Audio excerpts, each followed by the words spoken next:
Okay, recording is started. Do you want to clap, everyone? Yes. Yeah. Wait, are we time dot is. We only Yep. time dot is. Time dot is. Time dot is. IS, not IZ. Yes. That's true. Are we gonna clap on 13? Are you ready for 13, or do we want to do it? I'm ready. This has not even loaded, y'all. So. Okay. Okay, so so we're not clapping on 13. No. We are. We have 20 seconds.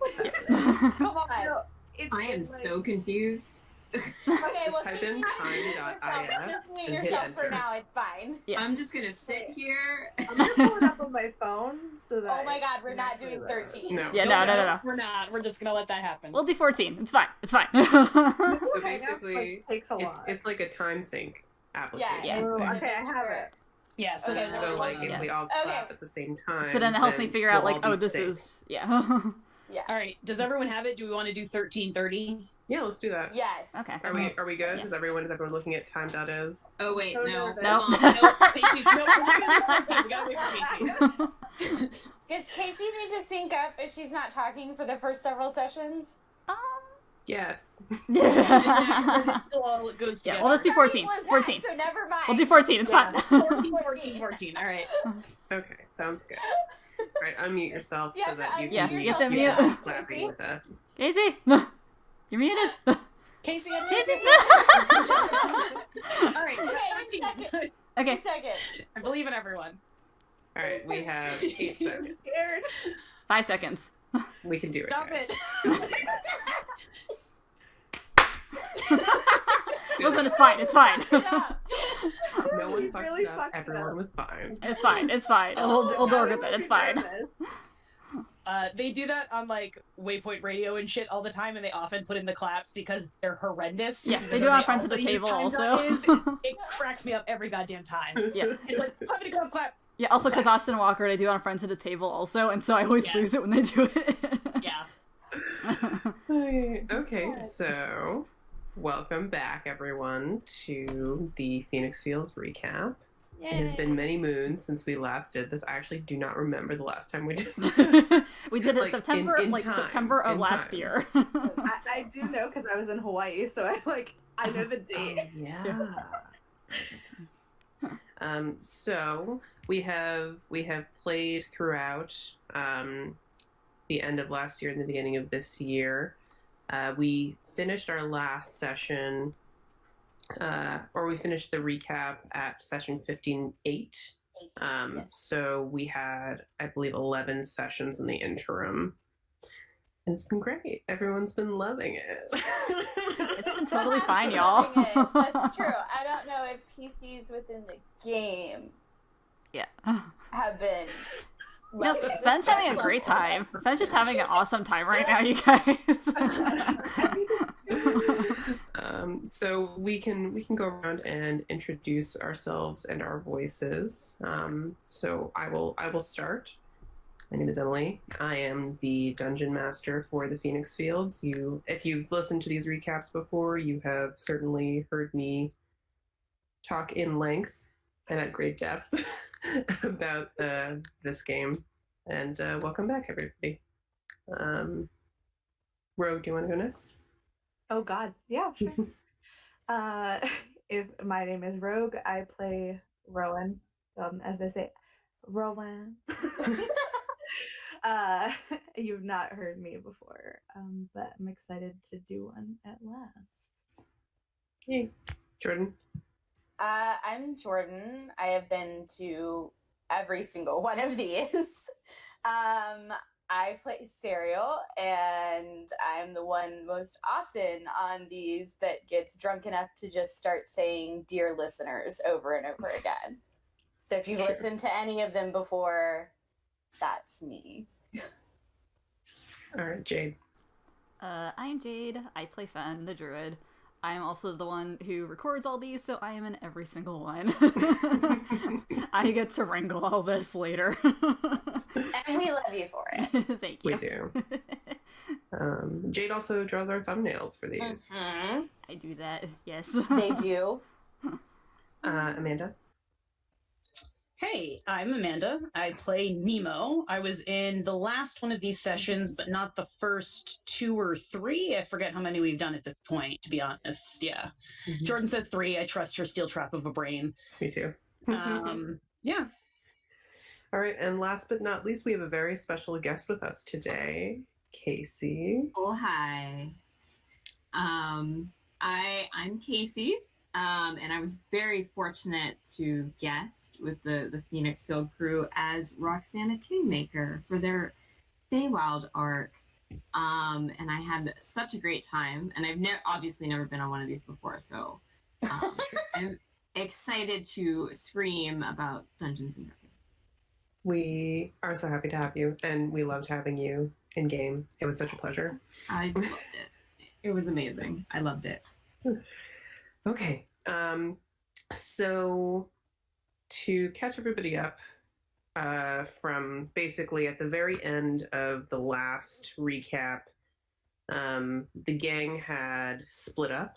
Nemo was in Aramore after sort of making a sacrifice to stay behind and let these 2 younger brothers that had been trapped inside the jails in Aramore escape with the rest of the crew.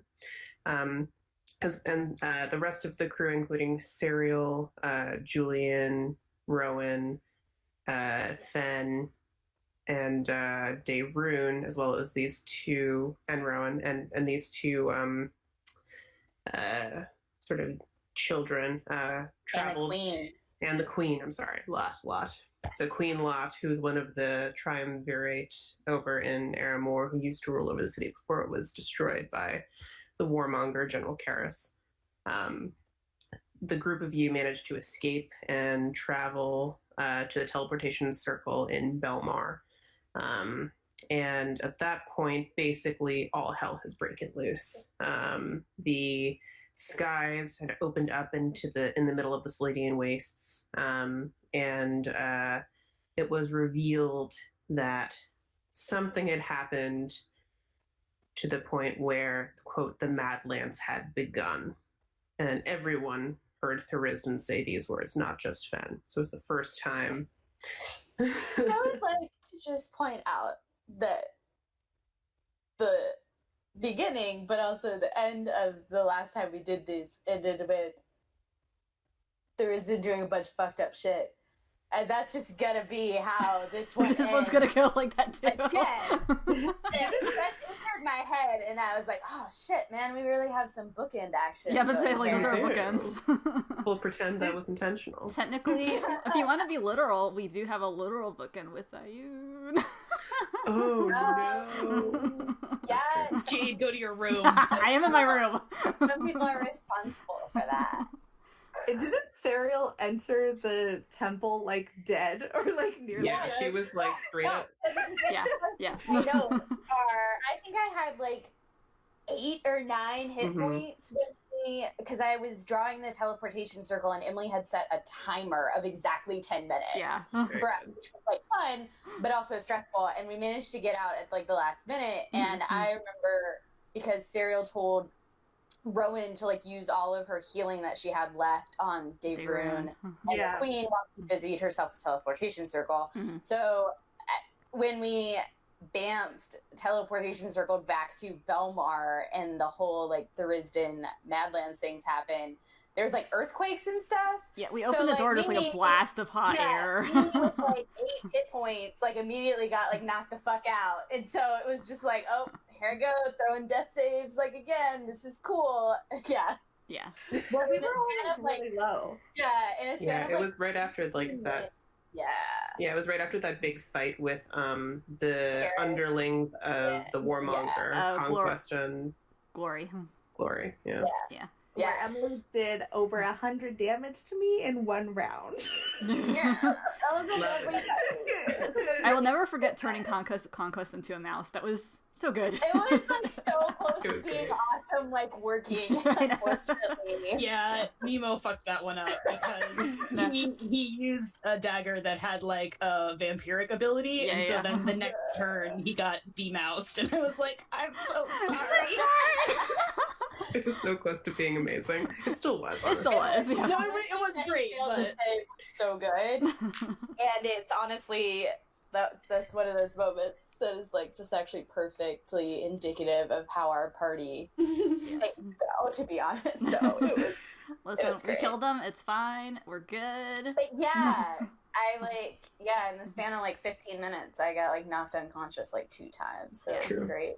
I think that was one of our worst fights, actually. Like, everybody took a beating. Yeah. Mhm. yeah. Yeah, that one was pretty rough because we had to fight the people that were at the front of the jail dungeon part. Yeah, the shitty guards that Yeah. actually were kind of powerful. Yeah, I think the only one who didn't take much damage was Fen, but that was because I think they were avoiding fighting her. Glory. No, you turned into an elemental. Well, no, also they wouldn't fight her. I remember the only reason she took damage was because Glory got pissed that she turned Conquest into a mouse. That's true. Then he attacked her. Anyway, so the party is split in this moment in time in session 59, entitled "The Madlands." So half of the session was dealing with, or at least I'd say a good third of it was dealing with Nemo and how he managed to get back to the rest of the party. But initially, the main group of people in Belmar kind of went out into the streets to find that there were a lot of these strange shadow creatures that had infiltrated the city, which was like real fucked up. So it was like a bunch of like Shatterkai and these like super tall, like 20-foot tall Night Stalkers that were like real fucked up and like super creepy. And basically it was like a microcosm of the whole world going to shit. Like whatever happened in the middle of the desert in the Saladian Waste was just rippling out beyond into all the cities that our heroes know and love.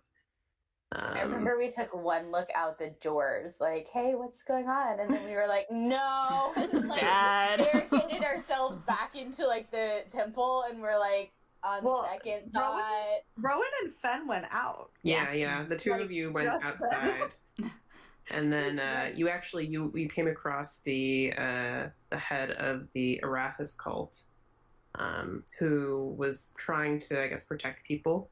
And you asked him, I think his name is Elian. You asked Elian, like, is there like a back way out of here? Because there's no way that we're going to be able to fight our way through the city in this condition at this point. And he told you, yes, that there was a back way out of Belmar.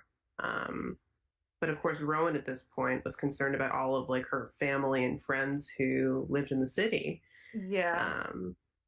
I used, I think, you said to your dad. Yeah, every spell I had above like 3rd ascending, everything that and higher was gone by the end of that, because I was like, I had to send to my dad, and then I sent to Bar, and like I think either Kendra was like dying or dead at that point, and it was really bad. Yeah, it was real fucked up. We had to make the decision to leave because we wanted to protect Fen. So essentially we were like, because I remember Julian and Sarah like, we have to go. Yeah, you guys can't have Fen, and you we were all beat to hell. Exactly. You were all really fucked up from that fight. And that was actually an interesting dilemma that I kind of had in the wings a little bit. I was like thinking either you guys could maybe, like through sneaking around or some kind of clever way, try to sneak through the city and collect like certain important people. Like that was a possible option for you guys. But I think the safer choice, which is the choice that you made, was to retreat, which of course has its own consequences. But ultimately everyone got out. I mean, of the party. And then we had a tag along, and his name was Loris Longball. Yeah, we like escaped through the like tunnels and then like cliff sides, and we had to fight one of those really tall like Night Stalker dudes. Night Stalker things, and Fen for like 30 seconds was like, maybe it's a friend and we can talk to it. And I swear to fucking God, if you don't stop. Listen. Spoiler alert, it was not a friend. It was not a friend. And then, your dad showed up, Atticus showed up with Loris. Well, because he was like, I can't get there fast enough. Yeah. But I know somebody who can. Yeah. And that was all I mean, knew. it was also super helpful because they weren't as beat up as we were. Yeah. So, like, it was like reinforcement, like, oh, thank God. Yeah, I think Atticus and Loris took some damage on the Night Stalker, like, bumped it up a little bit. Yeah. Also, while this was happening, Nemo managed to catch up with us because he met someone along the way. I was gonna say, I think that was actually about the time that Nemo managed to meet up with you guys. You met up with us in like the fields. Remember? Yeah, you opened the I had to make it, and like by the grace of God / Emily, I used my like last spell. I had like one spell left. Yeah. So back in Aramore, Nemo had like a very, very short conversation with the warmonger while he was pretending to be an underling. Luckily, that went well for me. I only got slapped. Casual slap. A casual slap. The bad ending was he saw through my disguise, so all's well that ends well in a way. And then Nemo managed to escape the dungeon, escape the warmonger, and attempt to get towards the harbor, which is where the Dragonhawk, aka the ship that you borrowed from Loris Lonval, where Adrian and Prospero were sort of protecting the ship.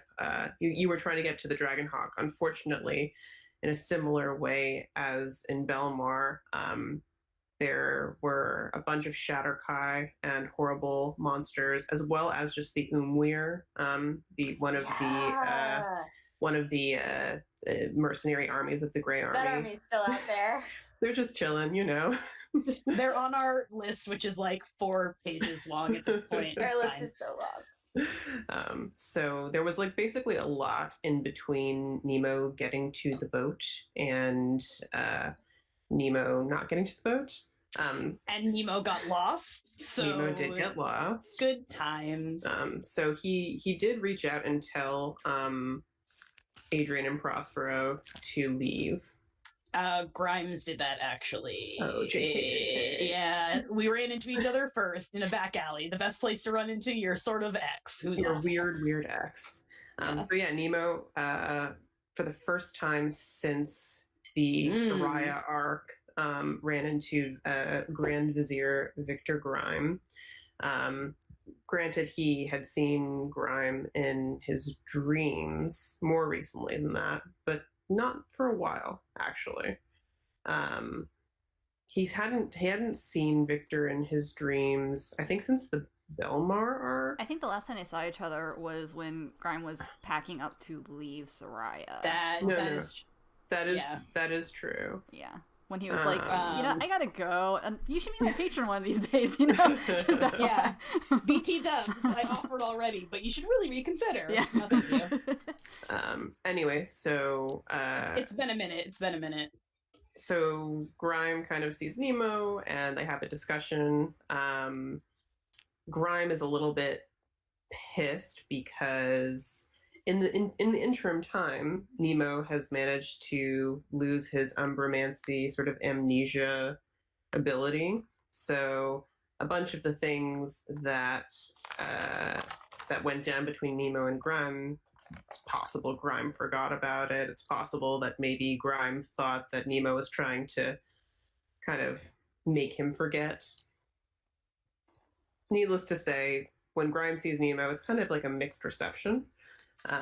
He put a knife like to my back. It wasn't like a great, combo starter. Like but it's like also like after it's like when all of Nemo's consequences come home to roost. Yeah, it was really good. Yeah, that one was good because it's like he and both I guess were like, oh, like I did not think about like people for like the people, or I thought about it, but like people remembering after they had forgot. Mm-hmm. You know what I mean? And so to be like, oh yeah, like if you didn't know what the hell was going on and you could think that like Nemo had done that on purpose or like tried to do something nefarious when really he was just like a big fuck up. Yeah, kind of like he's like, well, people forget me and I can't fix that. You know what I mean? Yeah. Or they did, but he didn't know at the time. Anyway. There's something comforting about like Grime at least partially forgetting Nemo because Nemo I guess wasn't important enough. enough in their in his life. Like, there's at least one comforting thing. It's true.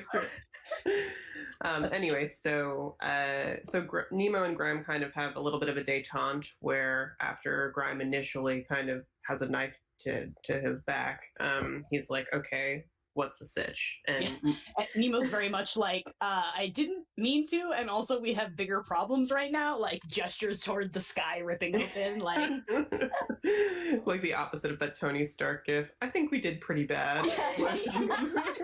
yeah, just like, this is not great. Could we like have this conversation later? Thank you. So basically, Grime does what he does best and makes a deal.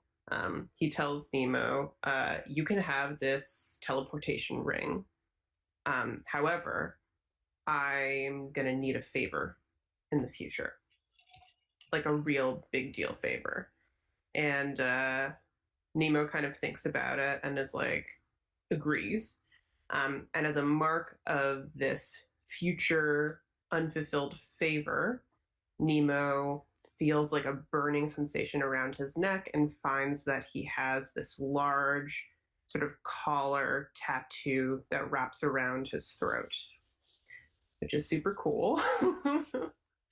The tattoo is extremely cool. Everything else is extremely not. Also, I love this because it's another bookend for later, for the end of this. Oh yeah, we start this session with being like, all of Nemo's consequences come home to roost. We're gonna end it with all of Nemo's consequences come home to roost. Nemo just constantly like, how many more consequences can I have? What else have I done? You never deal with them, so that's why. We just pick them up. Pick them up. It's fine. You punch them off, and they all come back eventually. Yeah, he's boomerang consequences. He's like, this is fine, throw it away, and it comes back to whack him in the back of the head. Yeah, I love each time a new one comes up, he does the same exact thing. I just love like he's like, maybe this time it'll be fine. It's never fine. It's never fine. No, it's never fine. Yeah, it's never fine. It's great. All right, so Nemo takes the teleportation ring as well as his new very cool tattoo. And it is very cool, is what is so awful about it. Is I'm like, in other circumstances, this would be extremely great. Yes. So Nemo manages to teleport right where basically the party is. And the party is running from a new Night Stalker. Yeah, a totally decimated Belmar with another Night Stalker that's beginning to approach. Fen opens a tree for them to run through to Soraya. And Nemo manages to run in just in time. And so ultimately the party manages to reunite over by the edge of Soraya. I believe that the tree they walk through is the one in Fen's garden. Yes. Mm-hmm. Also, rest in peace to that boat. Well, we don't know what happened to it. It's somewhere. Maybe it's fine, but I did just remember last week. Fuck, that boat is out there somewhere. Yep. It is. I mean, to be fair, though, they might be super safe out on the boat, and they might be doing so much better than everybody else. I was thinking they're on the Silent Isle or something. Yeah. Like, honestly, I think they probably are the safest people in the game at the moment. Yeah. If you're not specifically on the evil side, I feel like that boat, wherever the hell it ended up, is probably the safest place. I mean, to be perfectly honest, if they ended up on the Silent Isle or Mount Mercy, they would have to deal with all of the zombies from the explosion. Right. He left that, like, that island is just fine. We didn't do anything to it. If only I could send to anyone. No, you know what, Rowan? We've been really busy, and we're on a different plane right now. It's not that, it's the Feywild. Time's a little fake here. So basically, the party reunites in Soraya, and Soraya is surprisingly whole in comparison to Aramor and Belmar, at least when they get there. So I think at this point, you guys ran up to the castle. Big council. big council. Yes. So basically, Serial's favorite invention in the game. there's a big council meeting and everyone is involved, including the entire party, as well as Esther, Galamir, Rain, Queen Lot, Loris, Sanaya, people from Alinar, Baronon Shademore. Mm-hmm. Basically, all of the important people that the party has either the party themselves or the party has met throughout their travels and adventures. They all come together and they're like, what the fuck are we going to do? What? Okay, so Emily, I have this weird note. Yeah. What's the Kryad again? The Kryad. Yeah. It's one of the Grey Army. Are those my spy assassins? I believe so. Hold on, let me check. Okay. I just have a note that the Kryad are disbanded, and I was like, yes, I forgot. Okay, so those are my little spy assassin. Those are the spy folks. Okay, cool. Hold on. Yeah. Session 15. I forgot Esther was still here at this She point. is still here for this moment. She is. Because we have like a huge meeting where we tell everybody what happened. Mm-hmm. I have down that Dayrune tells his dad to go fuck himself. Yes, he does. Queen Petra is missing. Yes, so but Queen Lot told us that she's powerful and she's probably a little bit okay at the moment. Yeah, basically, so the three queens that live in Aramor and ruled the city before it was destroyed. So there's Queen Petra, Queen Lot, and then a third queen. You're dead. Who is super dead and actually was hanging from we the saw castle. her body. She's super dead. Super dead. And it is implied. Actually, I don't remember. Petra ran off to the mountains where Micah is. Yes. So Petra ran off to the Red Tip Mountains, which are to the left of Aramor, and actually they divide the land in between the peninsula that Estalon is on and the rest of Valadris. Yeah. And it's been rumored that Micah might be in that area. Where, along with a red dragon. Yeah. And also where Lot says that she thinks that if Queen Petra did manage to escape the city, this is where she would have run off to. And then also I think we told Rain to do like a bunch of shit. And so the Kryad are disbanded. I have that down. And then we had told Rain that wanted them to find the Falconer. Yeah. And this is when Rain is like, so in like the 36 hours you were gone, I did some snooping around and found out that the Falconer is someone who is known as, his real name is Alexei, and he has apparently been booted off of Valadris and is rumored to be on an entirely different continent, Zerat, which is the only other time we've heard about this continent, is from a book in the library that said this is where Volana went off to after she left. Exactly. Which is not true. But as far as history knows, that's where she went off to. So basically there's a lot of information that is given out by Lord Shademore, especially about the Grey Army. The Kryad is indeed this sort of spy master section of the army that has been disbanded. There's also promised Loris an audition to head them. Yeah, you did. I did. But you also kind of are thinking that Rain might be a good I wanted Rain to take it. Rain eventually was offered it, and they turned it down a long time ago. So Serial was like, well, I was very particular in my language to you, Loris. I said I would give you an introduction. Yeah, that's true. And so in her head, she's not going to give it to him. She either is going to bully Rain into taking it, or she'll probably take it for herself. Anyway, the Holy Warriors of Light are actually a subset of the Kryad. And then I don't know if you guys had a long conversation about Lot and Salome. No. No, I do No, remember. because Finn's not telling we were not telling anybody that Salome was like under house arrest. No, yeah, we haven't told So, anybody about that. But yeah, I remember 84 years ago you mentioned like there being like hints of something there, and that she was in Aramore, but we've never like touched on it beyond that. Yeah, I'm yeah. looking at like a big chunk of notes here that I am realizing now we never got to. Because Lot never meant. I don't think any of us ever made the connection between that. Yeah. But we did. I do remember what we do with Lot because Lot wants to go find Petra.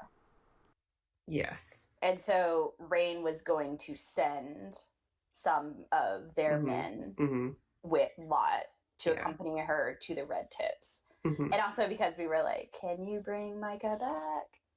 Like, baby, Just have like the combo with him, like, hey, can you... Well, essentially, like, tell Micah that there is another one like him. Yeah. Could use his help. So basically a lot of information is shared, a lot of different tasks are kind of bestowed. I don't think we came to a conclusion on what the fuck we were gonna do. No, we were not even a little bit. Everyone needs Rowan and I broke dishes down in the kitchen. That's true. We did, because that's also right around where she, like, lost it, because that's her home. Just got destroyed. Yeah, and also, like, her friend died.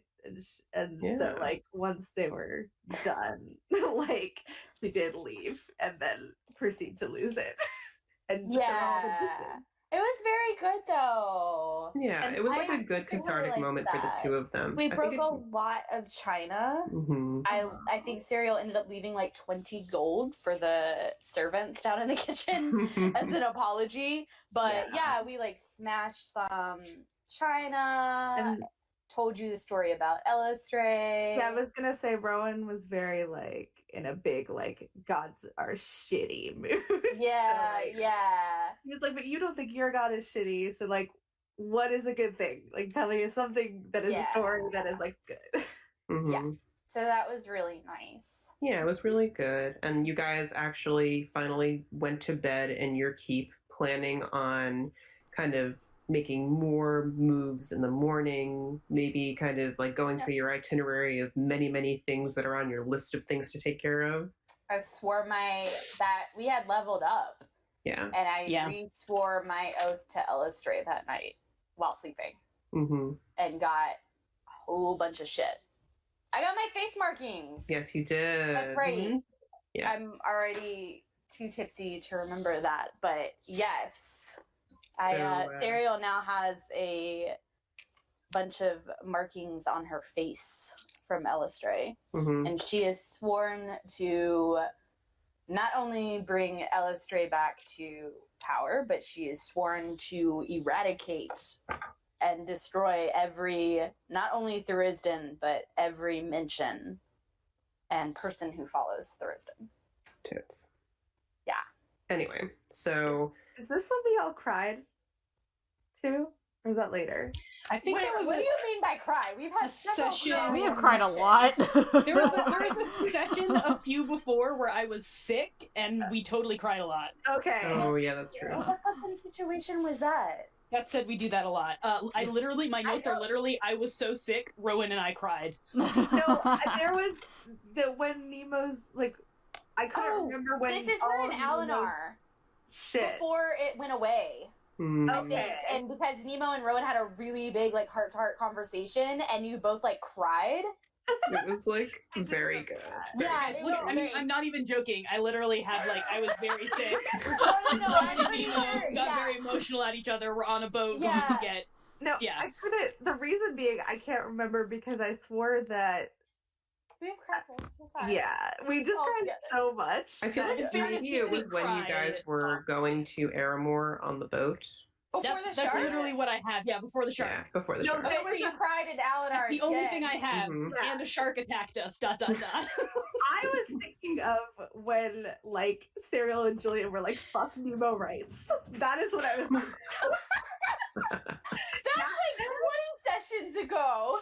Yeah, that was a while ago. My brain melded that with this moment, because it's also a turning point for them where they like have to like again like try and like be a group. Like it's another moment where we can. So we're talking about 3 separate cry situations, and there's more to come.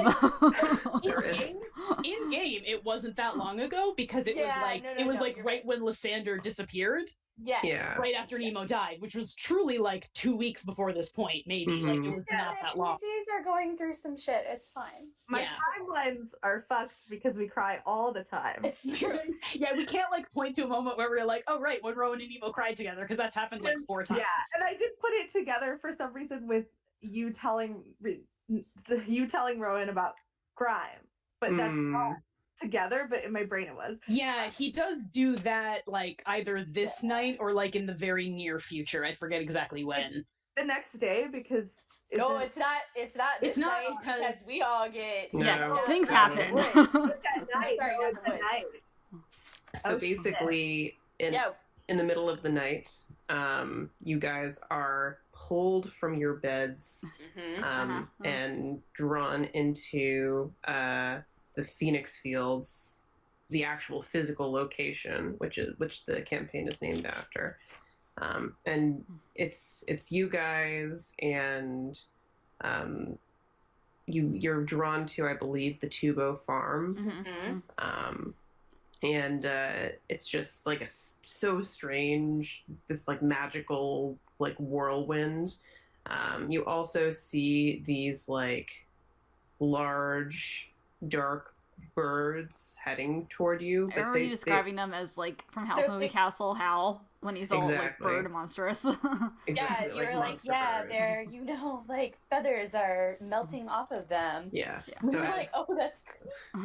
as they sort of topple forward towards you, you watch as the feathers melted away, and there were 3 figures standing in the wreckage. One was a very Figured familiar one of them. face. One was Lysander, who had returned after basically sacrificing himself to bring Nemo back from his disintegration. One was a face that only Julian recognized, and that She was was a the ghost. face of Isolde Brasso, a figure from Julian's past. And then the last person was this very pale, beautiful figure that no one really recognized. But at the time, so Isolde looked like kind of translucent and gray with this otherworldly glow. It was clear that she wasn't quite human. And so she runs up to the second woman and asks, my queen, what can we do now? And This is great because she was doing that, and then Lysander just started like cursing. Like, yeah, Lysander's like, fuck you, fuck this. Yeah. I hate everything about Lysander this. is the reason that we connected who it was, like as PCs, because he like dragged her for filth for like Mhm. having 0 powers and like Yeah, so- nothing. I love basically- my boyfriend so I know. much. So basically, the reveal is that the second woman is indeed the Raven Queen, who used the last of her power to drag the 3 of them from the Shadowfell, which had been under attack by Thurisdan and his armies for eons, but finally, as evidenced by the Shatterkai and other shadow creatures that have invaded the prime material plane, finally they managed to destroy the Shadowfell. And that's where the Raven Queen had sort of been living for many years. She was able to save the 3 of them, but in the process, now the Raven Queen has become immortal, a human, like she once was before she was deified. Lysander has no powers. No powers. Zilch. Sucks to suck. I mean, he doesn't suck. No, he does not suck, and also I'm sure he's kind of like, okay, Yeah. cool. He, I think part of him is honestly relieved Yeah. to be disconnected from her, because he's had a lot of very mixed feelings about her from basically day one of his service. Very weird blessing. Very, very weird blessing. So, Then fight some zombies. Yes, so basically on the Tubo farms, there are two zombies. One is Gare's mother, and the other is Brendan Tubo, Gare's father, that you all buried like not very long ago. I think it was right before the Belmar arc started. You went with Lysander and Gare out to Tubo farms to bury what was left of Brendan after he had been like used Flesh up. golem. Yeah, in the flesh golem that Salome made. So you fought the two of them, and it was like not hard. But then you're like, oh fuck, wonder what's going on in the city right now. Yeah. And the Raven Queen is kind of like, well, you need to help me get back to being a god, even though everyone fucking hates her. Yeah, we were like, but she's basically. Lysander's like, do we? Those faces that Alexis and David make on Schitt's Creek was like the whole party at like the Raven Queen being like, you gotta help me, and we were like, Yeah. And she's like, I don't have any powers. The party like, love that for you. So basically, the Raven Queen points out that because she is no longer a god, death is all fucked up. So that's the reason why zombies are, you know, being reanimated. Her power over the moment of life and death has been shut off. Like on-off switch. It's bad. Fen got on body burning duty, so no one else comes back to life. We were like, oh shit, we have to like legit burn like everybody we kill now. Yeah. Also, Isolde can't hang around as a ghost. Yeah, exactly. So Isolde's ghost kind of gets swallowed into the person that she knows best in the area, aka Julian. So Julian now has a secondary passenger on the inside. So that's not super for either of them. No. And it turns out that all of the visions that Julian has had of Isolde, I don't know if we went into this last time, but basically he'd been having these dreams about her in the Shadowfell, but they all sort of appeared to be Isolde right when she arrived there, because when she like comes to the prime material with the Raven Queen and Lysander, she looks very different. She is a warrior, whereas when Julian knew her, she was a lady. So also at one point she had the Deathwalker's Ward. Yes, I was just about to say, because I have written down this is where we find out that all the vestiges got we yeeted. find out, so we find out that the Raven Queen, like a little magpie raven that she was busy, which if you remember, Drassic 1,000 years ago was tasked by his god to collect the vestiges and take them to Mask and Erebus in the Shadowfell. And at some point, the Raven Queen collected all of them, and she's been hoarding them with her. But when her plane of existence gets ripped apart, they all pop out. And so, obviously, since Isolde does not have an actual body in the material plane, kind of hard to wear an actual like armor. Super so difficult. we know this is gone, and then the Raven Queen also tells us as much as she can on where she thinks basically all of the vestiges that she had would have returned, quote unquote, to something similar, that where they belong, quote where unquote. they belong. Exactly. And so, but she also tells us, I have these little like pearls. Well, she tells us my that later, power. because then we don't make the deal with her until after things One happen. person in the party makes a deal with her, and I would like to point that out. Because I can surely tell you that that will come up again several sessions down the line in the future. So anyway, the party runs back to Soraya, and we have our weirdo fight. So basically, the way in which Soraya is set up is that, I don't know if the listeners remember, but it's basically a tiered ring. There are 3 rings: the lower ring, the middle ring, and the higher ring. And at the top of the higher ring is the Great Leap, which is how Soraya has used this cliff to execute people for like generations, just having people jump off the cliff. It's how Selene was killed way, way, way back in like session 15 or something like that. So basically, the party gets back to Soraya, and there are zombies everywhere because this is a city that basically ran on death for a real long time. A lot of people died, and especially in one short amount of time when Salme was here. Yes, exactly. Yeah. So there's actually this large sort of like giant zombie that's made up of a lot of little zombies that crawls up the side of the great cliff that you guys have to fight. There are a couple of them, I think. But actually, with all of the people that were gathered in the big council, you guys are able to pretty successfully defend the city. Well, I took out like 50 zombies.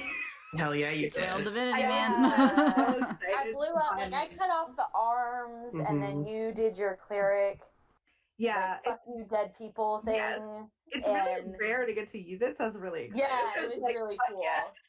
It was great. I got shot by Julian. Gun. That Casual. was awesome. But that, like, unfortunately, when that fight is over, So you guys ran inside the castle and were like, okay, let's do a count. Do we see everybody? I think at this point, you talked to Rain about like what you wanted from them in terms of their like reaching out about the Falconer and reaching out about Micah. And then you guys were like, oh, where's Esther? yeah. Yeah, Fen And, scries on her, and she sees. Yeah, so Yeah. Fen scries upon Esther and sees that she is cornered by a zombie, Celine, who, if you remember from way back, was like Esther's best friend, and Celine had a very unrequited affection for Esther and ended up blowing up her whole spot in terms of her being like the secret heir to the throne. Like, not good. Not good. It was like a really bad situation. And ultimately, at the end of that initial Soraya arc, Celine, she kind of made good in certain ways to the city and to Esther, but ultimately being being full of like all of these, feelings toward Celine, most of them not good. Esther made the decision to kill Celine and execute her. That's basically her first act of being queen. Gotta start somewhere. Stop Yeah. doing it. So basically, Fen scries on Esther and sees that zombie Celine has come back with a vengeance. And Celine stabs Esther in the heart.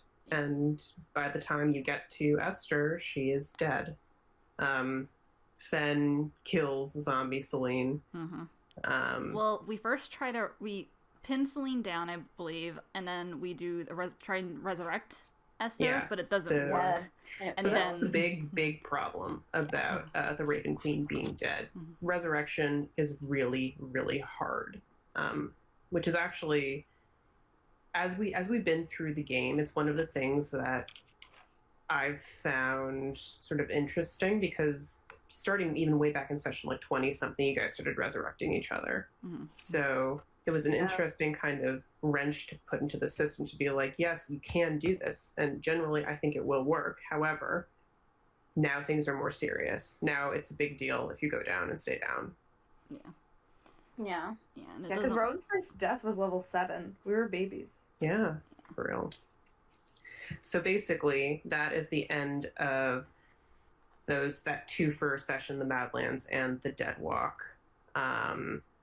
Julia makes a deal with the Raven Queen Yes, she does. because Lysander's about to knife her. Yes. Okay. Because we, unfortunately, well, maybe a little on purpose, we were like, Lysander, please escort the Raven Queen back to her temple and she can just hang out the fuck there. And yeah. So But- Lysander is pissed. Like, Yeah. he's pissed at the entire situation. He's pissed about his sister. He's pissed about like being yeeted into the Shadowfell. He's pissed about a lot of things, and so now it's these two moral people, neither of whom have power. But Lysander has a knife, and Julian goes to try to find the two of them, and they're in the tunnel in between the castle and Grace Court. And Julian kind of steps in between them and makes a deal with the Raven Queen that if they make her a god again, then the Raven Queen will, number one, make death go back to the way it was. And then number Release two, Lysander release Lysander from and bring his sister oath. back. Exactly. Bring Daphne back, Lysander's sister. And then in addition, all of these, the way in which the Raven Queen tells Julian to basically get her godhood back is there are these pearls of power that are attached to each vestige that she collected. And so if you collect all the vestiges, you can pop off these little pearls of power and give them back to her, and ultimately she will return to her godly form. Yeah. A lot of exposition in these 2 sessions. A lot of stuff happened all at once. That's true. Yeah, we decided to leave. Esther's Galamir says that. Oh wait, no, that's next session. Just kidding. Yeah. Next session. Next session, the Queen's Lament. All right, so basically, you guys decide to tell very few people that Esther is dead. Yep. Because one of the things that you make the deal with the Raven Queen about is you must bring Esther back. Once we fix death, you have to bring Esther back. And so basically you guys are like, okay, so we'll just keep Esther's dead body in some room. It actually ends up being Galamir's room, I believe. Yeah, I was gonna say, I think it's Galamir's room. We tell Rothmore, we tell Rain, and we tell Galamir. Mm-hmm. We try to get rid of Saskia. So Yeah. she doesn't Listen, find I'm out. working on it. We all think dead though. Did we tell Dimitri? Oh, Yeah, we we did. But we don't Eventually. remember it. We don't Later. remember it till a day Yeah. later. Yeah. Yeah. It was later. We don't remember it till later. Yeah, he's like Dimitri is Esther's father, and very heartbroken. Yeah. But he trusts that you guys are gonna do the right thing and help her come back. Yeah, this is when we have, after we deal with that, this is when we have the big party talk, Yeah. the big fight, Yeah. quote unquote fight.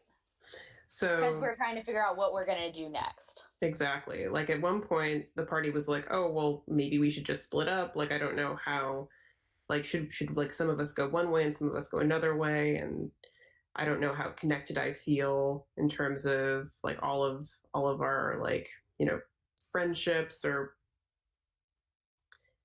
basically it was like a big knockdown, drag out discussion about it was like a DTR of the adventuring party. like a true define the relationship moment where it's like, well, we want to help Fen defeat the Risden, make the world safe again, and we also don't really want to split up. Well, and Nemo then- had to talk about his feelings. That's did. true. That he was the did. problem, is that we were like, Nemo, no one would blame you if you wanted to stay here with Lysander, et cetera, et cetera. Like, do you want to come? Like, what's up? Which was not what Nemo heard, I feel like. Well, and before, Probably not. Yeah. Also, it was Rowan being like, I know that Nemo wants to stay with the party. Yeah, that was the can't- thing. I remember Yeah. Rowan be like, okay, Him. we talked about this. Yeah, like, look, we talked about this. They don't know that you actually care, or like what you Talk told about it. me, and you to Serial and Julian, and even maybe a little bit Fen. I don't know. I can't speak for Fen. It was like, "Bruh, do you even want to be here? Like, what's up, dude? Like, Yeah. like we're tired. Like, you don't say anything. You don't like, what's up, man? Type deal. This was why I thought the crying happened now.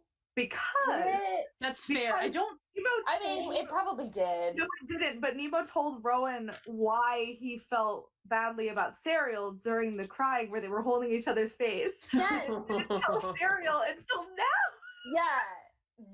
Nemo was like, you have this secret thing that everyone else here in this room knows, but I don't get to know it. And Serial was like, the fuck? None of them asked about it. They all accidentally found out and like then asked about it. You've never asked about it. What are we talking about? So yeah, that was fun. But it was a lot of Rowan being like, Nemo, Talk about your Just feelings. tell them. Emote. She's just holding up cue cards behind Serial. Yeah. like- She just It was tell like them. The most Talk about emotional game of feelings. charades. it was the first time time that she did hold his hand, and then she was like, "I'm not going to talk for you. Yeah. You talk, Good job. but I'm here, but I'm not going to do it again." Yeah. But Also, ultimately, we all decided to stay Yeah. together. exactly. And then also this was this is a session where Fen has a dream about Esther. Oh shit! Yeah. Yep, that sure happened. All right, so basically, Fen has a dream where Esther appears to her, and Esther is like, Fen, during the resurrection ritual, Fen was one of the participants, like basically begging Esther to come back. And in the dream, it feels super real. It feels like Esther is right there, and there's like a little bit of confusion. Like, is this Esther's spirit? Like, that's happened in the past. Like when Rowan was dead, they were able to connect in this sort of like astral plane. And so Esther's like, yes, Fen, I heard you. I wanted to come back, please. And then her like tone shifts a little bit, and she goes, oh, that raven bitch must have stopped me. And then Fen rolls a natural 20 insight check and realizes that it's not Esther, but Thurisden wearing her face. And she tells Fen, you have the power to bring me back. He's already in your heart. You just have to let him inside your body and soul. And then Fen's like, don't fucking do that. Don't wear her face. Yeah, she literally tells him, I'm not talking to you if you're wearing her face. And then so the Esther visage melts away, and it becomes Thurisden once more. And he tells Fen that the doorway into her mind is a doorway that is only made for him, and no one else gets to use it anymore. Not now that I'm here. I think Is this before or after we tried with the antlers? I think. And I got burned. And then he was like, guess what, bitch? Like, fuck off. Ooh, I don't remember, honestly. I don't remember if it's before or after. I think it's actually after. Okay. So I think we did it to before we got yeeted out into the field and things got fucky. Yeah, Serial tried to cleanse the Thurisden avatar antlers that Fen has been keeping, and she tried to cleanse them via Elistray, and it started to work, and then it was like, got bitch slapped by Thurisden. Yeah. It was like, actually, don't. And so then when he shows up to Fen, he's like, yeah, that whole you other like trying to reach out for God's things, I don't like it, so stop doing it. Yeah, I remember also, I think this is where his tone shifts with her, because he's always he gets ugly with you. Yeah, he got real threatening. He said was like, he was not going to be nice anymore. Yeah. Yeah, it's like the first time he is like definitely, yeah, I'm not playing. I think his exact words are essentially like, I'm not playing nice anymore. Yeah. He's like, this isn't a game anymore. This is the real deal. Yeah. It's cool. It's great. All right, so yeah. Came up with a plan, and our plan was we're gonna go get the Lunaria. We're gonna steal Alexi, because Serial finally at Elistray was like, hey, what's up with this? And Elistray was like, well, BTW. Is this when Fen first scries on him, or is that later? Yes, this is when Fen first scries on him. So Elistray has been a little cagey at the mention of the Falconer, and at one point Serial had asked, like, what's up with this army that's 1,000 years later still running around calling itself Bane's Blight and all this stuff, like, do you know anything about that? And Elistray's like, yeah, like, I know some things about it, but she hadn't really connected all the dots. Exactly, yeah. Until now. Yeah, you kind of get a hint that in some fashion she's mildly involved. Yeah. And you get a good sense that there's a situation going on, that the Falconer is somehow important to her. And then we found out, I think we finally put 2 + 2 = 4, not 2 + 2 = grapefruit, but Alexi is great, however many down the line, grandson of Kaz and Valana.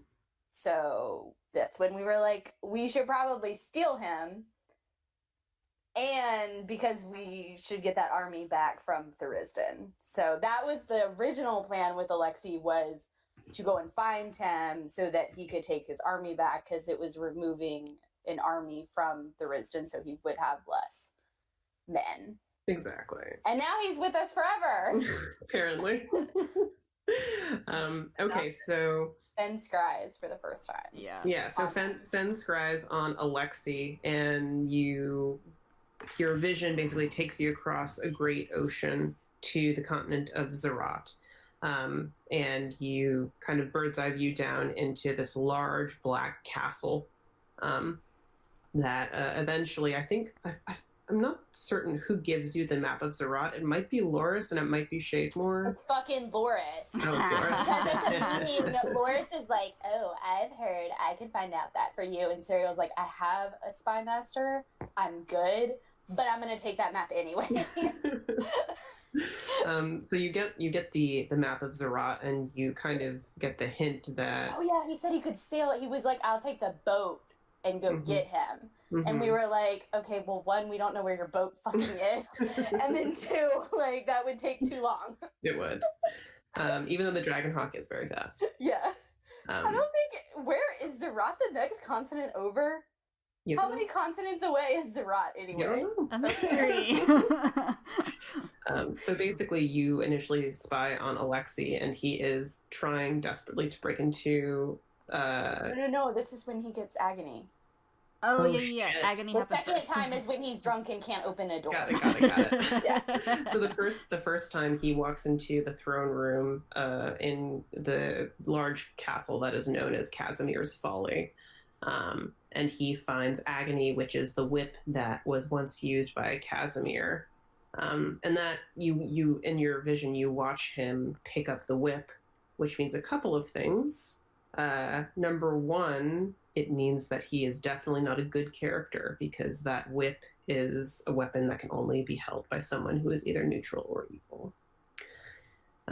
Number two, you discover that he's very young. He's a baby. He looks to be maybe 20, very tall, very thin. And you also notice that he is wearing Casimir's armor. Yeah, Fen definitely notices that at first. She's like, I recognize that. And it doesn't really fit him well. No, It doesn't fit it does him very not. well. He's not as broad as Casimir was. He's tall. He's tall, but not He's got as the broad. elvish.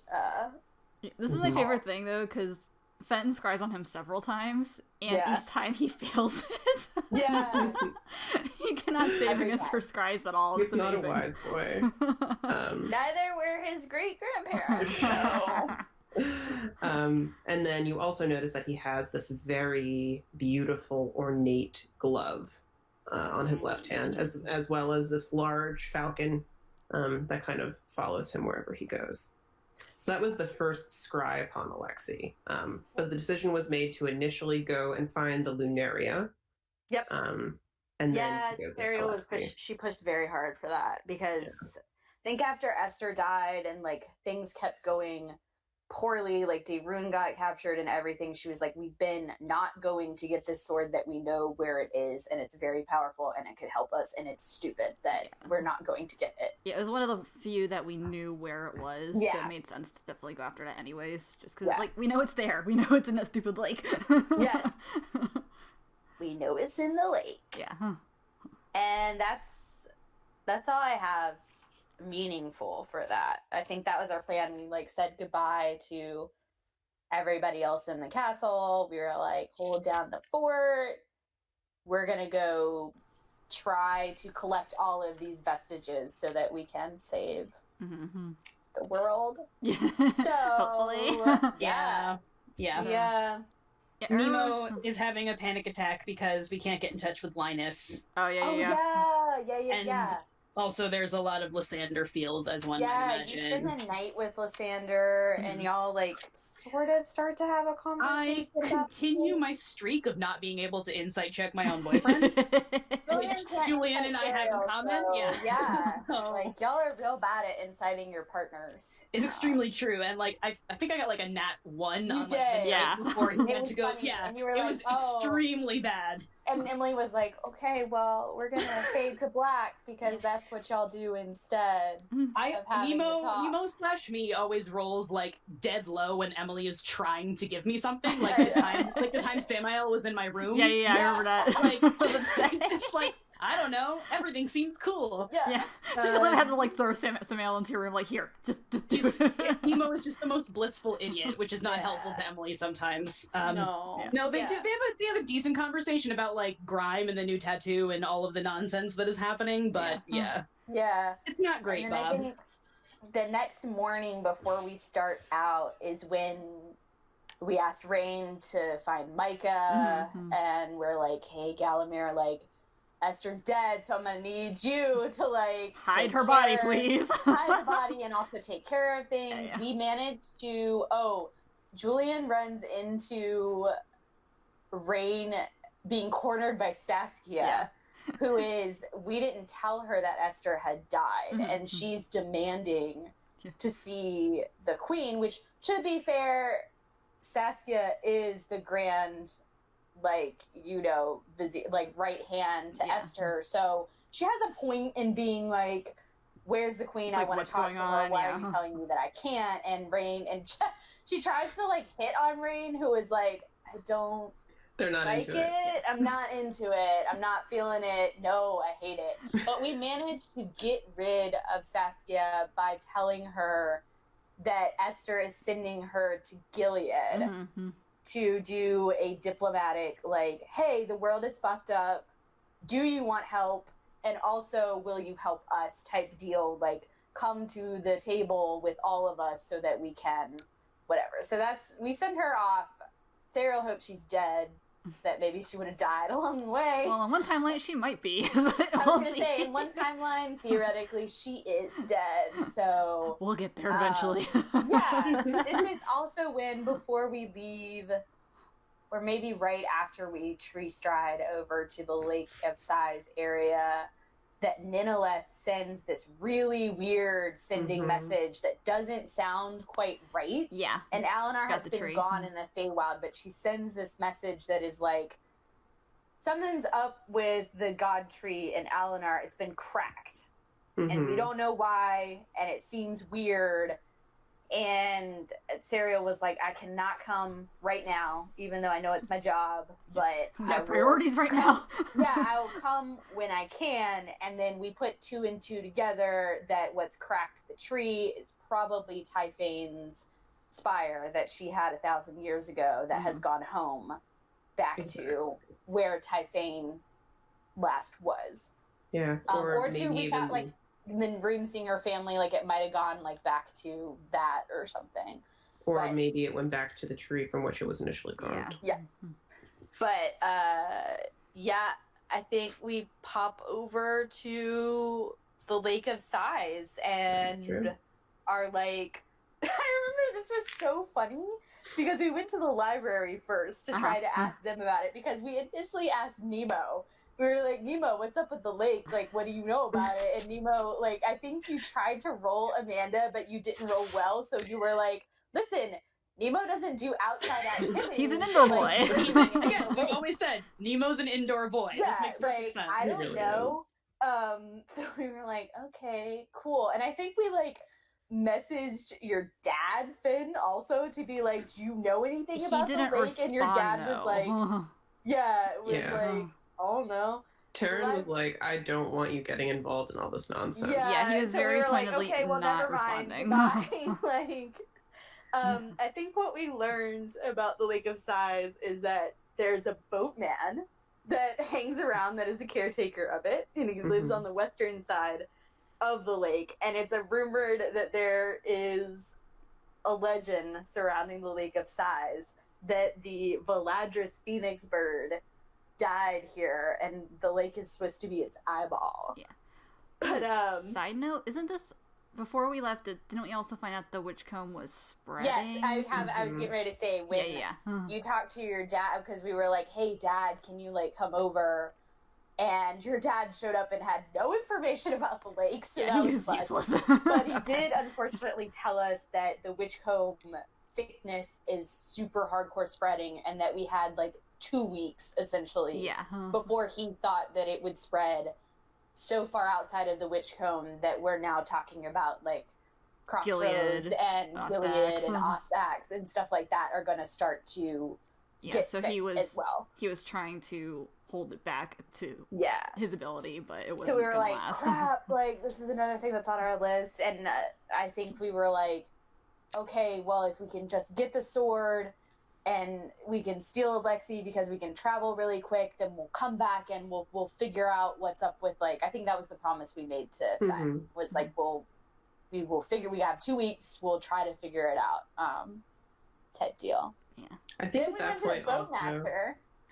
Yes, I forget if it was then that Taryn gave you the tuning fork for. No. It was after, because I had to It was basically after. bully him into it. It's after. We had, I was going to say, we had to bully him into giving it to us. It's weird because Rowan is always the one sending to Taryn, and it feels really weird because she always has to be like, look, I know that you don't want Fen to do anything. Yeah. And I have to be the one to tell you that she's gonna do it. Yeah. Yeah. Oh, no, it was definitely after We also because... didn't realize that we needed that component for the spell yet either. Yeah, also because I remember Garnet and Alexi me, and that wasn't great. So we had to go get him first. Yeah. All right, so you guys went to the lake. And Yeah, we had to piece together information from like 3 different sources, and then finally we're like, let's go talk to this boatmaster that is apparently the only one that knows about the lake. Yeah. So you make your way to the boathouse at the edge of the lake, and you come across this sort of strange hooded figure. And he basically tells you that a lot of very powerful items have sunk to the bottom of the lake over many years, some intentionally, some otherwise, and that it's a place that powerful things are drawn to. Some otherwise, aka some people who yeeted a sword into the lake. We didn't figure out as a security measure, it did work pretty well for a while there. I mean, go fuck yourself, Nikolai. I was gonna say, I think Nemo is the one we pieced together. How do we piece together this is Erebus? I mean, Nemo recognizes him. Yeah. Or did we straight up ask him his name and he was like, wow, nobody ever asked me that? Like, That might have been, I think that was one of our questions that we asked him, was like, who are you? yeah, we asked him who he is. But also Nemo did recognize he was like, him. You have... Oh, this is when Emily decided, after we'd been playing for like 2 hours, and we're like semi-drunk, that we had to do a math puzzle. Yeah. The math dungeon. The trick to getting down into the bottom of the lake and not dying from the monster that's in it or drowning or anything is that you have to solve Erebus's really super fun math puzzle. It's And my if math you- dungeon. And if you throw a really powerful magic item into the lake, he'll give you 3 chances instead of 1 to get into. And he also gave us like 3 questions that we could ask him before we started. And Nikolai apparently was too stupid to solve the math puzzle. Fen loves it. Yeah. So we That were part. delighted over that. Yeah. And I think we then give him the eye, right? yeah, we throw the Yeah, cursed we did. eyeball into the lake. Yeah. And so Emily, do you want to explain your math puzzle? Sure. So this is the race to 100. So basically, it's a 2-person game where it's the first person to get to 100 wins. And so you can choose a number between 1 and 10. Like, let's say I say 7. And then my partner can choose a number between 1 and 10 to add to 7. So they could say 17. So they'd add their number to my initial number. So you go back and forth. And the goal is to try to be the person that eventually will add up to 100. So like, let's say I say 91, my opponent could say, 100 because they're adding 9. So there's a trick to this puzzle. Yes. There are basically certain numbers throughout between 1 to 100 that basically if you say that number, you've guaranteed that you will be the person to hit 100 first. If you can get to, basically it's a race to 12. If you can say 12 first, then you've already won the game.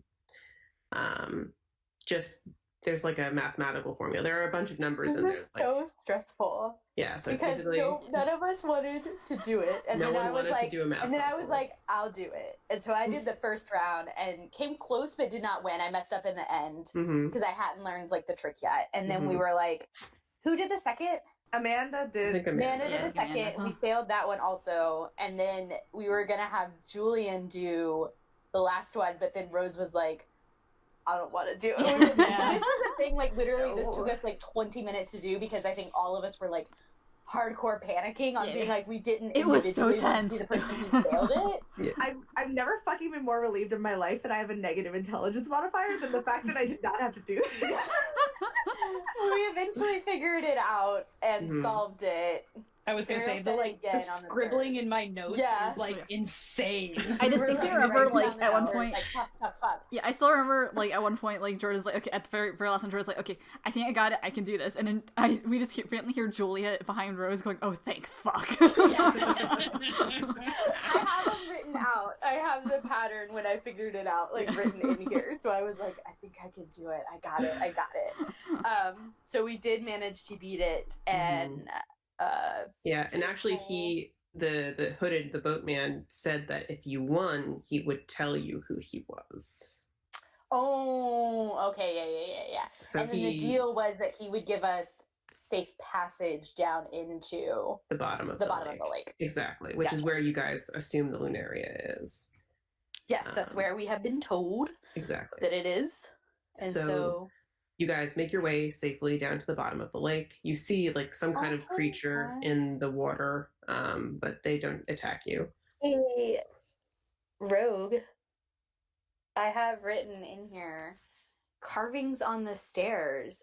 Looks a lot like feathers and birds.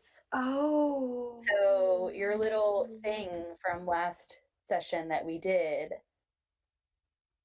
Shit. BTW.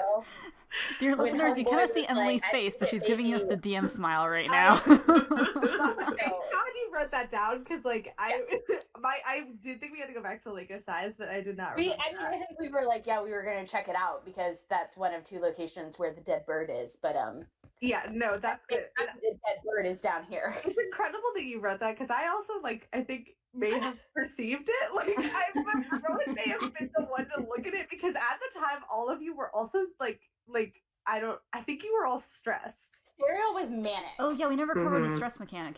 Oh yeah, so once the Madlands began, I don't know if anyone here has played Darkest Dungeon besides Amanda. I was gonna say it's my favorite. I know a little bit about it just because I have a few friends who play it, so I know kind of the mechanics. But basically, there are certain things that sort of trigger stress effects, like if you die, if you see someone you love that dies, if you get very, very seriously injured, you get these stress points, and if you get enough stress points, you get a certain trait. Like some of them are good traits, actually, and some of them are bad traits. And so at this point, the party had been stressed to the point where some members had bad traits, like Serial. No, not yet. Traits after I. Oh, Yeah, but I manic after the Lunaria. I yes, see. but we Serial were, really wants the sword, but Yeah. not for like manic reasons. Yeah, some crazy. people had not super recovered well from Esther, and by some people I mean Sven, if I Yeah, remember no one correctly. has taken a bad stress trait. Our Yeah, stress not level yet, not yet. was Yeah. low. Yeah. The fun thing about the stress Yeah. levels also is that Nemo and Fen have the lowest amount of points to be able to I use have, for it. Nemo could be stressed by like a paper cut at this Yeah. point. Yeah, same with Fen. We're using a similar system in my other game, and my other character Amity is half Nemo's level, and she has twice his stress threshold because really she's stressful. wise and he's a goddamn idiot. Yeah. Like So- Rowan is high because she's Yeah. Like so, Amity is a cleric as well. So like she's like, no problem. Like I don't care about anything. Whereas Nemo could like if anything happens to anyone, he will probably be catapulted into stress. Yeah, the 2 most cursed characters have the lowest amount of stress points. It feels right. Anyway, so you guys get down to the bottom of the Lake of Sighs, and you see in the distance Door. a door. It looks eerily similar to a door. that we saw way back when. Like session 2 or 3. Legitimately. So there was an initial door way back in Hellbore, which is like basically the first arc that the party went on, that you're not really sure what was behind it, but written on the door was, "Do not fucking open this door," in 3 different languages. And it said also that there was some kind of beast. Extremely powerful. Extremely powerful beast behind the door that had been locked away. That mind controlled someone in that first session into like almost like trying to open a door. So we were like, no, we're not going to deal with that. We're going to go. Remember when you were like, man, I want to open the door? She wants to talk. She wanted to talk to the door. She doesn't want to do that anymore, though. Yeah, I definitely think we should have fought what's behind the door when we were level 3. Yeah, could you imagine if we had opened that door? No, we would have all died. That would have been the end of it.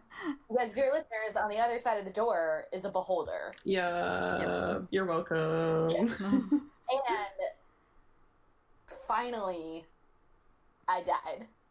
So yeah, Sarah was the last member of the party to meet her maker. Beholder to take me down, though, so... Yeah, was a beholder. It was the first time I'd ever run a beholder, and it was super fun. Yeah, that fight was interesting because I had to just keep her running in a straight line towards the sword, and so I wasn't really having her hide or like duck or like do anything. So each time she just got hit to eventually it was hit to Kingdom Come, It basically. died. It wasn't even throwing death saves. It was the death ray. It died. Yeah. She got hit by that one. So Serial was resurrected successfully. Yeah. Well, we used the Revivify coin, our last Revivify coin. Oh, yeah. So yes. she just came back. Well, not just came back, no, but... we had to do the ritual. Yeah. There was the ritual involved because of the sort of the new death effects after the Raven Queen had passed. Yeah. But yeah, so Serial was able to come back. However, after Serial's death, everyone started having stress traits. Julian got the only positive one. Which is just... It's so perfect. Basically, Julian got a trait that makes him sort of steady under pressure, which kind of makes sense considering, like, that he spent, like, 7 years in Belmar stressed about his life. Stressed and sad. Yeah, now he can literally, like, heal the rest of our stress during, like, downtime and stuff. Yeah, he can give us, like, stress points back. It's very nice.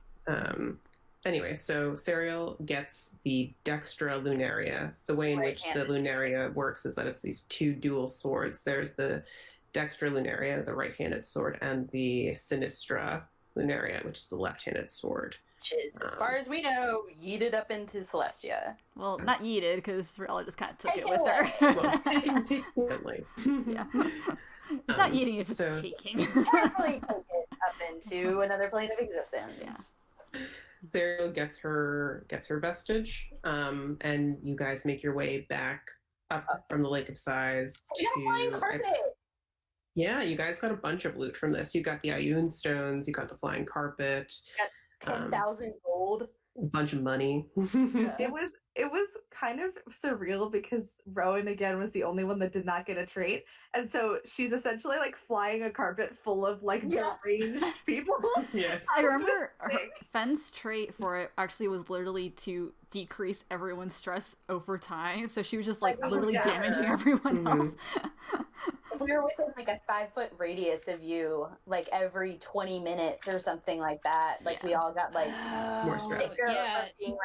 Nemo was paranoid? I was gonna say Nemo was paranoid, which also makes so much sense. Like sickly with like black like lines like showing like all across. You were physically ill.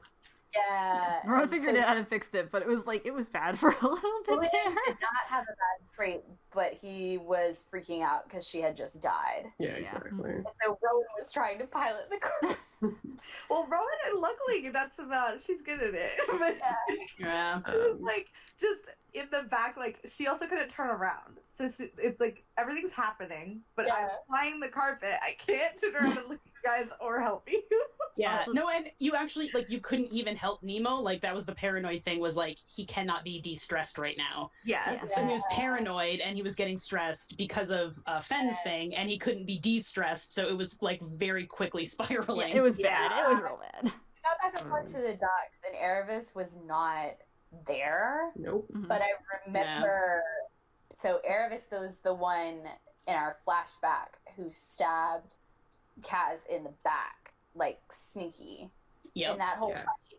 And so Serial pissed off about it, and the fact that he let Nikolai like yeet her sword into the bottom of the lake, kicks in the door to his like home and starts stealing his shit in it. Yeah. So I got what the Gem of Seeing from Mhm. that. Mhm. The scabbard to the Linearia was Yes. in his home. He So kept she that. stole that. He stole a cloak. Yes. Yeah. Sarah starts like stealing like his shit for like petty reasons, Yeah. and is true. like, "Fuck you." And then also down in the bottom of the lake, I believe Rowan got her Ilmater basketball. Yeah. Basketball. I was thinking about that. Basically, there's this like large basketball-sized orb that has like a bunch of engravings upon it that are all signs of Ilmater. At this point, Rowan doesn't really know what it does, or if it does anything. Here's I'm gonna steal Jordan's line. Dear listeners, I have tried to figure out on 3 separate occasions what my basketball does. And to my knowledge, it lights up with like fancy runes and just projects them around the room, much to Nemo's consternation when I am praying before bed and he's already asleep. Like, he was like, Cut to no. Nemo, like the light flashes on his face and his eyes open, like. I need to set some ground rules, please. I've made religion checks. I have like prayed over it, but like it's just a ball. It's just a basketball. I For have now, to it's basketball. identify the Ilmater basketball. Yeah, we haven't really had like a good downtime. Like the Ilmater basketball is so far down on our list of things. It's Yeah. I do think about it on a weekly basis. And I just You're like, it does haunt me. This is when Nemo does not immediately go back with us, and he Mhm. has a talk with Erebus, who tells us more information about some of the vestiges. Yeah, Nemo has And a good also couple of Erebus talks. weirdly like kills the sea monster, the lake monster, or something. Yeah. It's like a weird flex to the rest of the party. You're like, okay, weird flex. Weird flex, but okay. Too, but all right. Yeah, Nemo and Erebus talk like twice, actually. They talk before we go down, and then he talks again after you bust in and take all his shit. Mhm. He deserved it. So yeah, Erebus and Nemo have a conversation about like the weird unrequited love that Erebus had for Jurassic way back when. Bloody. And We talk about the bloodied eye bloodied eye. and how that mask. belongs to some royal family on the continent. Yeah, The what? Condemner has been gifted from royal family to royal But family. we're unclear where it is, though my money is down that it is currently residing in Esteland. Yeah. The spire is at the god tree. The All's ruined to the Archfey. Mhm. yeah, the ancient the armor is with the ancient dragon still living. Yeah, Ball's which we know where rune. it is. It's Haroon. Yeah. And we all go back yeah, to the we- library. Yeah, we talk about mask stuff Also, for a side minute. note, just because the beholder fight was actually kind of another thing for Fen, just because she's had an ongoing thing where she always feels like she's too slow to stop things from happening, and Serial dying Mhm. was another thing because Fen spent most of the fight asleep because the beholder put her to sleep. Mm. Yep. Yep. And then he woke up and then she was dead. Yeah, so it was another thing because it was like, what was it? It was Soul being destroyed, Yeah. and then Esther dying, and she saw Esther dying, and she was too slow to get there to stop it, and then Serial dying. She's like, okay, it's fine, and it's gonna continue. Yeah. Not good. Yeah. Not nice. So yeah, that night, Serial attunes to the Dextra Lunaria, and she receives a vision from the sword. The sword is sentient. Yeah, the but sword she talks through charade images to you, not with an actual voice. So Infernion has like an animated spirit within it that does speak to Julian on occasion, but the Lunaria just has sort of like a telepathic connection. But the sword gives Serial a vision of Volana standing in this wooded glade where she is holding the Lunaria in her hands before sheathing the Sinistra in its other. It basically is an image of her hiding the Dextra Lunaria within Erelon, the destroyed kingdom that she ruled over. And she tells the sword that she'll miss it and that the sun or that Elistray will always shine down upon her because she's in the middle of this wooded glade. And the sword is basically begging her to stay and not leave the sword behind, and Volana's like, gotta do it. Yeah. And it's like really sad. It's like a breakup almost. And then she, like, Volana walks to the edge. It's so fucked. It's so fucked. So Volana walks to the edge of the clearing, and it's revealed that Kaz is standing there. And he basically tells her, "Oh, you look like someone died, Highness," and she's like, "Shut the fuck up." And then it's revealed that right before, or that scene happens right before they all go to the Citadel, which is basically when they have the big fight amongst Infernion and the rest of the Doomsguard. Yeah, I had to catch the sword up to what it missed because it had been asleep. Yes. And so I had to be like, hey. Although she has not told the sword that Infernus/Infernion tried to kill Volana yet. She's holding that for blackmail if the sword ever decides to act up. Wow, rude. If Infernion ever decides to be more of an asshole than that sword already is, just gonna whip that out of her back pocket. Like, hey. So basically, this is the end of the sessions of on the continent of Valadris for a couple of. We spent a lot of time in the library that night. Yeah. Well, I think everyone looks up stuff. Serial looks up Bane, and starts hunting for information on him, on how to basically ping him, him, Twitter at him. Julian looks up the deck of many things because we're concerned about Zold. Fen looks up stuff about the Seelie Unseelie court.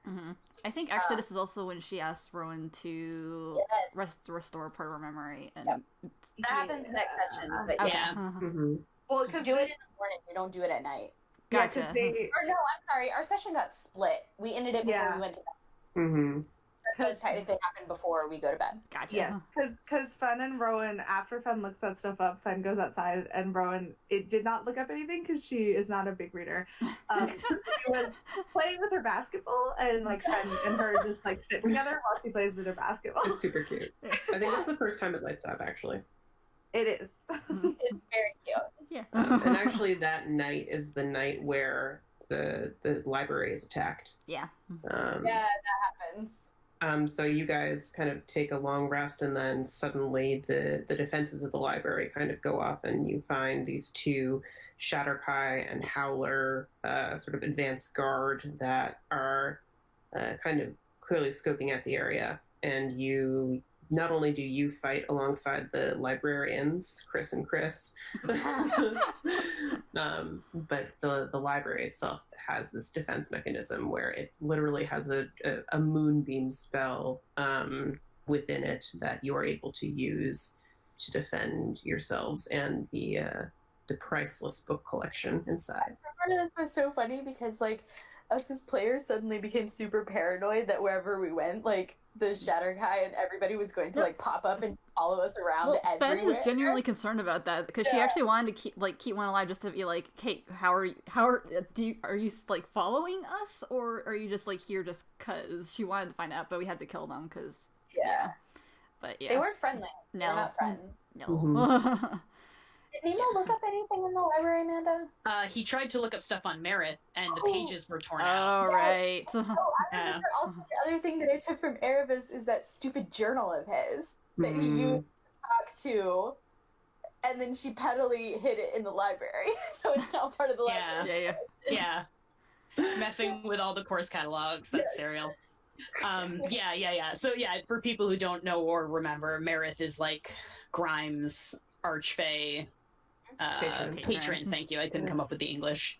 So yeah, I've been frantically searching for information on them for like forever, and I can never find shit. And then they were ripped out, so it was like, oh, cool, go fuck yourself. Cool, love that. Yep. So then I think we tree stride to Zerat. That's correct. So And after this big fight, you guys travel to Zerat. Initially, you scry, and then Scry there.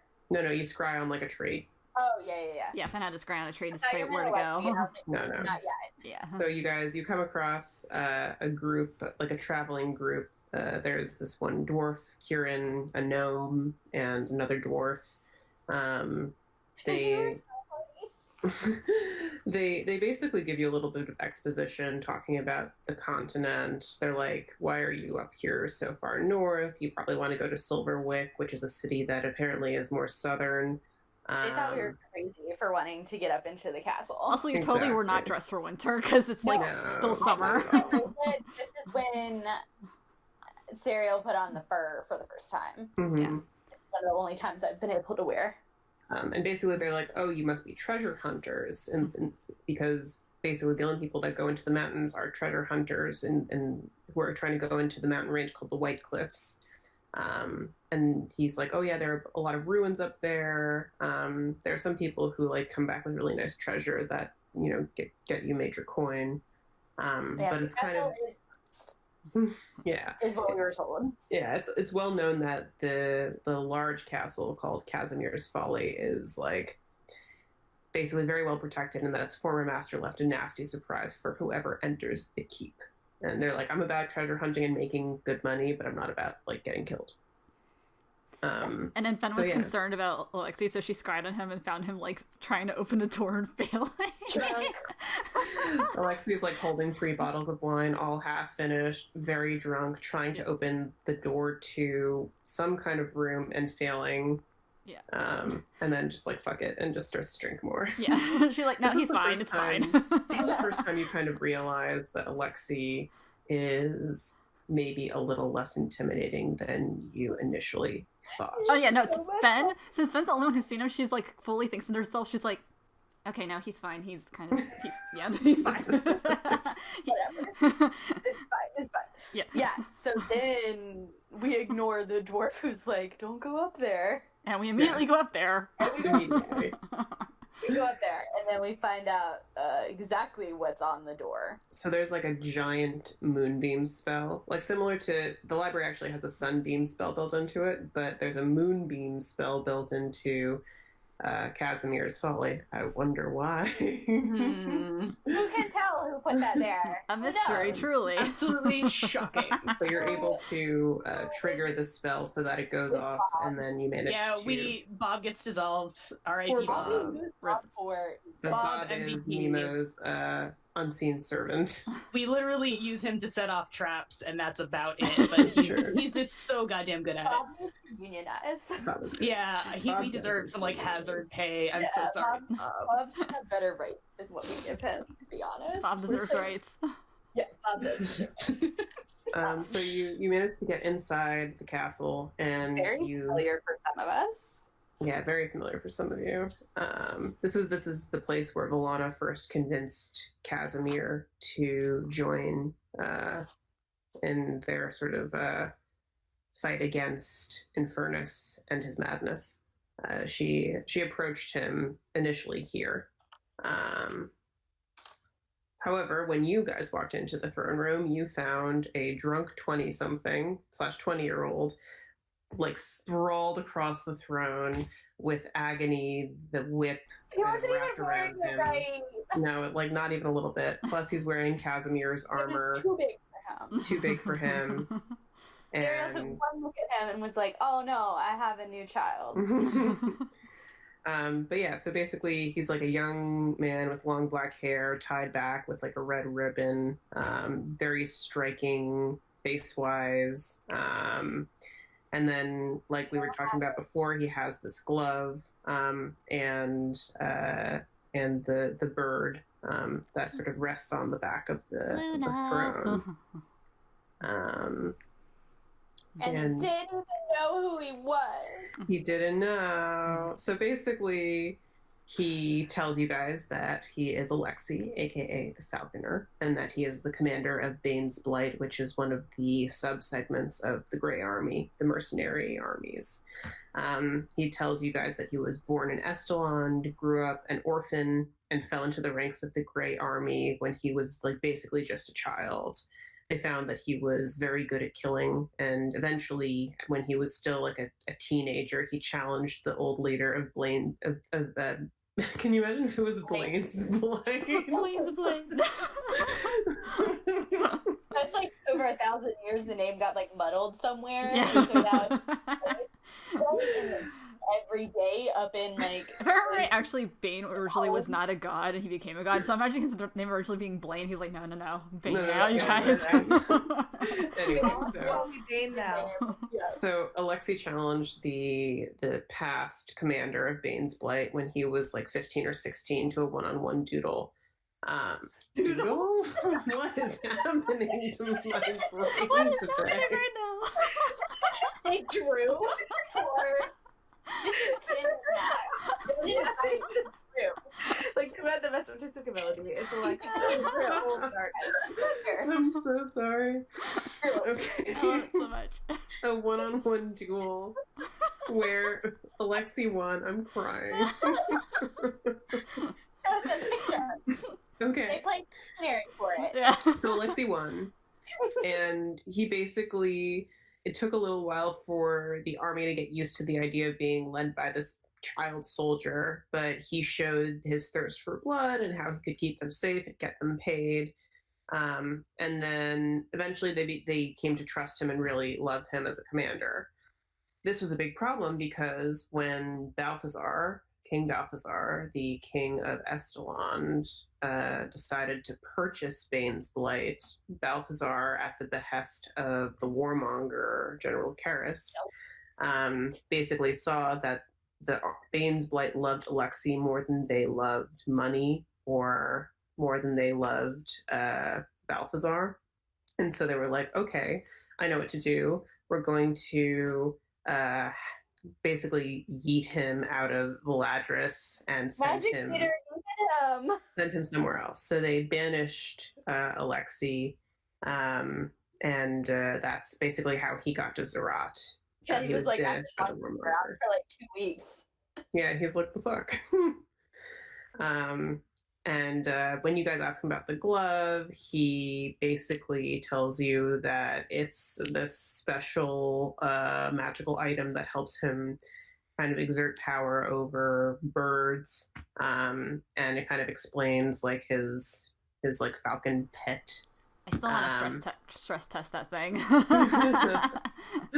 And then he also he explains that, I found this armor, the armor of Casimir the Blackhearted. I found it in treasure hunting in the ruins of Erlond, and that he found a crypt.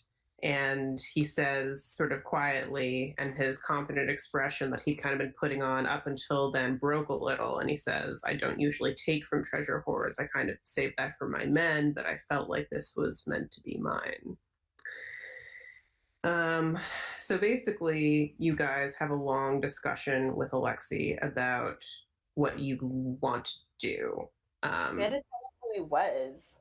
Yeah, you tell him that he is the descendant of the Queen of Erlon, Valana, the God-touched, and Casimir, the Blackhearted, who once ruled over Bane's Blight as like its commanding officer and commander. And you reveal that on the inside, or you perceive that on the inside of Casimir. Saw that, right? Yeah, Fen sees this. Yeah, Fen sees that on the inside of Casimir's armor, right over the left side of the chest, is the symbol of Elistray, which is emo as fuck. I know, you were such a dick for doing that. You're welcome. To me. This isn't even like the last thing that we found after we go snooping around. No. Anyway, basically, Alexi needs a lot of convincing to... He's also drunk. He's super drunk. And he's like, I'll talk to you in the morning. We were like, you should go to bed. Yeah. And we will talk to you in the morning. Yes. Yeah. So basically... Oh, wait, didn't Rowan sober him up? Yeah. But he still was like, this is a lot. Rowan sobered him up to even have the conversation with him. Yeah. I think also we convinced him because we told him that we were going to kill Karis and other people related to him. We're going to get your armory back for you. Like, don't you want it back? And he's like, I'm totally about that. And then at one point, Sariel's like, but you could also be more than that. You could be They had that combo in the morning. Yeah. Yeah. So in the morning, they have that combo, but in the meantime, during the middle of the night... we do what we do best. We do some snooping around around the castle, around Casimir's Folly. You find what looks to be Casimir's bedroom. This is actually the room that Alexi was trying to get into. Could not get in. And you guys, you read the rune on the door and discover that basically the door needs blood to open. And you're able to open the door, and on the inside is a fairly sparse room. However, you do find... Vengeance. Sorry? Vengeance. Yes. So, yeah. So they find two things. They find... This is Julian and Sariel at this point. They find... And maybe Fen? Is Fen here too at this point? No, I think aren't you with the bird? I think she was with the bird, yeah. Okay. Yeah. I think she was with Luna. So Julian and Sariel find Vengeance, which is the sword that Volana gifted Casimir many moons ago. And you also find a map of Voladris with various markings on it. And it seems to be a map that Casimir used to track Volana when they were enemies. Yep. So that's cool and normal. Yeah, that's fine. That's definitely cool. They're definitely not possessive weirdo gremlins about each other. In the best way. Yeah, I think, Fen was with Luna because I remember Alexi trying to use his glove on Luna. Luna was like, no, I'm hanging out right here right now, actually, now. I'm good. Yeah. Then we had time in the library. Mm-hmm. Yes, yes. So we found the book. The Book of Health. Oh, yeah. That I have not been able to use yet. I've been a little busy. So yeah, they do a bunch of snooping. They find a Book of Health. And then the next day, Sariel and... Fen has a dream where Thurisdan cannot find her. Yeah! He cannot see Zerai yet. Yes! This is the first time we got the hint that maybe if we were outside of Voladris, that Thurisdan could not exactly track Fen, which means that he could not exactly track us. Yeah. Mm-hmm. Exactly. He was really pissy at her being gone. Yeah. Super pissy. So... I had a dream that night. Yes. This was... The flashback dream. Oh. Sorry, I was just reading. I'm just going down my list of notes on my thing. This was which one? You want to help? Oh. And they definitely fucked. Dream. Yeah. So Sariel has a dream about Kaz and Volana, where Volana is basically begging Kaz to help her, and it's super cool and normal. Definitely cool. And then we have the Alexi in the morning. Yeah. Tells the emo stuff about Elistray. Yeah. And basically the bird. He tells he shows you guys initially that he is at least some portion of himself is a paladin, because he's able to lay on hands. Mm-hmm. And so he tells you guys that he is he's had this relationship with this sort of godlike figure who he's literally never even known the name of, never really communicated with her or prayed to her. But it basically, you guys figure out this must be Elistray. And so it turns out that he is a paladin of Elistray as well as a fighter. He's a multi-class. And so He's a perfect little baby. Sariel kind of explains to him about her relationship with Elistray and her relationship with gods in general, and kind of tells him that he is the rightful heir to Erland, and that if he wants to be king, he could claim it, and he could be, the ruler that he was born to be. And Alexi's like, I don't know if I want that. I don't know if I should be ruler. Seems like a bit much. Yeah, he's like, I don't know if I am a good enough person to be king. He's like, I killed a lot of people. Yeah. He's basically like, I killed a lot of people. I've killed a lot of innocent people. And Sariel tells Alexi, I will help you. My hands are not clean either. And it's okay to not know what you want right now. And he said he doesn't speak Elvish, and she was like, I can teach you that too. So he's in remedial Elvish class lessons with her. He is. Elvish as a second language.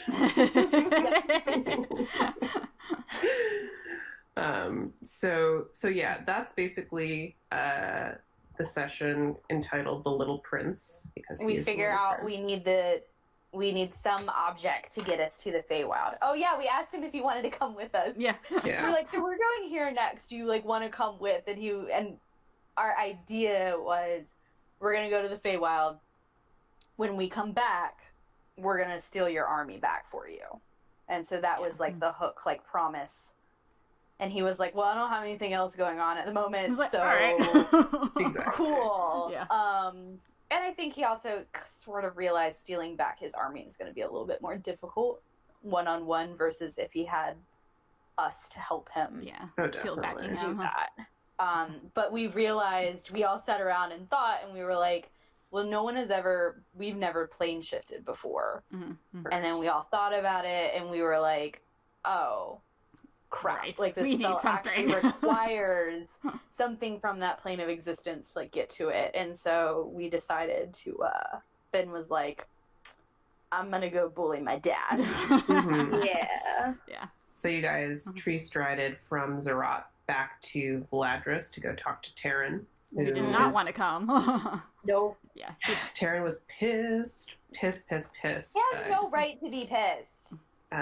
Basically, he did not want Fen involved in this. He wanted to protect her, but ultimately Fen had stood up for herself and said, whether or not you like this, I am involved and I need to do something about it because it's the right thing to do. Yeah. Yeah, Fen's very much, I don't really have a choice in whether I'm in this or not, so either you give me the tools that I need for it, or I'm just gonna wing it. Yeah. So he gives her the tuning fork that it enables her to plane shift to the Feywild. It's Luce's circlet. Yeah, it's basically Taryn tells Fen that Luce is in the Feywild. And that if you want to go after her, that's where you need to go to find her. Yeah, because the witchcomb spreading was because of her, and I think 2 and 2 together, it was because of the Madlands that it was getting worse now. Mm-hmm. That before she was kind of making it not as bad by going between, but now it's not really controllable anymore because of the Madlands opening up. Exactly. The basic kind of shtick is that Thurisdan is punching his way through the planes, and by making holes within the planes themselves, even if Luce attempts to contain her sort of witchcomb curse in the Feywild, if there are still holes leaking out between the two of them, even if she travels to the Feywild, she's not really able to control it anymore. Yeah, and Fen wanted answers anyways because she obviously doesn't remember anything about the Feywild, and Rowan had unlocked at least one of her memories in the library, where they also found out that it was being magically sealed from her. Yes. So the one memory that Fen did have that was unlocked by Rowan was that of her as a child being led through the Unseelie court towards the Unseelie Queen, and the Unseelie Queen having like a discussion with her mother. Yeah, and the queen was not happy about her being there, but she accepted, quote unquote, accepted that they were there. Exactly. Dun dun dun. Dun, dun. Dun, dun. Right. So then we come to, I believe, is there anything else in that last session before we go to the Feywild? I think. No. Garnet almost recognizes Alexi because Alexi is known as a little warlord that's been roaming around the western side of the continent. True. And Alexi like has to do like a whole on like nope. No, not me. Not me. Absolutely not me. Definitely not me. Nope. He's carrying like 2 swords and agony at this point, and Which is a big whip. Yeah, and wearing the armor that, while it does not fit him, is very clearly like yeah. Nemo's just like, no, this is our drunk friend. Don't worry Yeah, we about were like, him. I think that's exactly what we said. We were like, Yeah. no, he's just drunk. Yeah. Yeah, and then because Alexi was so betrayed, like, this is Fenn's father. How could you do this to me? And I was like, Yeah, because he's confused by Fenn's everything. Yeah, Alexi's like, how could you fuck this up for me? He's like, this is the first place you all dragged me to? Like, damn. It's like, I mean, I your think parents he tried already.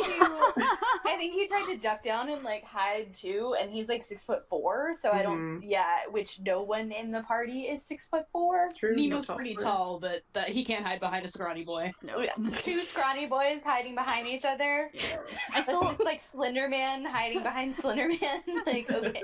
yeah, I still love the conversation that Fenn and Alexi had, where he was like, he was so confused by her everything. He's like, "Who are you?" And she's like, "I'm Fenn, no last name." He's like, "Oh, that's fine. I don't have a last name either. I'm still Yeah. effed up It about was that." so cute. It was so cute. Yeah, the second that Alexi and Fenn kind of start interacting, there's like a sense that like, oh, there's some chemistry here.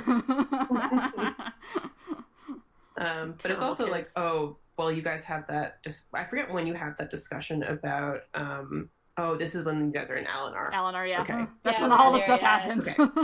We Right, so, decide to plane shift. yes, we decide to plane shift, and a very fun part about the end of this session was ending it with you guys are in like a clearing, and there's like a stranger that is attacking you, and then I ended the session. Yeah. Yeah, it's like, Turns I out- finally found you. Yeah, the stranger said, "I found you, beast." And so it turns out that stranger attacking you guys is our guest for the next 5 sessions, aka Casey, who plays Roxanna. Yay! With you. 2 hours into this recording. I was having a great time listening. Listen, 2 hours is actually pretty quick for us. No, yeah, that's We're up true. to session 66. We only have 4 sessions to get through. Wow. Pretty good. Yeah. We're doing okay. So yeah, I first approached Casey about joining us. I don't remember when. Like, I'd been thinking about it for a long time, but I knew harassed you about it. I knew that I wanted to drag you into the Phoenix Fields at some point. I was low key hinting at it too. I think I was messaging Jordan and I was messaging you like, you guys look like you're having such a fun time. Like, Yeah. great. I remember like talking to you about it, and I was like, you should guest with us the next time we have, like any time like for a guest. And then I like messaged Emily and I was like, Casey should guest with us like at some point. Like, I was like, I think Casey would super enjoy it. Like, Jordan was dropping hints that Casey I was like, yeah. Yeah, it was like Kim Kardashian meme. Yeah. That was literally me coming out from behind the bush like, hi. And it was a really good spot for Casey to jump in because it was going to be kind of like a contained-ish arc, and also we kind of made her character very Fen focused. Yeah. And because this was going to be like a very Fen personal arc kind of thing going on, I wanted to make sure that not only obviously we had like some good Roxanna moments, but that also she complemented Fenn's personal arc, which I think she did really beautifully. Yeah. She did. Emotions. It still gives me feelings. So at the beginning of this session, which is entitled Kingmaker, aka Roxanna's last name, Roxanna attacks the party, and initially she literally is like, "I'm gonna get you, Beast," and you're like, initially everyone's like, "Why is she calling Fen the Beast?" We like literally went from like, oh look, like the clouds look different here, like the grass is different, and then like turned around and there's this like woman in like, I have my description of her here. 20 feet away, there is a knight in rose quartz and gold armor with a trident in hand, with a peony flower in her chest. Yeah. And has pink hair and butterflies around her. 3 butterflies, 3 golden butterflies. Yeah. And yeah, you basically tried to separate us. Yeah, Roxanna attempts to attack Fen. In true Roxanna form, it went from 0 to 60 in about 2 points. And then as you guys are fighting these Erpines, basically, if you've ever seen the movie Annihilation, there are those like flower bears that are decayed and all screwed up. That's essentially the Erpine, which is a creation from the Fairy Fire supplement that I used pretty extensively within the Feywild arc. I remember one eats Rowan, and I remember tweeting, loves the crunch. Well, I've gotten swallowed more than anyone else. Don't sound so proud. And I'm upset about it. So Rowan's secretly into being bored? Yeah, Rowan's Rowan's secret case war. It's the opposite, where she's getting more claustrophobic every time. Funny. It's like the Behir. Rowan's like, this is definitely not my thing. No, I don't. She's not like a kink shamer. Yeah. Rowan's like, this one's just not for me. It's not a me thing. It's not a her thing. No. Anyway, so you guys join forces to fight against these bear creatures. And then eventually you kind of come to a standstill and you're like, okay, explain yourself. Why are you trying to fight us? She's still trying to attack Ben. Yeah, she's still trying to kill me.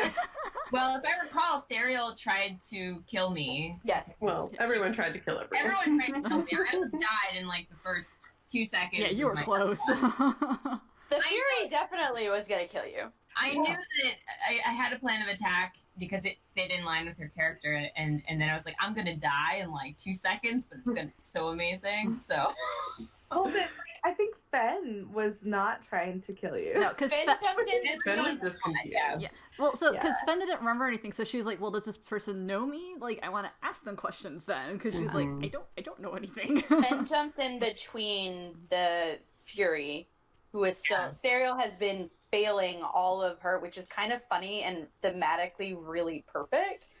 Been failing all of her wisdom saves at the end of every fight for the last hot minute. Yeah. And the Fury is very protective over Fen because they like Fen.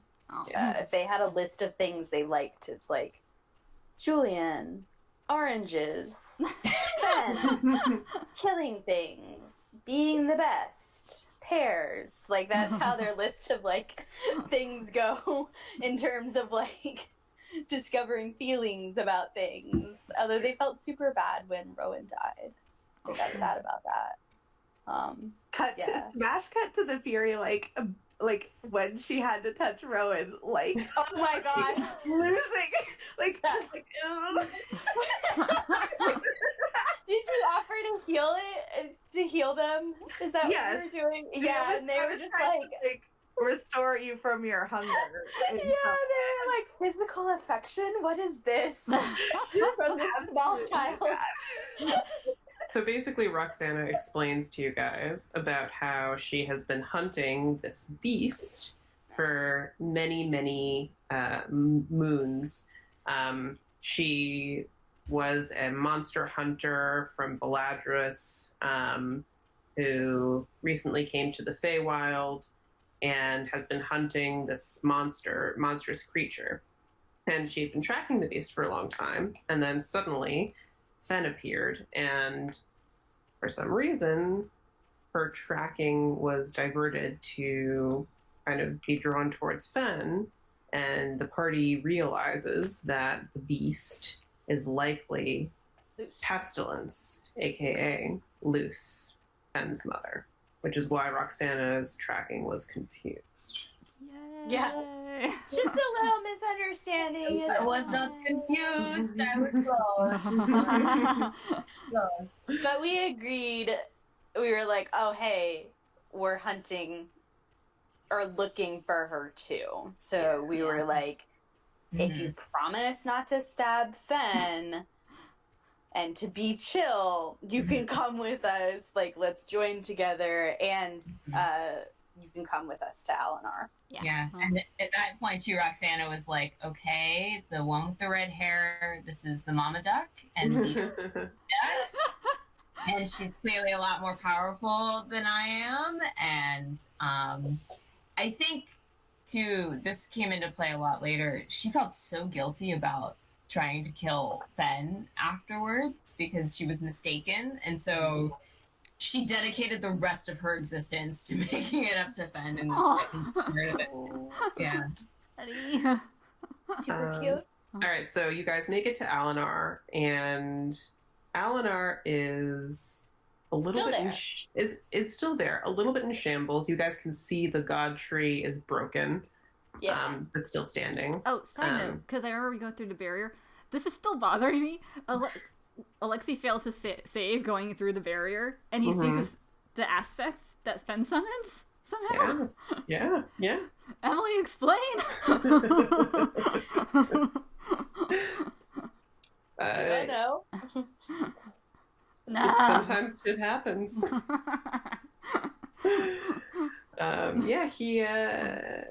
He sees the aspect, which terrifies him, and he does not want to go through the barrier. And We someone have to kick him through, like I someone did with karate kicks him Julian. through the barrier. Yeah, I kicked him through. But then you guys manage to get into Alinar, and in Alinar, the only members of the council that are still there are Elian, or Is it Elias or Elian? I forget. I think it's Elias. Elias, because Elian is the Arathis cult leader. So Elias, who is the husband of Lord Ravensworn. Lady Runesinger. Lady Runesinger. The daughters of the Freegroves. And the Shademore sons, the younger ones, are supposed to, well, we don't know yet, but they are here as well. And Bellinor has been filling in for the Golden Star family. Exactly. Also, Lady Cathia is there. I thought she stayed with Mom. No. Remember, you have that convo when you're like, I'm so disappointed in you. Oh, yeah, I read her for Bill. That's right. Never mind. So Lady Cathia, who is the mother of the Freegroves, is there. And actually, when you guys sent Alinar to Feywild... It is Elian. I wrote it down. Elias must be the Arathis student. It must be. Yeah. They're both L. So when you guys initially sent Alinar to the Feywild, you told Lady Cathia, like, you got to take some charge right now. He took so Lord Ravensworn was the head. The way, we've talked about it before, but the way that Alinar's ruling class system works is that whoever the head of the family is out of the 5 has a council position, and then the Grand Enchantress also has a council position, though Typhane kind of didn't go a lot. Yeah, she's 1,000 years old and was like, I'm good. But Lord Ravensworn was the head of the council, and the way it works is when you are the head of the council for the year, you are not allowed to leave Alinar. You are there in the city. And so he gave his pendant, the ceremonial pendant, to Lady Cathia, because we were all like, well, we don't want Lady Runesinger to have it because she's evil and awful. And everyone else is like children, so no. So she's supposed to have been in charge, holding down the fort, and we find out that she's not. That Lady Runesinger has been calling the shots, and one of the worst things she's done is that she has, so Alinar had opened it. So one of the conditions Serial laid down in Alinar leaving, and it was Julian's idea, was that you have to take in people from Ostax, from Soraya, from Belmar, anyone who can come and make it before the city leaves, that you have to take them in. And it turns out that Lady Runesinger has made them essentially second-class tiered citizens within the city and has been making them do like all of the guard duty and like all of this other like nasty stuff. And we have to have a council meeting because Serial is furious and is like, well, that's over, that's canceled. We're not doing that anymore. Although you suck. But you find this out from Gare, who actually has made it to Alinar. He tells you guys about guard duty, and you guys also talk to Bellinor, who we tell Gare that Lysander is okay. Yeah, Gare is so happy. Yeah. So basically you find out that a bunch of sort of foreigners have made their way into the city and they're being treated very poorly. And Serial has a very stern discussion with the small council where she reprimands, number one, Lady Runesinger for doing, for treating all of these refugees like less than people. And then she also chastises Lady Cathea for letting it happen. Yeah, and I asked where, notably absent, is either of the Shademore. There's 3 of them still within the city, and none of them are here. Exactly. And she's not happy about that. No, she's like, it's like a disrespect thing. Like, why are they not at the council when I summoned them? Yes, that was it. She was like, excuse me, when I say jump, you say how high. So, like, why are you not here? Yeah. And then, actually, at this point, I think Roxanna Y'all are inspecting the tree. Yeah, Roxanna and Fen take a look at the tree, and actually, a whole group of you go. I think Fen... We split off. Some of us go to Garland. Yeah. Rowan and I and Alexi go to Garland. Yeah, I think it's because just... we get the armor fixed for Alexi. Rowan gets a bunch of new clothes for her and for Nemo. I do get clothes for Nemo. Yeah, Amity, Jesus, Nemo tries to library. Wrong character. Yeah, Nemo goes to Wrong library. That's character. right. And then Julian gets a banging new outfit to wear for Gilead, but he won't put it on because he's like, every time I put new clothes on from you, I end up ruining them because we get into a fight. So he doesn't. And then you two are doing your little druid nature thingy with the tree with Julian, who goes with y'all. Yeah, and actually, it like almost hurts to touch the tree. I was just gonna say that was also the first time that I sort of confided in Fen about like I remember I picked up on like a vibe between Fen and Alexi, and I confided a little bit of my backstory the first time too. But Roxanna was trying so hard to give Fen like advice, and she was not picking up on it. She was like, "What?" Responsible. She's like, "I need to make this child's life like better in some way. I need to help." And then later, Roxanne in the bushes watching Alexia and Fen talk. Yeah. Always in the bushes. Yeah. Just walking. So at this point, Roxanna, you actually go and you start sparring with Bellinor. Oh, that's the next day. Oh, that was the next day. No, we Next get day? engaged. Yeah, so What was we that? also That's went to today. the bar. Yeah, because remember, also a bunch of us get Because- drunk that night, and then the next day is when stuff kicks off. Yeah. I see. So And we get this tattoo that Yes, night while we're getting so- drunk. we have no. That's next. Oh, is that next? No, you get your tattoo on the day that we get married. Yes, this is also the night in which Rowan And like, Fen looks have to the key and then Yes. talks to Fen. Yeah. Yes. So what happens is we do. I think we all have dinner. Everybody cleans up at the house, and we're like, Roxanna, you can have a guest room. Like, stay here. Blah blah blah. That was a big deal to her. That was a big deal to the people that she tried to kill invited her into her house. And that's just sort of how it is. It's fine. That's how this group operates. So we were like, we then were like, dude, one of our favorite places is the Free Grove bar. Yeah. Let's go to the bar. And y'all, like, various people end up there, but before that happens is when Serial is snooping around in her mother's library for basically the vault that holds all of, like, the Golden Star, like, jewels and things like that. And then this is also when Julian asks her we trade jewelry. Mine was meant to be something like very nice for him to go with, like, his new look for Gilead, because he's been a little concerned about going back there and it's going to be weird, it's going to be different. And she's like, okay, but we can make you look the part, like, you're going to be awesome, it's going to be great, don't worry about it, it's fine, like, it's fine, and then I got one-upped by it was a great one-up thing. But Julian asked Serial to marry him, essentially saying they had a conversation several sessions ago,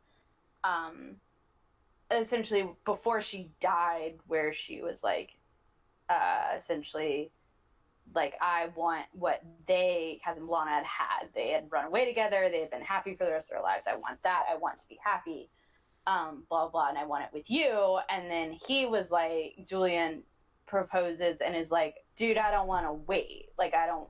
So, yeah.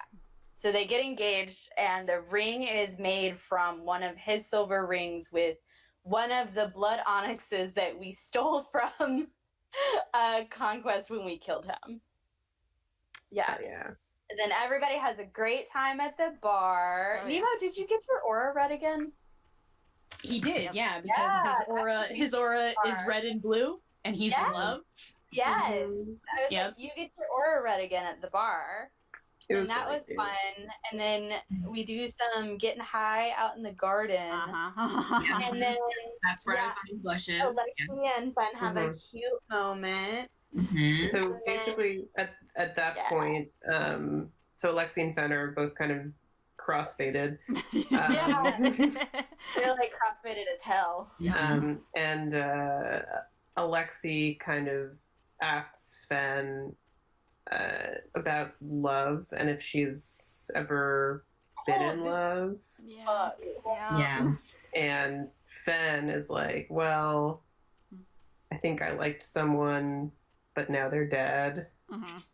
And at this point, of course, Alexi is speaking from a place of, oh, I think I have a crush on you. And now he's like, oh, fuck. So she's so not available. Not in any way. Jokes on him, I have 2 hands. So he's like very sad, but it's very difficult for Fen to... I put him to bed and he was like so sad. I remember that. But then they have a moment where also, because he asked her, like, generally, like, so what's, not quite this, but like, what's your deal, sort of, and she kind of, she decides to tell the truth, so she tells him about Thurston and everything, and that they're gonna go fight her mother, and he swears that he's gonna help her, even though he's all sad, because he thinks that she doesn't like him, and he kisses her knuckles. I was like, no! Yeah. So emo. It was. It was very depressing because everyone got drunk and Rowan did not get drunk. No, Rowan went to go do something else that made them sad later. Was that when you were doing the legend lore thing? Yes. Yeah.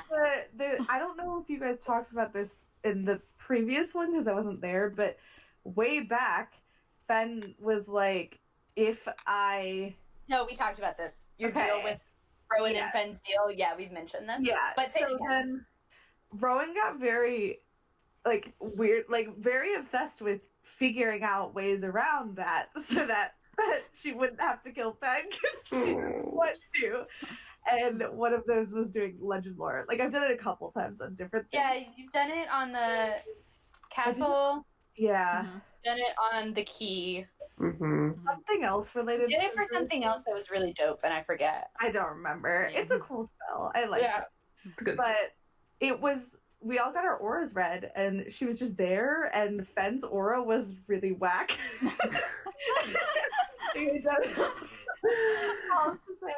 But because she She rarely at this point, I think, gets drunk with you guys either, because she kind of is very mom friend about it.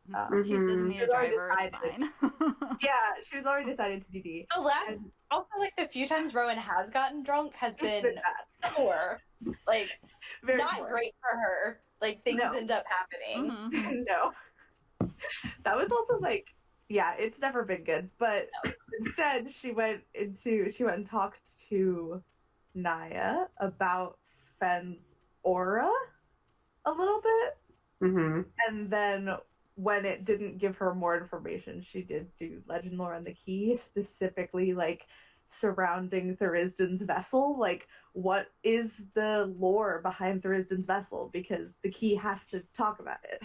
And what is interesting is that when Salome talked to Fen, the idea that Salome put forward was for Fen to take in Thurisdan, and then they could defeat Thurisdan before he was ready. Well, I think her deal was to free Thurisdan earlier, not necessarily for Fen to get possessed, but she wasn't sure either about how to. Yeah, it wasn't a viable option. No, I hate that, Emily. It wasn't a viable option. I think everyone else in the party was just like, no. Well, now we don't really have a choice, now do we? Now we don't. But then it's whatever. Rowan's deal was like, the Key basically strongly believes that if Thurisdan gets inside Fen, he will eat her from the inside out, and there will be nothing left of her. And so then the she words hollowed out were used. They will hollow her out. And so then Rowan struggled with that all night, and then told Ben the next day. Yeah, I think we all went to sleep after that. I remember having to put. Roxanna got drunk. Oh yeah, you did get drunk in the bar. In a while. Well, she hasn't been drinking in a while because she spent 7 years alone. And she told Serial, she used to pester this old hermit that lived outside of her cloister. Yeah. And then they put two and two together that she must have been talking about Micah. That she used to bully Micah. Yeah, like leave firecrackers outside of his cave and like that sort of thing. Because those of us who know that Micah is probably one of like 5 level 20 people that are probably in the campaign, we're just like, right? Like, it was like amazing. Like the young kids at the cloister used to go and make fun of this old hermit that lived in the mountains. Yeah, like the level 20 NPC that could like just kill you like that. But I'm trying to think of who that would be. That would be like Micah, probably Taryn. That's how you know he's really controlled the Fury. Yeah.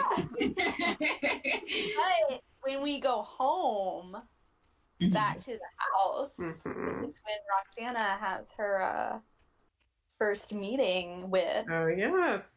So on the way back to the Golden Star Estate, Roxanna spies a very tall, very handsome man traveling with a young girl. And it appears to be Jedediah Hunt, who is the gunslinger that Julian got his first gun from way back in Solace during the Nemo personal arc when they were traveling from Soraya to the Witchcomb / the Gilead Crossroads.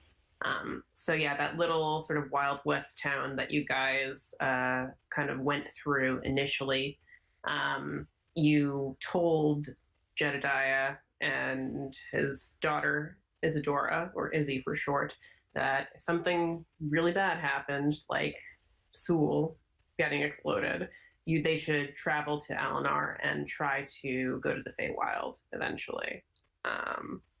So turns out they took your advice, and Roxanna purposefully trips in front of him so that he will help her up, and it's a very adorable meet cute. Yeah, well, here's the thing. She has a 6 dexterity. Yeah. So she's very clumsy. -3. And in her drunken state, yes, she did throw herself down on the ground. Here's the thing, it worked. And it was more, honestly, in the moment, it was more of a, who is this sort of thing? And sort of, I remember how you described it to me, like it kind of caught her attention. So in the moment, that's what I came up with. I have no idea. I don't know if it was me or the glass of wine I was drinking. I don't know. It was fantastic. Yeah, and they had a little bit of a meet cute. It was adorable. So everybody goes home that night and goes to bed. Some people in this establishment wake up throwing up flowers. It's cool. So basically, one of the after effects of the Erpine is that there's a curse associated with it, where if you, I think it's if you kill the Erpine or if you're within a certain radius of it. And you fail a save or something. Yeah, I think it was I thought it was- radius. I thought it was if you got caught up in the wind wall. Oh, it was the wind thing. Oh, yeah, right, yeah. right, There was the yeah. tornado around it. So basically, everybody succeeded on their save except for Alexi and Julian. So they both woke up throwing up flowers, which was mildly terrifying. But kind of amazing considering what they both did the night before. Like, Love getting my fiance. engaged. Well, it was funny because Serial and Julian's thing is when they get high, she feeds him flowers consistently out of that garden. So at first she was just like, oh shit, like we got too high last night. Like that's not cool. We fucked that up. Yeah. Then it was very quickly like, oh no. And then Alexi It's just had one some of- straight up like Hanahaki disease going on. Yeah, straight up. But yeah, so this goes into the next session, which is entitled Body Snatched. Yeah. Oh god. So at this point, you guys are kind of trying to figure out how the hell you're going to find Luce, how you're going to fix the god tree. So you guys kind of split up a bit, do some research on your own. Rowan tells Roxanna goes, yeah. At this point, Roxanna Yeah. goes to the fighting pit to spar with Bellinor. Yeah. So basically, you go with Bellinor to the fighting pit. You guys spar quite a bit, and you are very good. And you manage to defeat him, and he gets like weirdly pissed in a way that you like did not anticipate. Because He was like mad.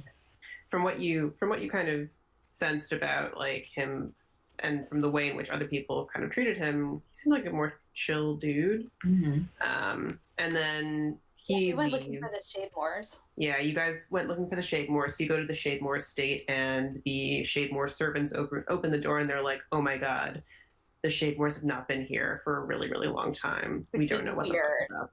Because Gargalad, one of the Shade Moors that is still there, is Bellinor's best friend. Yeah. And there's no way that Bellinor would not have mentioned Hmm. to Serial, hey, my best friend has been missing for several days. Exactly. And then, in addition, Roxanna starts talking to Gare about his guard duties, and this is when things go from like a little weird to downright spooky.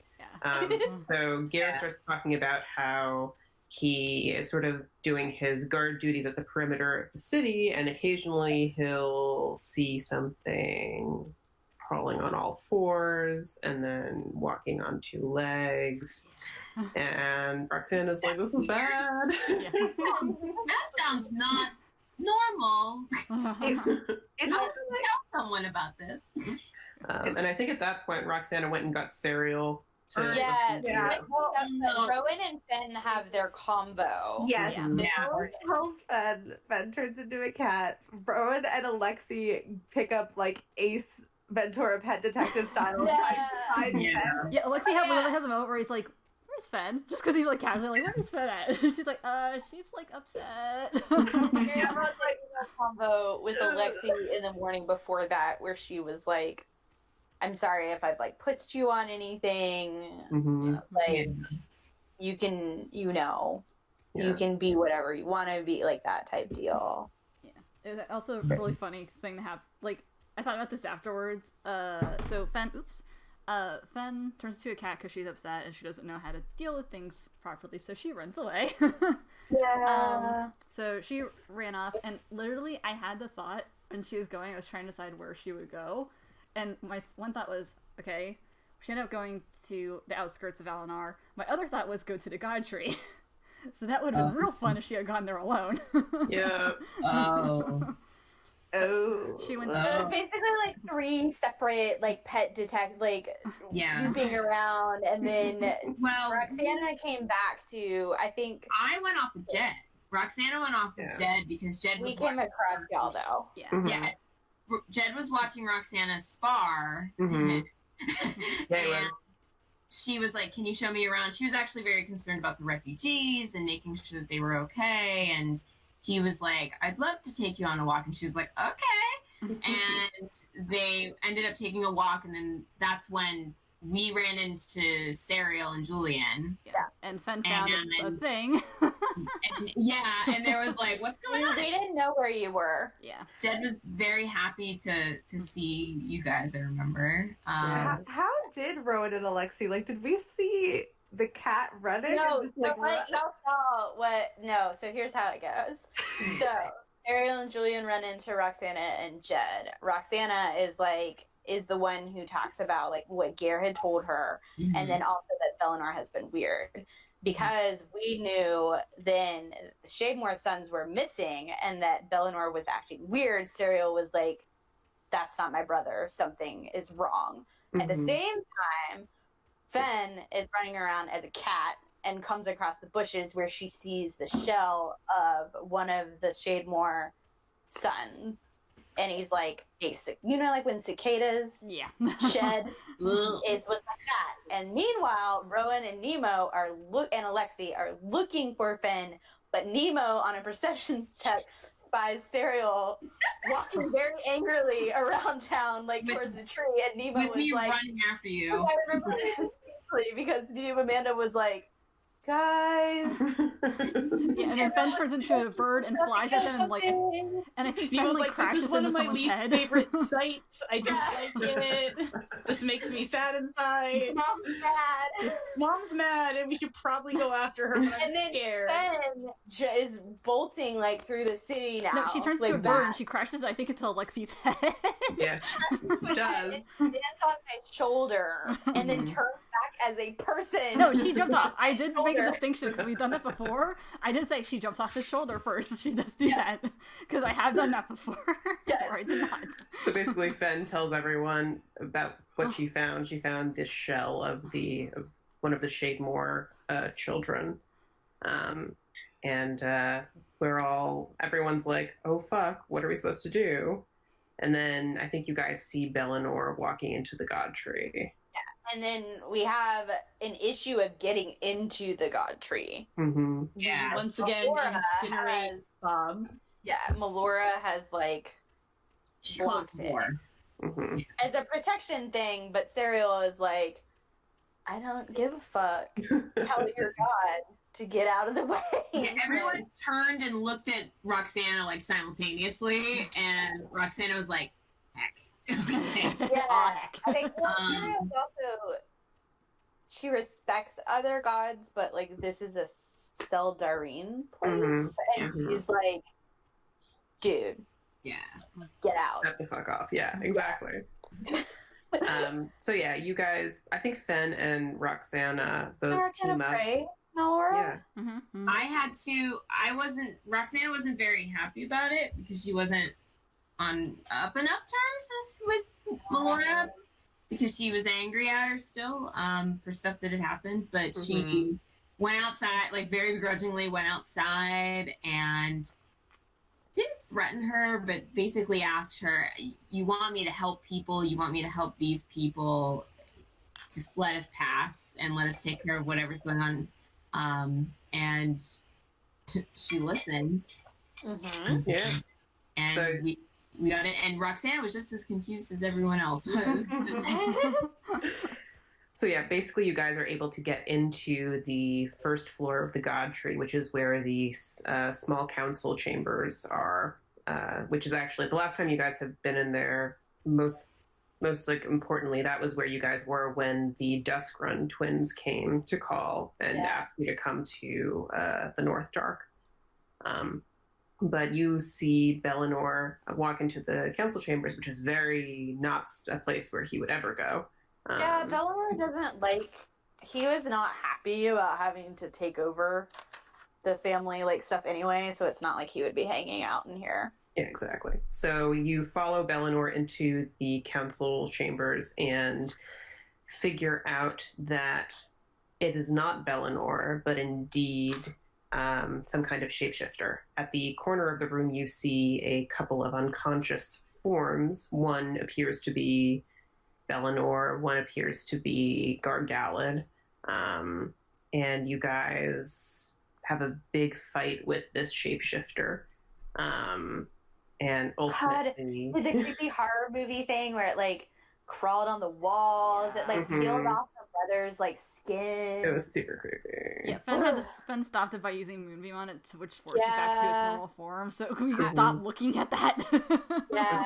So And I had to...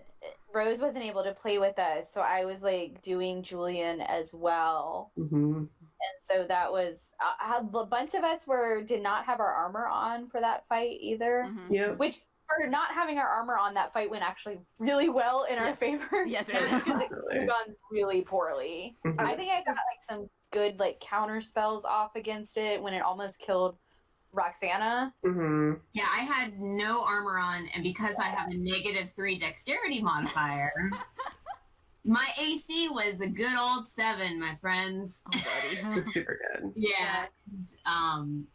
Yeah, I got hurt a lot, but we did manage to kill it, though. Yes. And some of us stayed downstairs to deal with Bellinor and stuff. And then Roxanna and Fen and Alexi and Nemo went upstairs because Fen felt a little tug to go on up the stairs.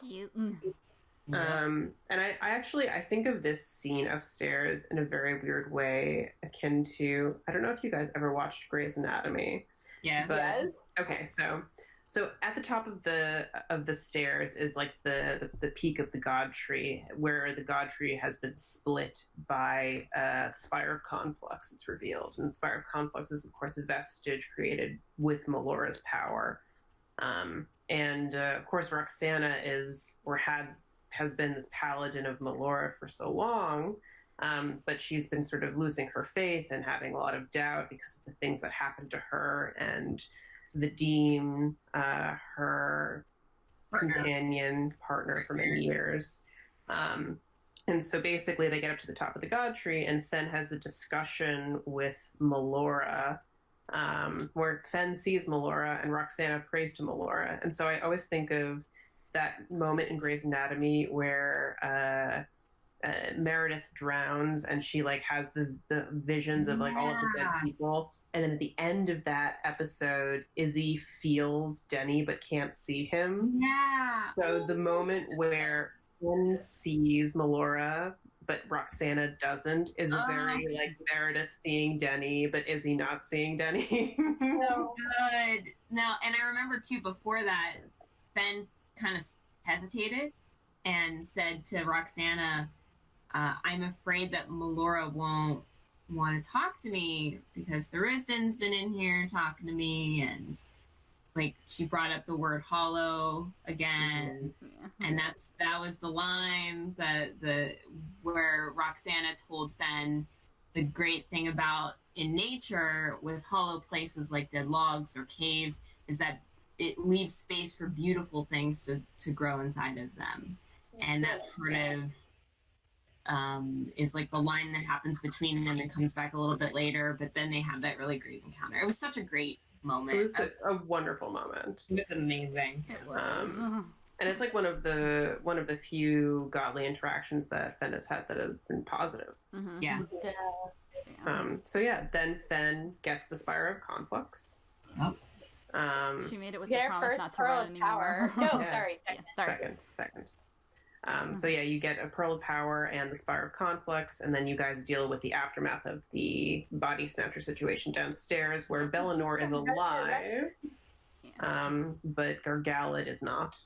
And you guys are able to resurrect him, but he is like basically in a coma in a similar way that Rowan was after her. Bullied an evil god. Yeah. So basically, Serial beseeched Veyrune, who is the twin to Elistray.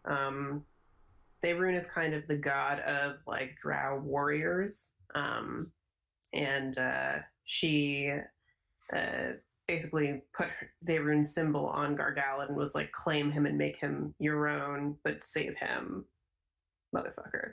Yeah.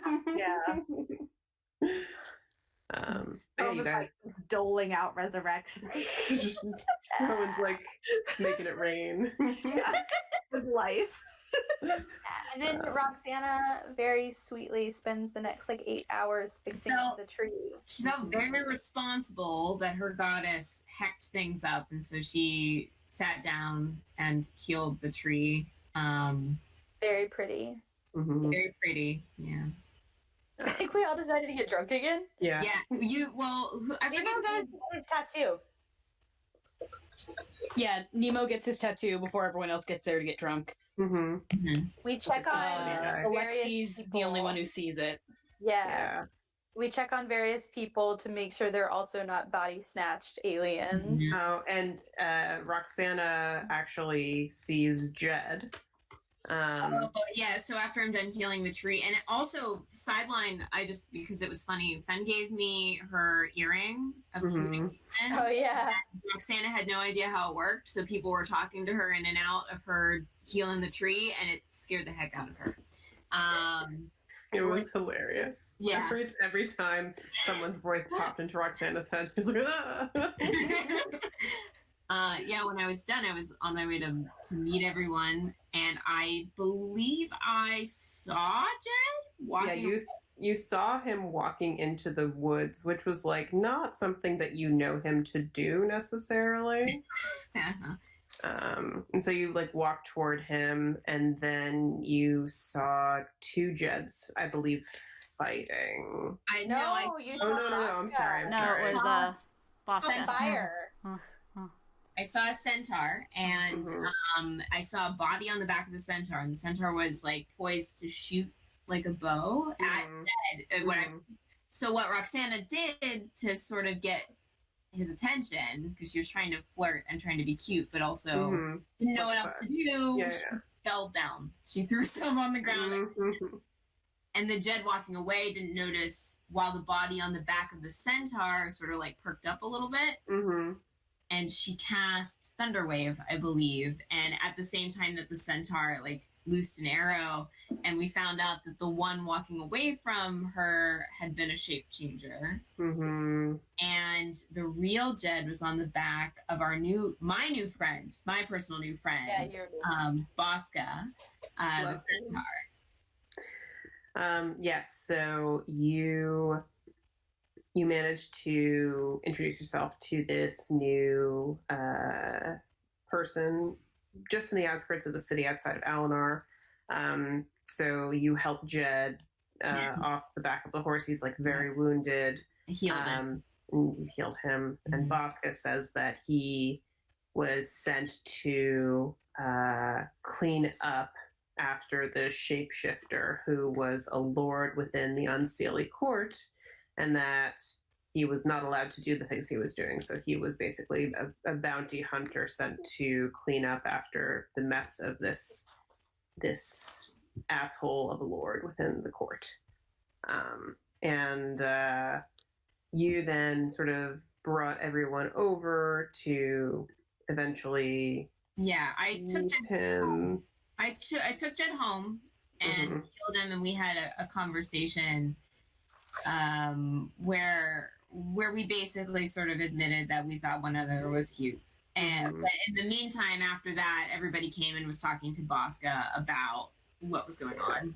And I think after that conversation between the two of you, Roxanna, is that when the first butterfly? Yeah, it's when she confided in Jed that she used to have a partner named Vadim who, when they were working, he got bitten by a werewolf, and werewolves are sort of beyond the scope of Melora. Like, if he died, he would have never gotten to see his goddess that he devoted his whole life to.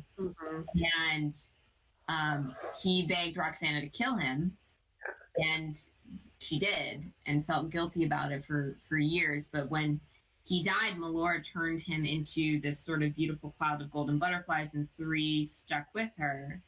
And after that story, I believe one of those butterflies landed on Jed like during the story, and then when he left the house, the butterfly, which he later confirmed was the same butterfly, flew away from her.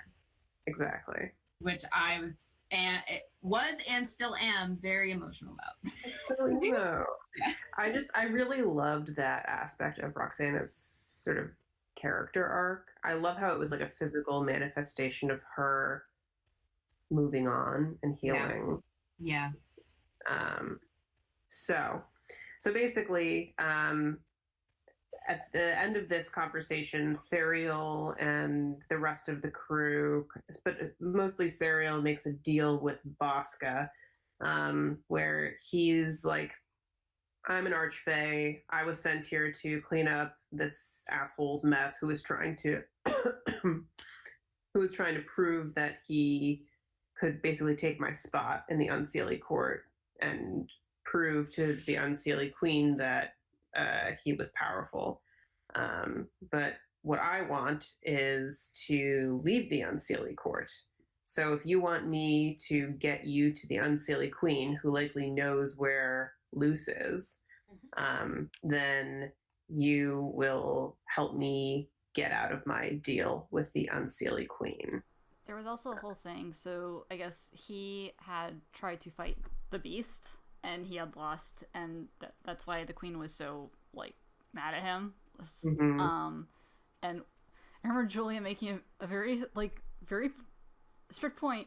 Fen, you should be hidden for now until we figure out what's going on. And then after Serial made the deal with Bosca, then Fen took the disguise off, and since we were under the deal, he couldn't do anything, but he very clearly was not happy about it. Yeah, he was like, what the fuck? Yeah. Part of the deal is also that he would drop us back outside of the we didn't cover this. So when we first showed up into Alinar, been only 2 days on the material plane to us, in between Ninileth's message, was actually like 6 months in Alinar. So we were then like, oh crap, time is passing weirdly. So part of the conditions of the deal with Bosca is that he will drop us back onto the material plane at any time point of our choosing, which becomes a really big thing because later on, after this conversation is over, Nemo gets... Well, I think that's after. Isn't that after? It's the next morning. Nemo gets, like, a blast from... Oh, okay. Well, anyway, the only other thing that happens tonight is I get married. Yeah. Which Fen wasn't invited to, which she's still mad about. We'll talk about this instead. At the very end of at the very end of the session that is entitled Ceremony, this is after the Bosca fight.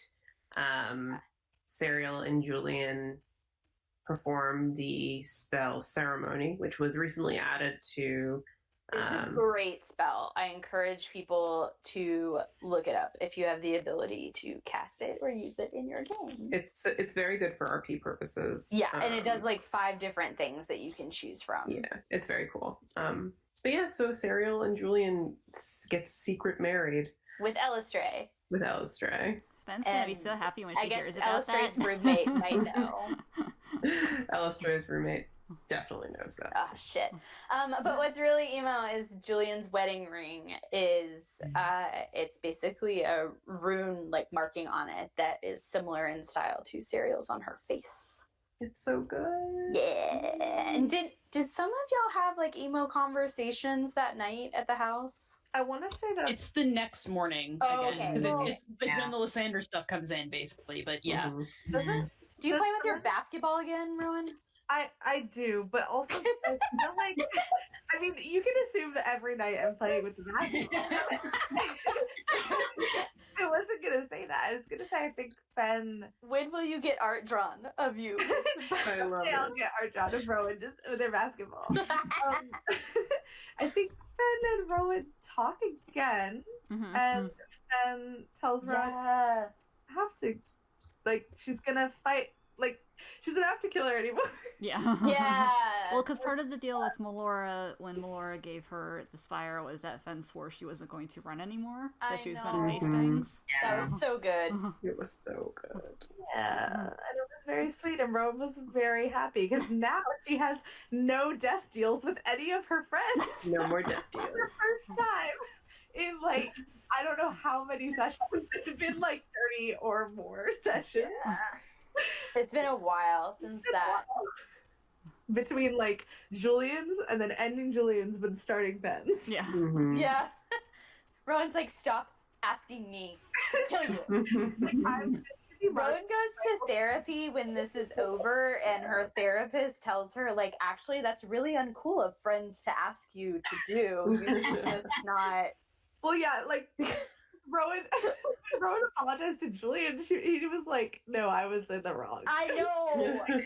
She like yelled at him, chastised him so bad because she was upset with Rowan herself, but she was like so much more mad at him because she was like, I know what you like. You know what you did. You manipulated the fact that Rowan is like an 18-year-old baby. Like, Yeah. I agree. Yeah, and Rowan like turned 21 at some point during this like ordeal. yeah. Yeah. Aw. We don't know. I think that's the end of that session, though. Yeah. Yeah, I think we ended it about on the marriage. Yeah. Now it's time for session 69. Nice. Nice. I was so tempted to call this session nice, but I couldn't. It would have been really funny. If you Nothing did. nice happened. Nothing nice. Nothing. It is true.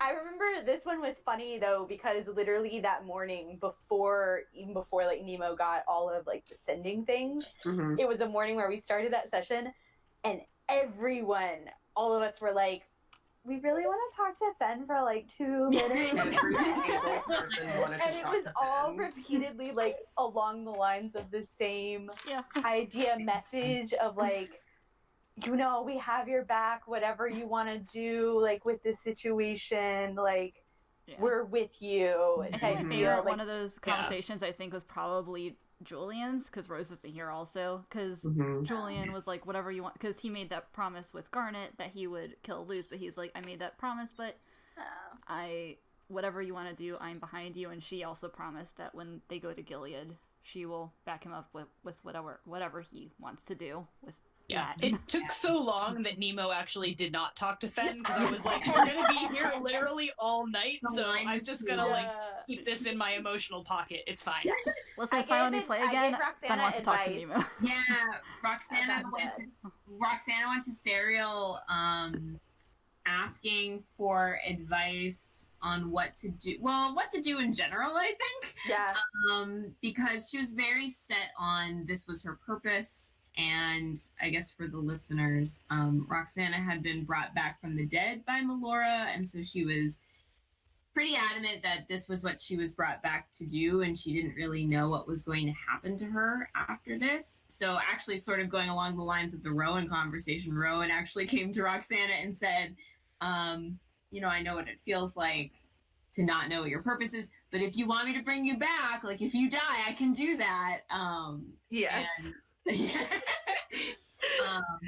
didn't make you promise, but you offered, so that was very nice.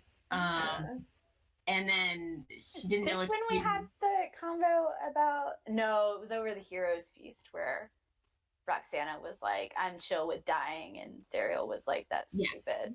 Yeah. Well, She was like, it's cowardly to die. we had that very conversation a couple easily. times. Yeah. She was like, it is easy to die, it is much harder to live. We had that conversation a couple times, but with the boy conversation that Yeah, the boy advice conversation. she really felt that she had feelings for Jed, and she didn't know what it was like to have a life after her service to Melora, and so she saw Jed as a potential something she'd like to come back to, essentially. And she went to Serial because Serial knows Jed for advice. And she said that she thought that Serial and Julian were married. She was kind of right. You and I Julian mean, hadn't been married. technically, she was correct, Mhm. but It was very recent history. yeah, like they've been married for 9 hours type situation. Yeah. So You gave her really good advice too, which was I think you were the first person to tell her that she was pretty and that he would be lucky to have her. I think I did. it was so cute. I did tell her that. And then I think she's given this advice before, but I think she said something along the lines of anything worth wanting is worth fighting for. Yeah. A little bit. You gotta put yourself out there. Yeah. A little bit. And then she ran off to Jed's house. So yeah, you got the dagger to give to Fen. Yeah. Oh, yeah, the dagger. Yeah. Do we want to do that now or We'll do the messages that Lysander sent to Nemo. So this was the morning of the big battle with Luce, where Nemo got like a barrage of sendings from Lysander, where it was like almost hard for him to figure out what the words that were being like telepathically sent to him, because it was like a cacophony. But he was able to kind of parse out a couple of messages. One was, trying one last time to reach you. I need you. We need you back here. You haven't been seen in weeks. Yeah. So there was a sense that time is really fucked up when you travel to and from the Feywild. And then the second message was, Estalon has taken Gilead. We have closed the gates to Soraya, but the Shatterkai have made their way up the coast. Belmar remains in shadow. So it seems that hope is beginning to fade on the continent. Without us there. Yeah. Which is emo as hell. Yeah, and Nemo to a party that still doesn't have a name. We're so bad at that. No, and Nemo like used his ring and Lysander was like close to death. Yeah. And I had to roll because I was like, it was really tempting to use the like HP share feature, but you get a note of exhaustion, and I knew we were headed into a big battle. Yeah. And so like Nemo just feels like guilty as fuck, even though based on their deal, they're gonna go back and it doesn't mean anything. Yeah, we had like it's hard to reconcile that though, because logically like we can undo it. But it's still hard to he hasn't used the ring since then because he doesn't want to know. Right. Yeah, like, is my lover dead? Is my brother dead? Mm-hmm. Is everyone back at Soraya dead? Yeah, and this was actually just after Nemo and Rowan had been talking, and I think this is where they actually talked about all the grime, various nonsense. So Rowan was a great pre-battle morning. Yeah, that's how everyone else finds out. That so ish. Yeah.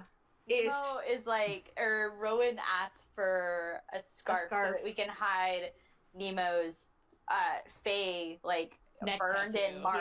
Yeah, because just we're like Rowan correctly is like, maybe we should not show that off at the Unseelie court so we can figure stuff out.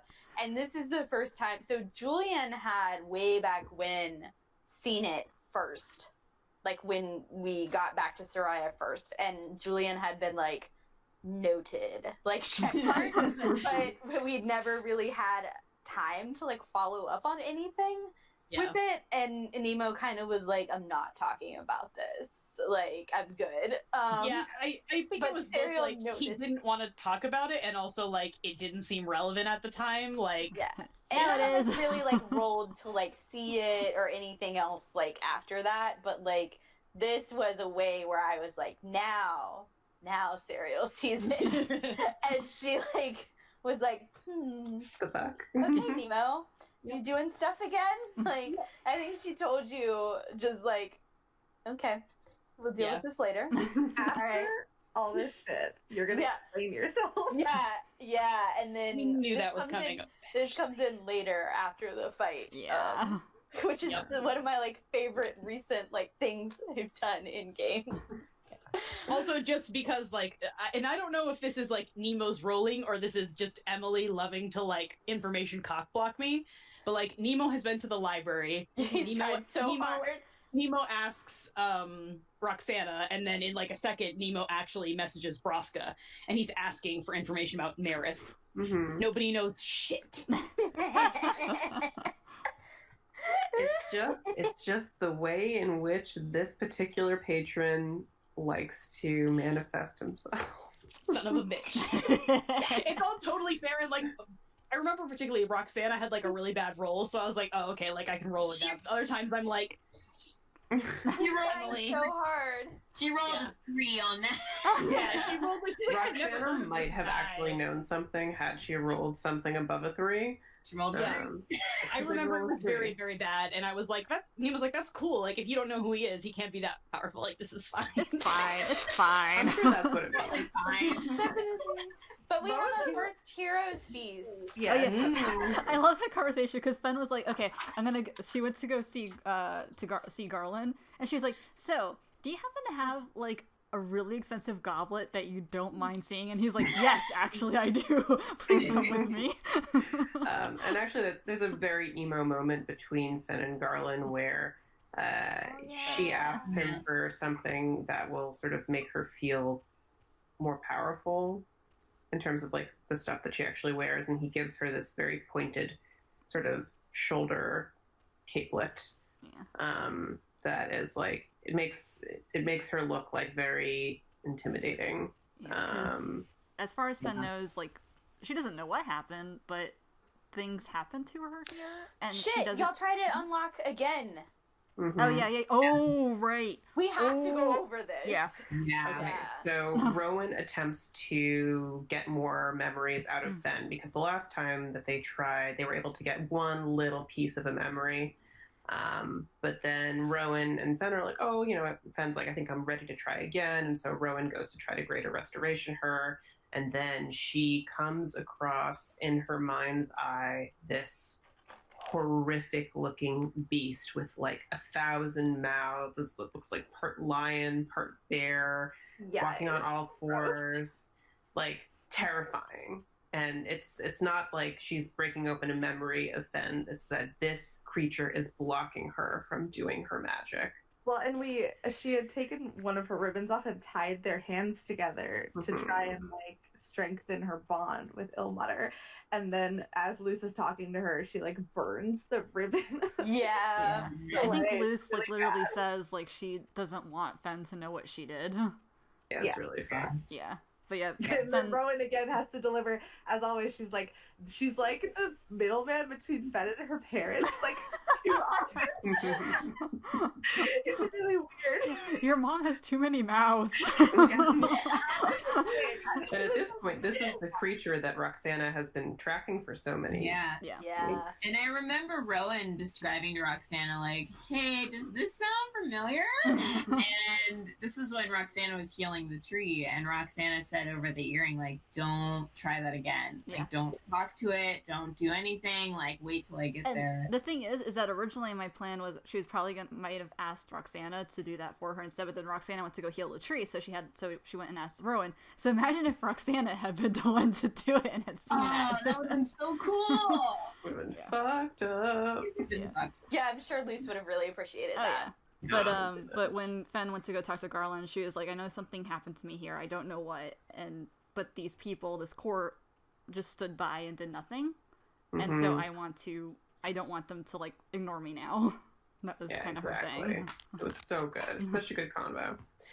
So you got a good unignorable outfit from Garland, Serial's dad. And then you guys, before you guys left, Roxanna had a conversation with Jed, where Roxanna actually commissioned Jed to make a special knife with an engraving upon it. And they kind of had a heart-to-heart about like how they are starting to feel things towards each other, and that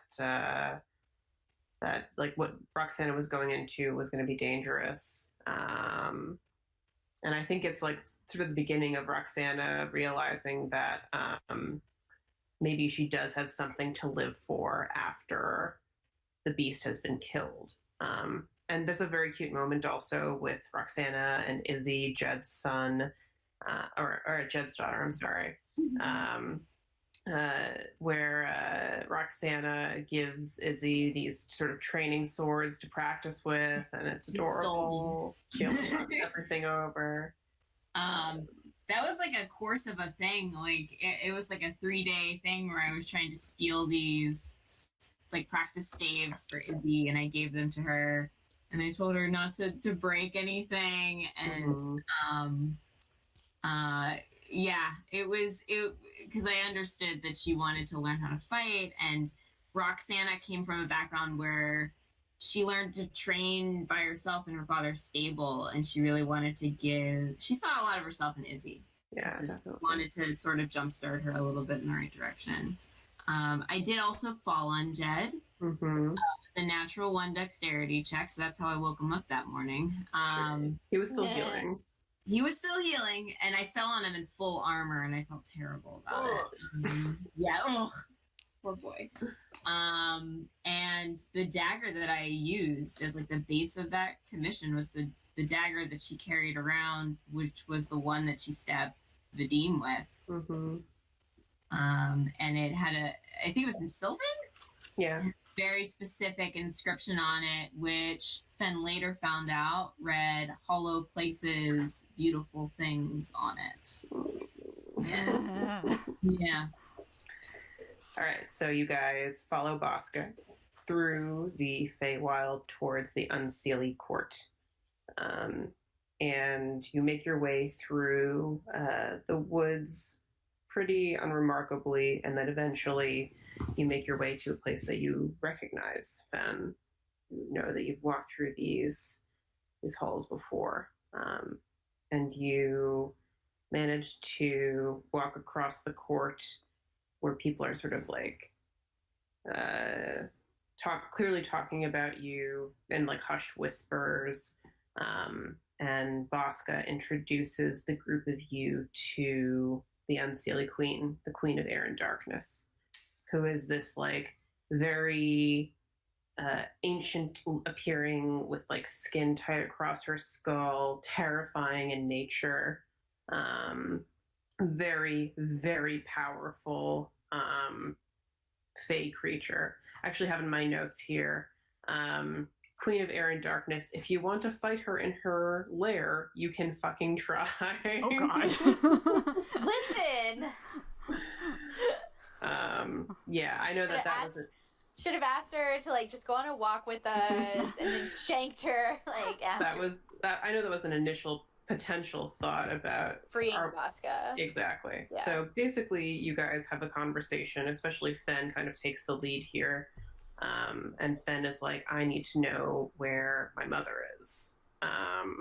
And so the queen says, you're looking for the beast. I know her by another name, a false one. She calls herself the light, but she's always been made from shadow and chaos. It is just pretend for her. Her whole life has just been pretending. She pretends to be something she's not, pretends to be a wife, a mother, a woman, when she is none of that. None of that is what she truly is. She is pestilence, and she'll eat you whole. And you manage to convince the queen, then, that you have the right to see her. So the queen gives you the location of your mother. And it's revealed that your mother, Luce, one of the harbingers of Thurisdan's return, is sort of hiding out near this well called the Well of the Gods. It is also revealed that the Unseelie Queen has a connection with Thurisdan in that the Unseelie court, was initially not in the Feywild, but in Pandemonium, a different plane entirely.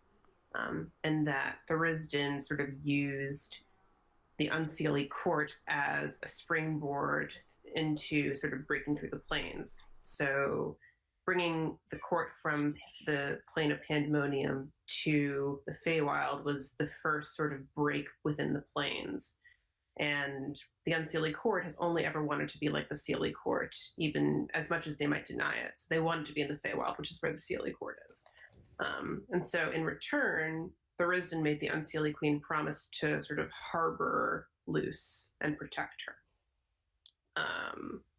But at this point, one of the reasons why the Unseelie Queen agrees to give you the location is that she's sort of over this. She wants no further part in it, and she's taken this promise seriously for like generations and eons, and she doesn't want to do it anymore. So you head off towards Luce and find yourself in the Merkendraw, which is where the Well of the Gods is. And before that, that's when Roxanna took Fen aside. There were a couple instances where people were taking Fen aside, but There's a lot of Fen time. Fen's time was very valuable in that session. Roxanna took Fen aside and gave her the dagger and told her that the way that you slay a beast is by letting it expose its heart to you. And the way that you make it expose its heart to you is by making it love you. And I believe she made clear that she loved Fen and her mother also loved Fen. Mm-hmm. So that was me trying to sort of give Fen something that she needed. And also I had blessed that dagger previously. Yeah. Before we left Alinar with Melora. But that was me giving a nod, hey, you can use this against your mom if you want, but if something goes bad and Luce tries to corrupt me, you could also use this against me. So she was sort of planning ahead a little bit. Me internally, fight me, Roxanna. So you guys eventually do come across Luce, and you have the knockdown, drag-out battle.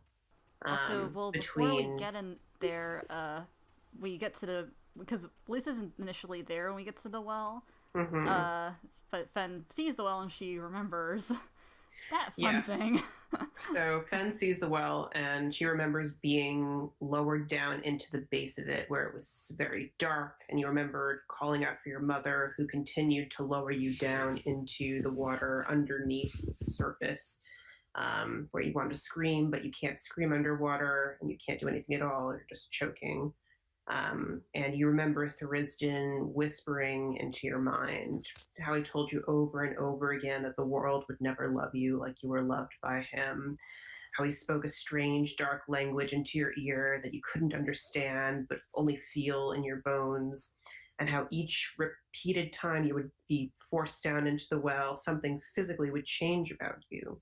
Your pointed ears rounded. You suddenly knew Sylvan. You started connecting to his voice beyond the well. You started having strange dreams, which is initially what brought you into the campaign in the first place.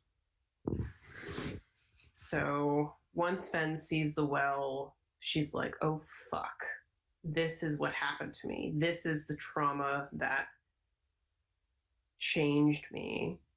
The thing that I cannot remember, the thing that I have repressed for so many years. This is what made me the vessel. And then you all turned and saw Luce. And Fen saw Luce, but everyone else saw the beast. Too many mouths. So everyone besides Fen saw the like four-legged, a million-mouthed creature. But Fen saw her mother, and it was really fucked up. I remember over the course of the fight, I guess kept doing like perception checks, and eventually Fen saw that she was like mouthing, "I love you, please forgive me," and Fen was like, "What?" Yeah. So that fight was honestly, it went. She tried to kill me. She tried to command you. Yeah. I'm actually. To be honest. If that had happened, y'all all would have been boned. Yeah, actually, I'm curious about what her plan was. Like, she was gonna control Serial, then was she just gonna kill everyone? Or what was she gonna do? I mean, I would have, like, been able to detonate 2 times, Fury up again, and detonate again 2 times. But would she have killed Fen is my question. No, she was never going to... that's actually a good question. That was definitely not in her plan to kill Fen. If it had gotten to the point where she had literally taken everybody out except for Fen...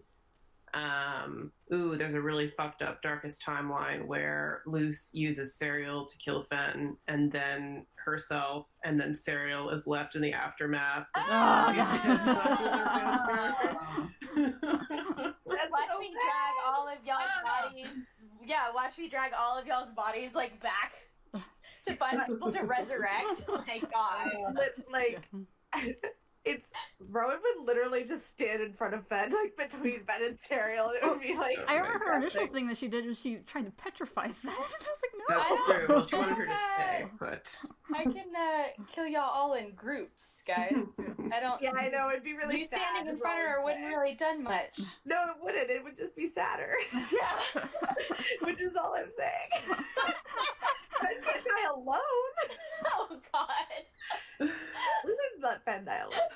Can So you basically, imagine the at darkest timeline that happened? Somehow I managed to drag all of y'all back and like resurrect Rowan first, obviously, so that she can help resurrect everybody else. Perfect. And everybody wakes up and it's just like that Jonah Hill gif of like, did something cool not happen? Something really bad happened last night, guys. Not cool happened. so fucked.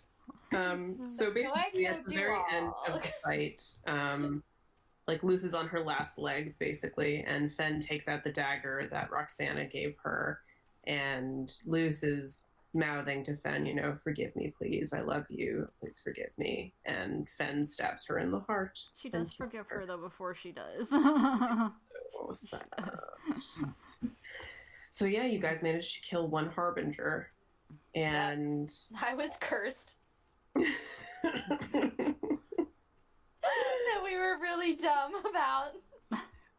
Yeah, we both got cursed. I think it was just the two of us, though. You were back to your like paranoid. No, He got didn't you get feeble-minded. commanded? No, feeble-minded. Oh, you got feeble-minded. Damn, Yeah. right. Yeah. At least I So could he was fix doing all that. stabbing, but he didn't really know why or what Yeah. was happening and was You very were scared. feeble-minded. That like, sucked. Okay, That these was are my super friends. scary. This person sucks. I guess I'm gonna stab. Yeah. So the curse that you had was starvation. So Yeah. Yes. I needed to eat. I looked like Sarah looked like she went on a juice cleanse for like 5 weeks instead of 3 days.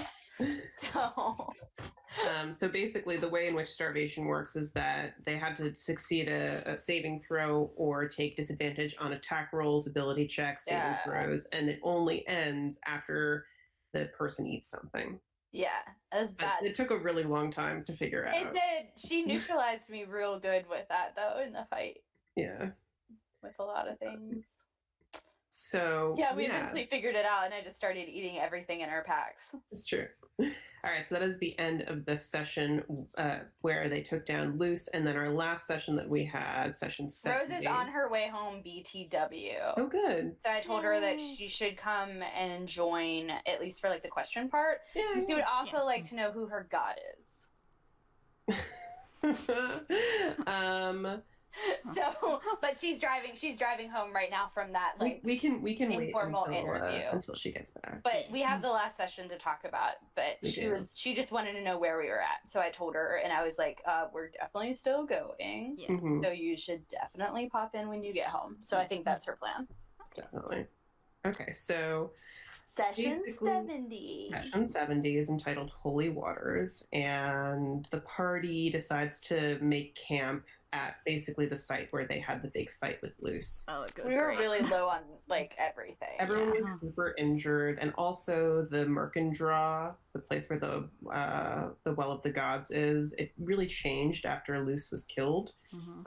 Like her presence really sort of sickened the forest there, and after she was killed, everything became brighter and sunnier. And it seemed like whatever creatures had been turned by her presence, like the Erpines, seemed to sort of be cast aside. So basically that night, everybody... Sarah Yeah. wanted to go dive bomb into the well, and she was not allowed to do that. Fen is Yeah. violently opposed Because to apparently anyone. other people can make cursed poor decisions in the party, but she's not Fen allowed. never chose to go in the well, okay? learn from our mistakes. No, okay. No, I understand that. I am 100% joking with you guys. But to me, that was big risk, big reward situation, was to go down into the well, at least from my point of view, how Emily had set it up. Well, I mean, So I wanted to Serial, who has no, and I think Alexi even was like, mentioned something about Elistray, and Serial just looked at him and was like, dude, I don't need help talking to Elistray. Like, Yeah. that's not who I'm after. yeah. She was after Coralon. Mm-hmm. So she wanted to go just take a little dip down in the well. Ben is violently opposed to anyone going in the well. She's Yeah. comfortable drinking it. She's And with fine. good reason was like, can we not do that? Yeah. So Rowan got a bunch of the water. So we do have like a flask of the holy water now. This A is- whole But, water full of it. But we go to sleep, and there's one dream before the big one. is it your dream first, Sarah? Yeah. Okay, so basically everybody goes to bed, except for I think whoever's on watch. I meditate. I think it was me that was on watch. Yeah. So Serial has a dream, and it appears that this particular meadow, because it is adjacent to the Well of the Gods, has sort of holy properties. And so it appears that Serial has made her way somehow in her dream to the plane where the Seldarine have been kind of cooped up. And so she is able to talk to Coralon for the first time in her entire life. And this is one of the things that has been hanging over Serial for so long, especially because on her initial pilgrimage as a sort of young adult elf, she was unable to connect to the Seldarine in such a way that most of her comrades had been able to in the past. And she thought that that meant that she was broken or unworthy. And it was a secret that she held with her for a very long time. And so now finally meeting Coralon for the first time, she is sort of, it's a moving moment for her. And also it means that, you know, the Seldarine aren't dead. Yeah. They're not dead, they're just missing.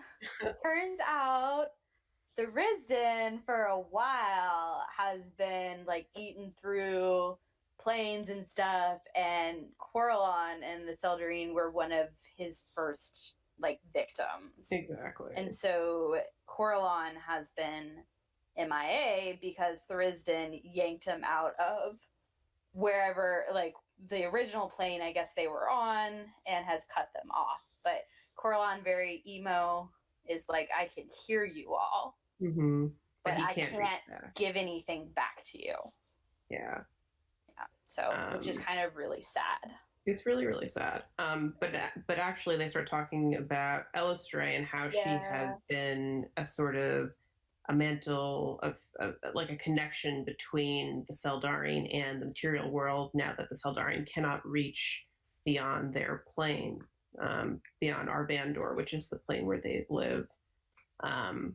And he gets very emotional because it was him who banished her after the misunderstanding between him and his wife at the time, Loth.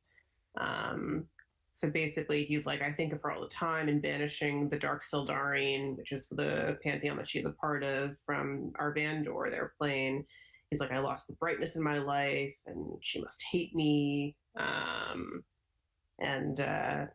Even gods have dad So much feelings. drama. Yeah.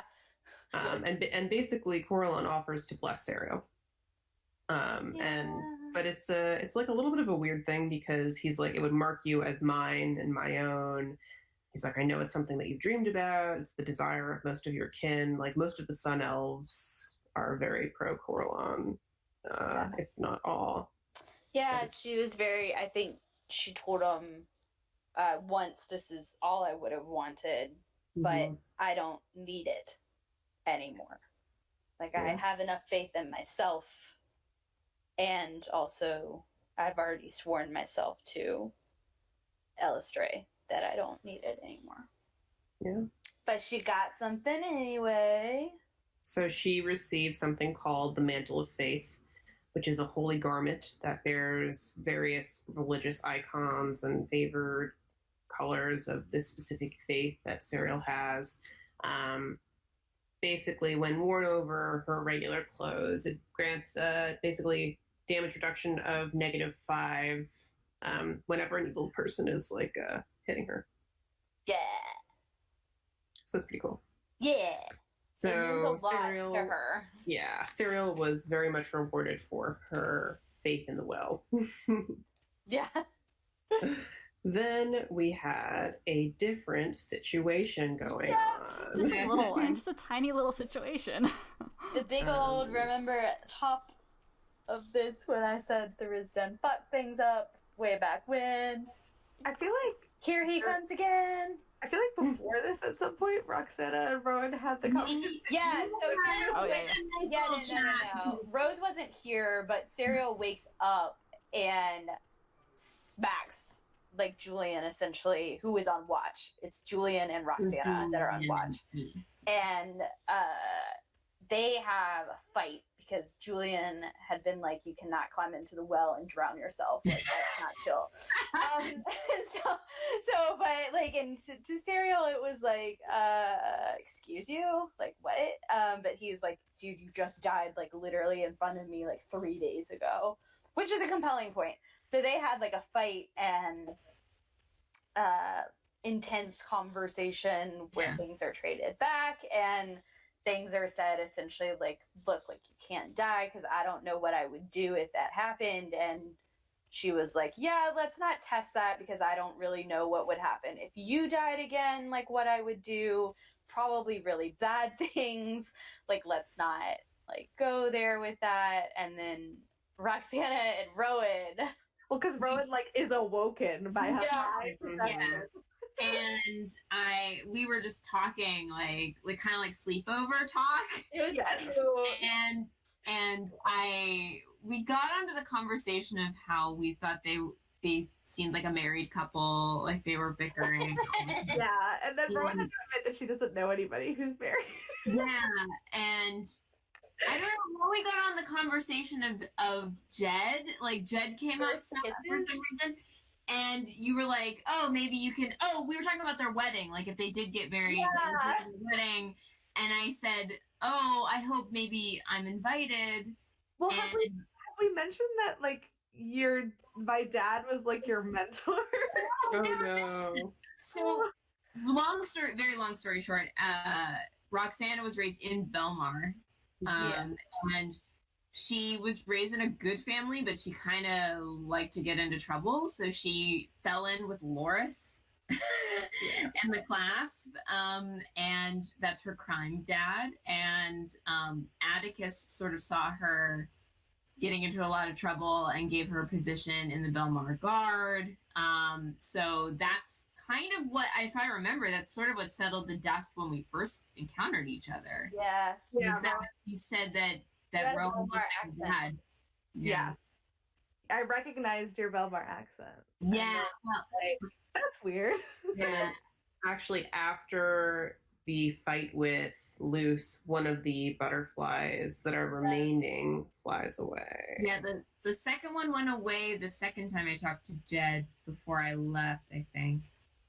Is that true? Oh, no, when I prayed to Melora, it went away, and the last one went away during the fight. Later.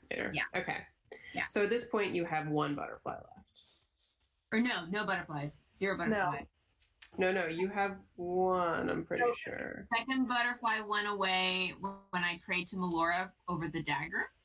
And the third one went away after Luce. So she's butterflyless at this point. Okay. So so you guys have that conversation. And then Finn is having a little convo in her dreams. So basically, Fenn is, at the very beginning of the campaign, Fenn has a dream that basically instigates her into leaving the Witchcomb in the first place, where she is in this, like, chasm, almost, looking over the chasm, and then eventually is drawn into jumping into the chasm because someone is calling her to jump. Fenn is now back in this same chasm. And Fenn has had many iterations of this dream. One where she's alone, one where her friends are behind her, looking upon her sort of in horror, begging her not to do it. Some of them telling her to do it. At this point, Fenn is back to this chasm, and she can see chains attaching Thurisden to the ceiling. and she can see Thuristan sort of calling for her down below. And there's like an earthquake, and sort of it makes like the world around her shake, and she has to kind of try to catch her balance, and she's unable to catch her balance.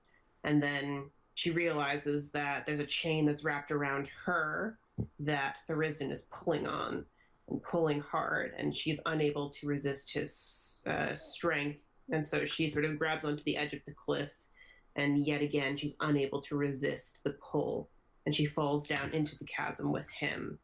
And at this point, it's you stare up at Thuristan, and his face is hard to focus on. You see the curl of his mouth and bright white teeth, and he tells you, "Fen, you'll never defeat me because I'm a part of you. I have been since you were a small child. I soaked myself into you, channeled myself into your very soul, all so that when you had the opportunity, you could choose me for yourself. I chose you, Fen, and you chose me right back. You'll never kill me because you'd have to kill yourself in the process, and you'll never make that leap." So, at this point, Fen and Thuristan are facing off. Fen is attached to Thuristan with a chain. Thuristan is attached to the ceiling with multiple chains. And Fen's like, "Fuck this," and "fuck you." So what does she do, Jade? Well, she says if you didn't want me to fight back, she'll left me at the bottom of the fucking well. And then she casts Firestorm on him. So she casts Firestorm on Thuristan. And it's like such a badass moment. I remember in game, everyone was like, "Oh, We're so excited. Yeah. Everyone was like hooting and hollering, so excited. It about was so good So hyped. for like a minute. For like a minute, I like let it settle, and then I think I said, "This is what happens," and everyone was like, "Wait, what?" Oh no. Oh no. So when Fen casts Firestorm, she actually breaks the chains that are attaching Thuristan to the pit. And Thuristan like shakes the chains off and walks up to Fen, kind of grasps her face by the chin and tells her, "Good girl." And so it appears that in this moment, Fen has now freed Thuristan from his chains. Yep. That So- happened. Fen wakes up and is like, She's got burn marks. yeah, real bad burn marks around her neck, where the chain was. And she's not doing so I hot. remember this was so funny because Serial had finally gone to sleep. And everyone is like, she's still like half asleep over there with Julian. And like everyone, like, Ben's like freaking out. And Ben starts to tell, like, everyone's like, "Oh my God, Ben, what's wrong with your neck?" And Ben is like, that's like the least of the issues at the moment. And everyone's like freaking out. And Alexi just starts screaming. He's like, "Holy fuck, Mom." Yeah, the situation. Was had I given him like the holy water yet? I think that you did before, because I think this particular dream was towards the end of all of the dreams. Yeah, I tried to give Alexi a little, like, if you want to talk to Elistray or reach out to her, like, I'll help you. Mhm. And he was like, no. So, yeah. He doesn't feel worthy, which is an issue with him. Yeah. And then, so before we move on with the other fallout from the Thuristan stuff, Everyone had a dream. everybody had a dream. So Everyone. Rowan had a dream where she was in this sort of very strange, like, white place, and she was following the line of the ribbon that is associated with Ilmater, and she actually runs into someone named Sir Ephraim, who is the head of the Knights of Holy Suffering, which is basically one of the little parts of the Grey Army, and this is a little phalanx that is associated with Ilmater, and Rowan has been trying to find this group of people for a long time, and it turns out that the Holy Knights of Suffering are trying to, they have their own special mission, and their goal is to basically find Valadris. And for a second, Rowan was like, I don't really understand what that means because Valadris is the continent. I was like, oh, we're there, buddy. We are already here. But it turns out that, in fact, the Holy Warriors of Suffering are trying to find the great phoenix that created the continent of Valadris. And they need someone who's good at birds to help them try to find this phoenix to try to fight the great storm that is coming. And they tell Rowan that they are in Gilead or close-ish. No, what did they say? They say they're in Gilead. That Gilead is fucked up. Yeah, and we were like, "Oh, we been new." Like, yeah. They said they got distracted, I think, a little bit in Gilead because they were trying to look at both, and then something made them stop in Gilead. It's very funny that they're named the Holy Knights of Suffering because he's like very pure. Like it's a very pure conversation. It's so cute. And he's like, I am a Holy Knight of Suffering. Also, Emily dropping us hints that we should go to Gilead. You should go to Gilead. Every fucking thing is in Gilead. Listen, our list is like 20 things long. I know, it's just funny. And then there are two more visions, or three actually, including Alexi, that happen. So Roxanna has a vision where she is in the mountains and she's actually back where her druidic monastery was. And she sees sort of two paths before her. She sees a butterfly sort of flying to the left and a beautiful rose blooming in the right direction. So she chooses to go right, and she actually communes with Melora. And she has a conversation with Melora about why she was saved and what basically to do now at this point. Melora gifts her the opportunity to say goodbye to Vadim, and Roxanna kind of turns around. Where the butterfly was is Vadim, and Vadim basically tells Roxanna that he misses her and that he's watched her do all these wondrous things, watched her slay all these horrible creatures, watched her travel. He's impressed by how she has finally slain the beast. And he tells her that he wants to thank her and that he knows that what he asked of her was not easy and that it's why he asked her to do it, because she's always been so strong. Emily, I want you to know that was the first and only time so far that I've ever cried in game. That moment, and particularly how you set that up, was astounding to me. I cried, and it was very good. And even like you talking about it, I'm just like, it's something I'll remember for a long time. It was so good. I'm so glad you enjoyed it. It was like I knew that from the get-go I wanted Roxanna to get there. I wanted her to be able to let go of the things that have haunted her for so long.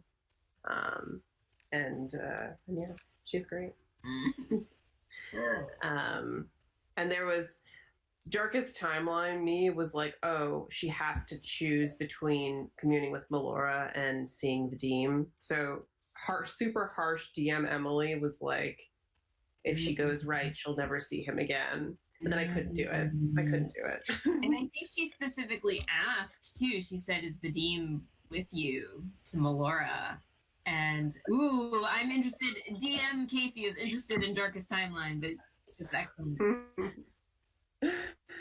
And then finally, Alexi has a vision that he doesn't talk to anyone about except for Julian. But we'll wait until Rose gets back, I suppose. I want to know. Should I just? Yeah, Nemo has you have a flashback, right? A dream. Yeah. Oh yeah, he Yeah. gets the thing. Yeah, he gets a flashback dream and a thing. You get a thing too. High five. You and I. God Thing stuff. Yeah. God gifts. Fen's like, all I got was a stupid scar. What the hell? Yeah, Fen does not have like a good track record with this, whereas like Everybody Serial else is and like- Nemo are like, Living God, that way. Yeah, because Serial's holy, like the big, huge moonstone that she has was also gifted to her by Ellistra. She woke up with that. So Mhm. Nemo has bad luck with deals, but he's doing better with gods. Knock on wood. Truth. So yeah, Nemo has a vision of Drassic and Erebus presenting Mask with a variety of vestiges. And you get another sense that there was tension between the two of them, very much so from at least Erebus' side of things. And what else? What else happens? What else happens in your vision? I'm forgetting. That was mostly it, but basically like Erebus was sort of like, you can't serve him and have also, friends. Yeah, like have a True. life. Like this is all there is. Yeah, Erebus like negged him. Like, you think they like you? Like, Yeah, you think he they're friends really, with you? really wanted Drassic to just sort of come running It was to like him. gaslighting him. It was Yeah. so It's really bad. fucked up. Yeah, I mean, I got the sense he kind of believed that. Yeah, But oh, yeah, 100%. yeah. But it also helped him in other Yeah. ways. Yeah. Yep. It was way harsh, Ty. It was extremely hard to find. And yeah, so Nemo basically got like the moment after the bringing of the vestiges, and Yeah. then he woke up and there was a mask next to him. Yep. He was so pleased by this. Going for that full He's- Dishonored vibe. He's both the Dishonored vibe, and he's just like so happy. Because I don't remember how much we talked about this, but basically like when we defeated Dantalion, like the deal was broken, but Nemo was still an Umbermancer. Mm-hmm. Yeah. And Mask was the one who was actually like, hey, I'm dying, but you can be an Umbermancer, or you can be like a Shadow Weaver. Like you can be part Shadowkai, kind of. Yeah. And so Nemo sort of feels like he owes Mask for giving him his life back. Yeah. So they're That's kind, yeah. Yeah, and then All right. whatever Julian's situation is, we're not sure. Yeah, Rose appears to be stuck in traffic. Yeah, so she I'm said not she's sure stuck in when she's traffic. gonna get here. Yeah, so here's the fun thing. So I just tweeted this to her as well, but the rock and roll marathon is today, and they run on the freeway, which is What? the most first thing I've ever heard. So today it took me 3 times the normal. She amount of said time to she's get literally like 10 minutes. She's been DMing me. She's like, I'm 10 Yeah. minutes from my actual apartment, but I can't Yeah, like but get she's to like it at the 10 moment. minutes. Close Yeah, off? yeah. Like they close off Fifth Avenue for it, and she is. Oh yeah, they're like yeah, right there. near there. Yeah, That's so so it's really bad. I feel bad telling y'all and not. Without no, Rose here. I don't want to know before she Yeah. does it at all whatsoever. Like, it is totally a thing that y'all could do it later and then just put it in the DM like group thing of like, hey, Mhm. this is what happened. Like, I definitely do not want to know before she does, because she's been super excited about it too. I mean, Yeah. we still have more stuff to cover, so I mean, if she comes in, Yeah, we can, eventually, like jump back if we have to. Let's do Yeah. that. Like, so we all have our Anyway, dreams. everyone had Nemo dreams. gets a cool Dishonored mask, which he doesn't know what it does yet, because for once in his life, the character growth, children, he did not put it on immediately. He was like, maybe I'll wait. Wait. Yeah, and All right. then the gem. So the gem of true sight that had stolen from Erebus. Oh Mhm. yeah, So yeah. the gem of true sight does exactly, or it's like the gem of far seeing or something, but essentially it grants you true sight, which means that you can see somebody's like true image if they have been altered by magic or anything. Mhm. So Serial is like, Fen, I know you're really upset that the Risden essentially changed you, you know, your mother dunking you, drowning you in the well over and over again. He's getting slam But dunked she in the was well. She was like, okay, so what if we try this? if you look through the gem while I hold up a mirror, and so Finn actually got to see what she would actually supposed to look like. Yeah. Which is some pointy ears. Some Fey nonsense, y'all. Yeah. Some hella Fey nonsense. Yeah.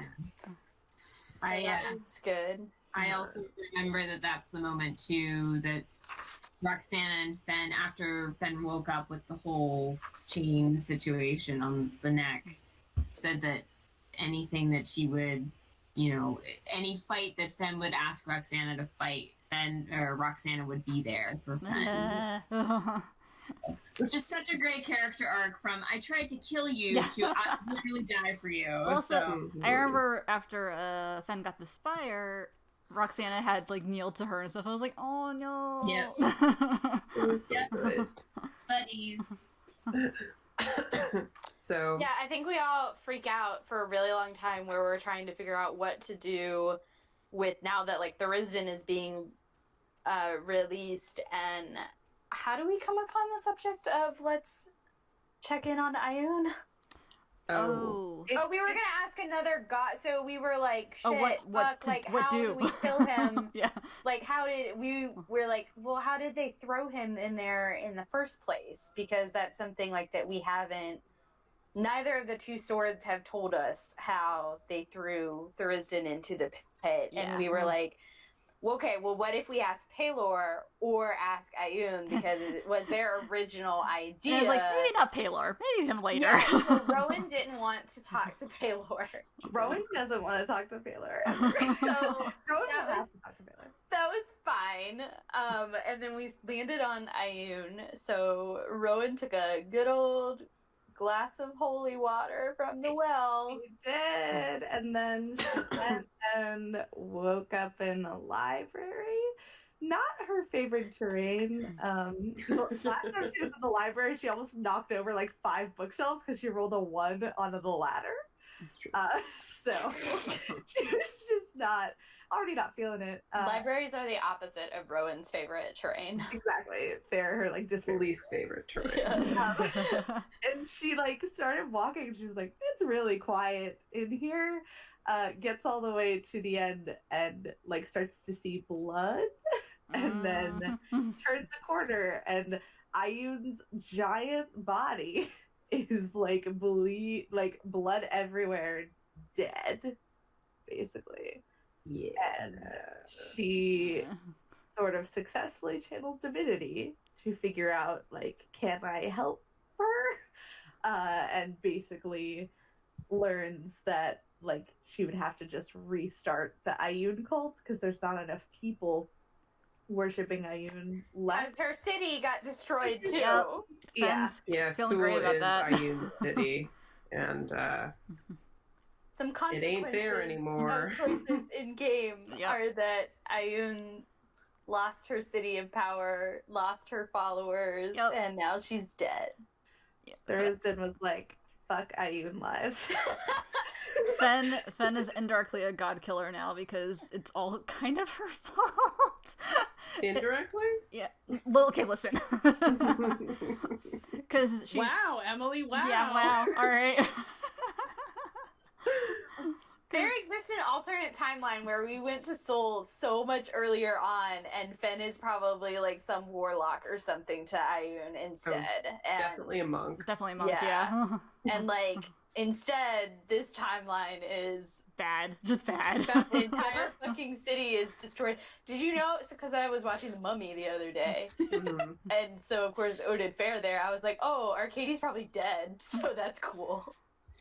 That's definitely one of my like for the end for Emily questions. Yeah, is same. some of the like Seoul The game stuff. would have changed like so much It if really we had would gotten have. to Seoul early on. Like that is definitely like I think one of the biggest like butterfly effects of the game. Definitely for me, like on the one hand, it would have been awesome to do that, but also I kind of also still love like what's going on in that regard with Fen at least. Like the because if she had gone to Seoul, the Thursday stuff probably would have gone slightly less. Like it would have decreased Very at differently. least. Yeah, but He'd now be having to wear Nikolai's body. oh god, he would hate it. He'd be like, ugh. It's like when you want what is it when you want like Balenciaga and you get Walmart. So we're still calling Nikolai Fenuf while he's in Nikolai's body, like, hey, are you gonna like change your mind anytime soon? Like, just This thing don't work, Fen. This dog does not hunt. Oh my god.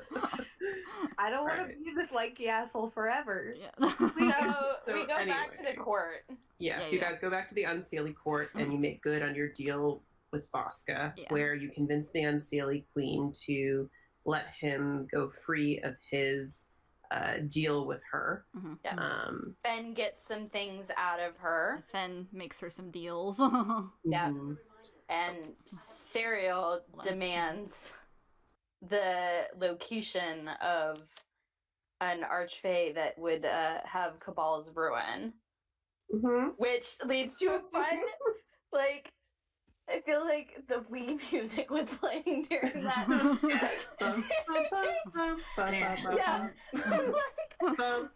Like Nemo, like say something, and then like Nemo's like, maybe if I'm really quiet and really still, like Yeah. it won't happen. But then like Rowan was like, Nemo, isn't that? Yeah. Which was like the funniest thing ever.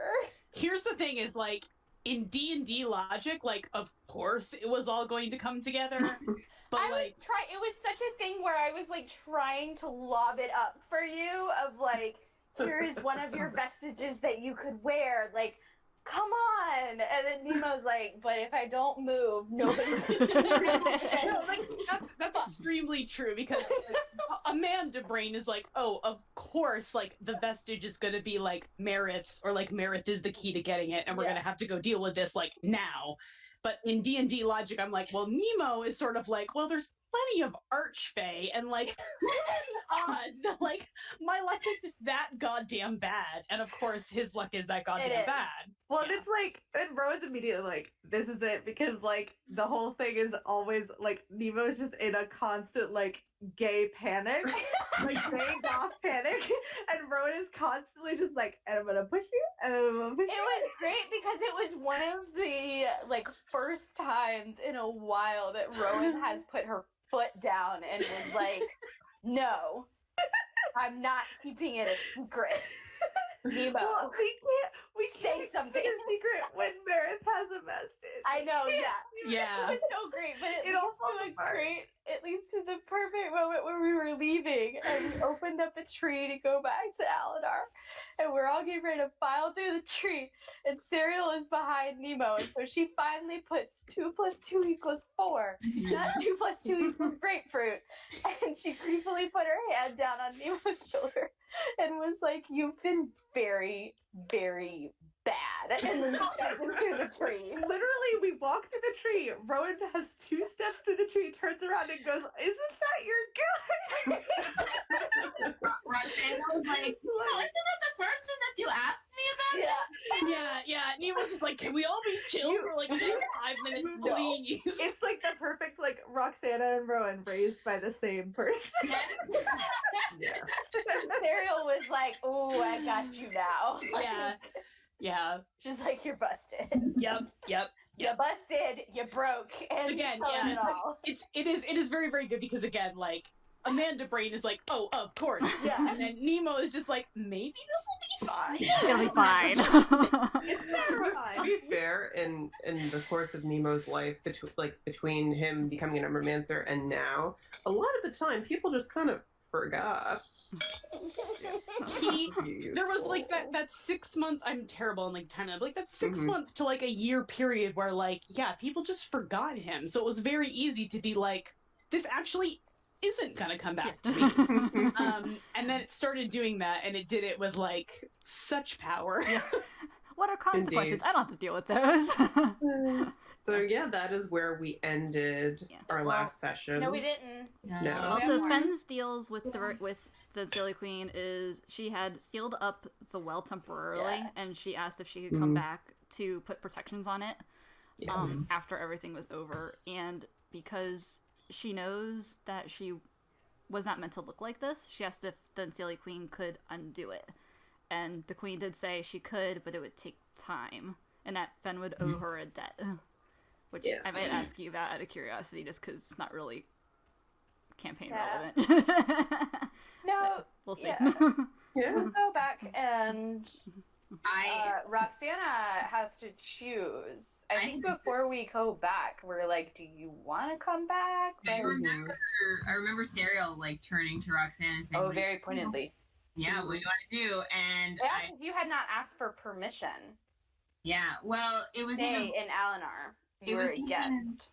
It was even before we went back to Alinar that you just were like, what do you want to do? You want to go back, or do you want to go on with your life? And you were like, I'm cool with dying. It's fine. Yeah, Roxanna was like, I have some things to take care of, because this is something we didn't touch on. But before she left a couple letters for in case she died. Mm-hmm. And one of those was to Jed, where she said some things. And one of those was to the group, which she actually left to Julian.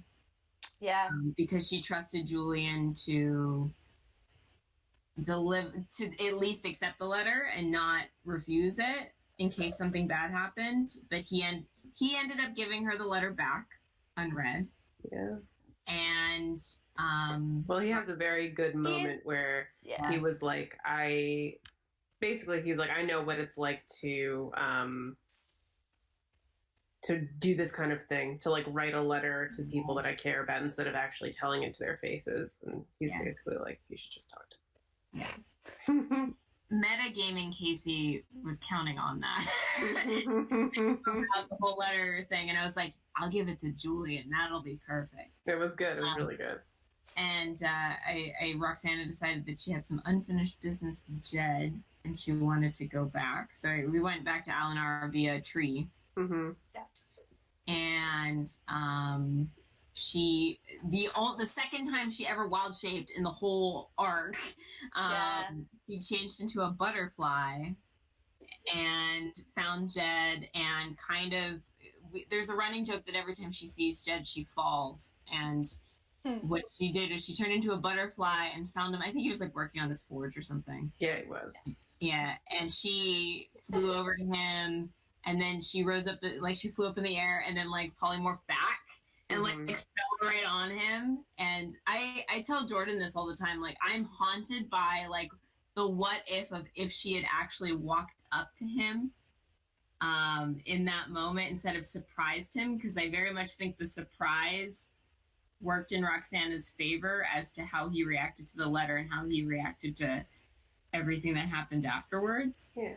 I think me and Jordan were like, he probably would have done the cold dad shoulder, like the disappointed dad, like cold shoulder sort of thing. But they basically said they were going to stay together. It was so cute. Yeah, it was very, very cute. It was. Also, that reminds me, like, to work on yourself. Yeah. Oh, and Serial gave Roxanna a very nice present, which was to replace your butterflies. Yeah, my butterflies. The little golden butterfly. It was like a hair clip, right? Yeah. Mm-hmm. Yeah. To replace the butterflies that mysteriously left. They mysteriously left? Mysteriously. Wow. Yeah, she gave it to you, and she made you promise that you would help keep the city safe because she can't stay there, and that's her job. And then also that you would be nicer to yourself. And she's going to listen because she's terrified of Serial. So.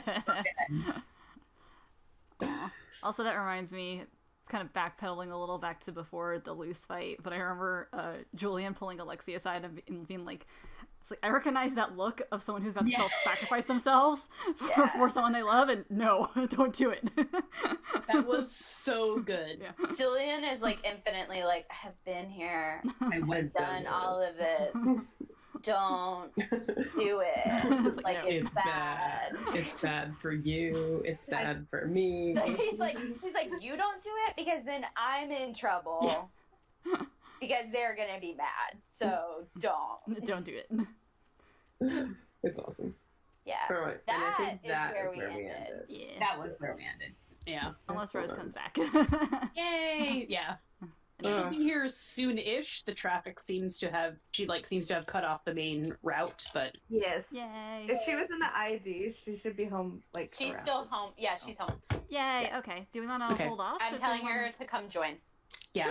Well, here's the thing. I have questions for Emily that Emily says that I can ask, so I want You to can ask some of them. There's some that are going to be a little bit spoilery, but some of them you can definitely ask. Rose just got home. Yay! She Yeah. should pop in. Okay, I cool. told her Let's to do that. join. Yay, yay, yay. Yay. I mean, maybe this is a quick question though. Like, Yeah, go for it. I just want to know if Nemo had multi-classed Warlock in that like like the 5th session or whatever the hell it was when Grimes had offered it. Like, what would have happened? You playing with a slinky? I am. It's very cute and tiny. It's my Star Wars like Feline Slinky for one of my other RPG characters. Aw. Just FYI. It makes me happy. Very good. Thank you. In terms of what would have happened, Like, what deal would he have? They, I don't know, have offered? basically, when it comes to like with Archfey packs and patrons, I think that it likely would have been similar to like in Critical Role Artigan when he makes the deal with the group. Obviously, it's not a warlock deal, but he makes a deal with them that he wants like a gateway to and from the world, or the prime material. I think that it is likely that Marith. This might be a little too spoilery for You can like skip around like, the But would it, parts like, that are not yeah. part of the deal, but like, would it have been enough to like take away the cursed, like, Umbermancy? shadowy part? no. Oh, okay. Okay. No, So we still would have had to go to I mean, Dantalion. it number one depends on how many levels of Umbermancer you took. Yeah, because that's the thing is I was always thinking I could multi-class and therefore like put off the bad things, Exactly. but it never seemed organic enough for me to actually do that. Wasn't So there I was like a always level like, where no. like where everything in Umbermancer got really, really, really bad? Yeah, I want to say level 8. Like, I could be wrong, but basically, like, I feel like there was like level like 7 or 8 where like shit started to get like really real, and Yeah. it was, you know, again, me being like, oh man, if I could put this off and have like the lower level powers, that would be fantastic. Right. But there was never any reason for Nemo to really multi-class, so I was never going to do that. You know what I mean? Like it didn't make sense at all. Right, like, because at level 20, he actually, like, literally physically disappears. Yeah, he has ceased to no exist. name. It's really fucked up towards the higher levels. Isn't it like? Isn't there another higher level where we also forget you? Yeah, like you like very, fade from existence, like level period. at 15, I want to say. Yeah, that sounds right to me. Yeah, too. so like right now, we would have started Right forgetting now. you. Yeah. Yeah, I actually like he would be very close. I'm actually looking it up right now. Sorry, hang on. So basically, if you had multi-classed earlier, you would not have gotten to the point where people would have forgotten you, I guess, as quickly. It would have likely pushed your arc off until even later game. Like it probably would have put your personal arc after Fens. Yeah, sorry, just quick sidebar. At level 6, people have difficulty recalling specific information about you, and then at level 10, even family and friends are affected by that feature. So Yeah, and then we at were 15, rolling for you. yeah, at 15, I start like literally crawling out of existence. Like my name cannot appear. Rose doesn't wanna No wait one for knows us. my Wow. name. Like shit like that. Divination spells don't work. It gets really intense. So we have our final party member finally has joined us again. You can go ahead and quickly introduce yourself and your voice just for everyone who's listening. Oh, okay. Hi, I'm Rose. I play Julian. I didn't actually have anything to do today. I just wanted you all to be really excited to see me. We were. Awesome. Well, you have perfect timing, honestly. Yeah, because we hadn't even gotten into the questions yet, so we had just finished. But first we'll go into, not to like have a very, very quick D&D moment right now, but I just wanted to go into like what happens in that last Holy Water session. Okay, so we should all mute ourselves, right? Yeah. Except Rose, exactly. All right, so basically, there are two scenes that happen. The first is the dream that you have. And so basically, this is before, Fen has her dream with Thurisda and all this other nonsense. You have a dream where you're back in Gilead. You're back in the Count's manse. And you are basically in this room that you know to be Rhys's bedchambers. And it is clear that, like, you look amongst the group of you, and it's you, and you see Isolde, and you see Rhys there before you. But Isolde is looking at you like, what is happening? Like, she looks confused, and she actually turns to you, and she's dressed in her old garments that are beautiful and ornate. She turns to you, Julian, and she's, where are we? Do I get the impression that this is like current Isolde? Make an insight check. Not to make you roll. I don't have any dice. Here, you want to use the online dice roller? Yeah, hold on. I got it. Okay. I'm sorry. I didn't mean to spring this on you. Oh, okay. I just typed whole 20. It's not the same thing. Go to online dice roller. You got it. Okay.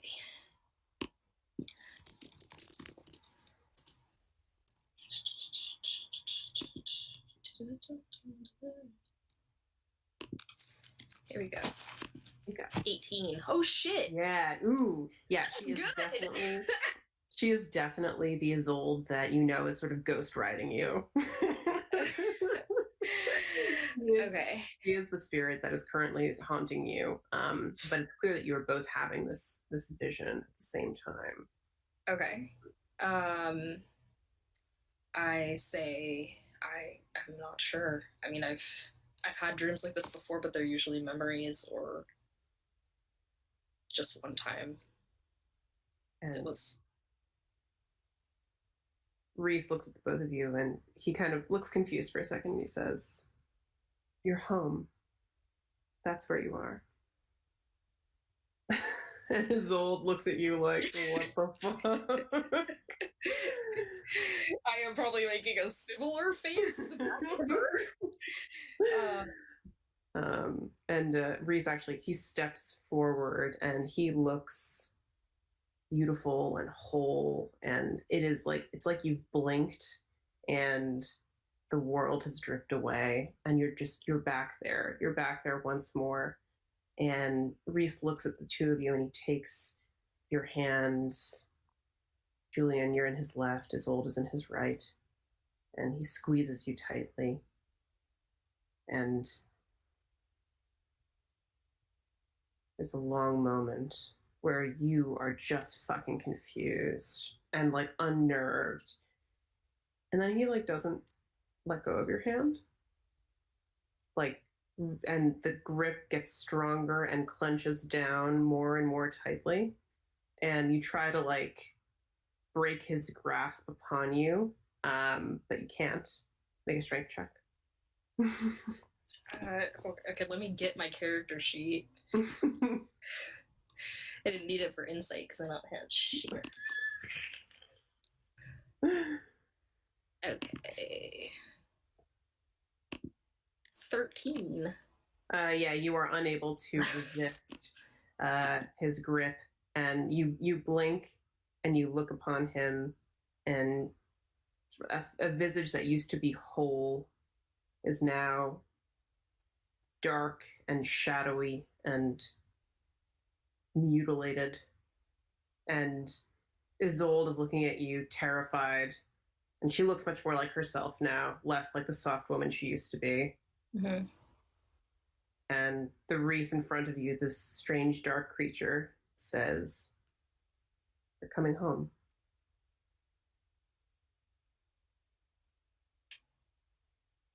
He lets go of your hands and walks backwards to sit upon the bed.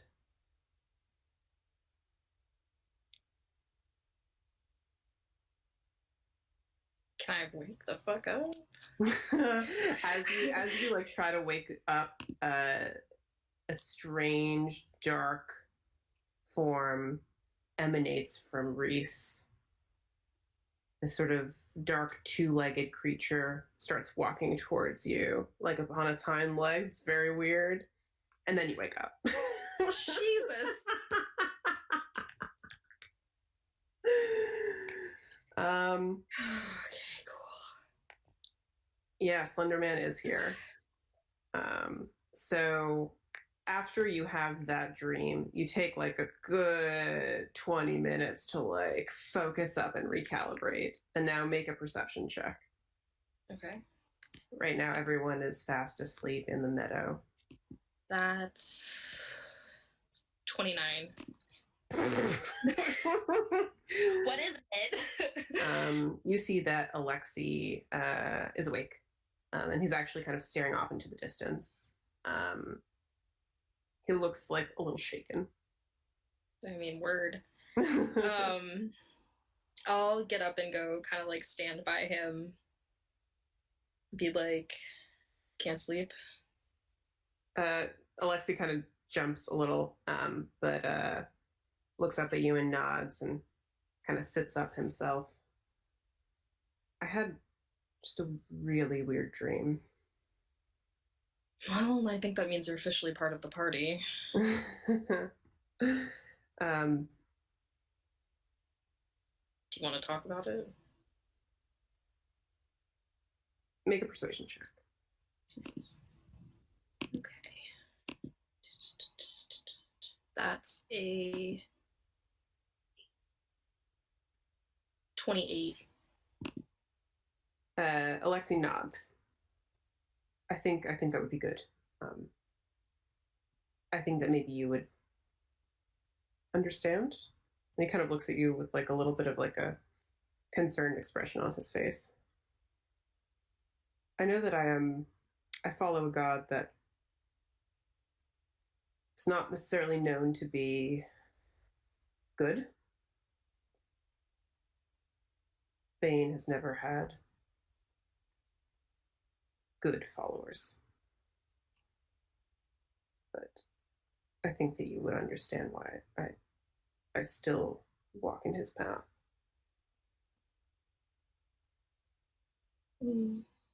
I mean,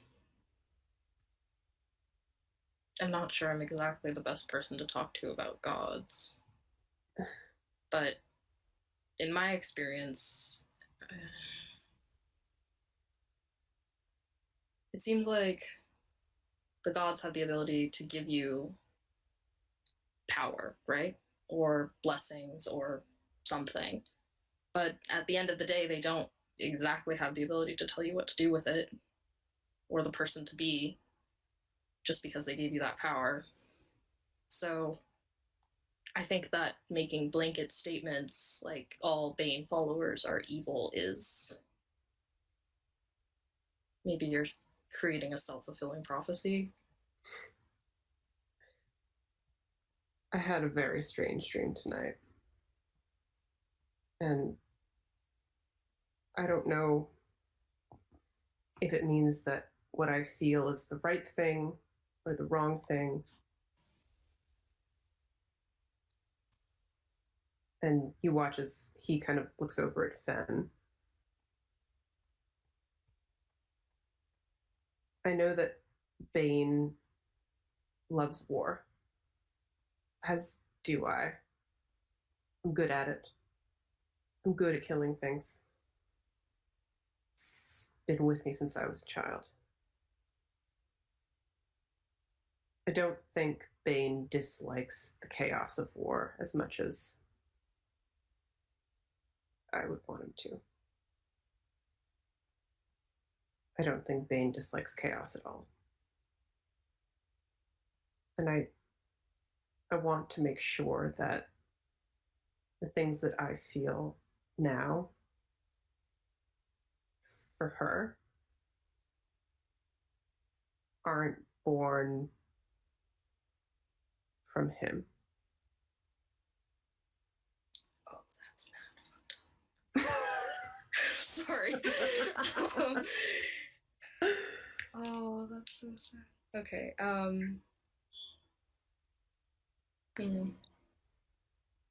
I mean,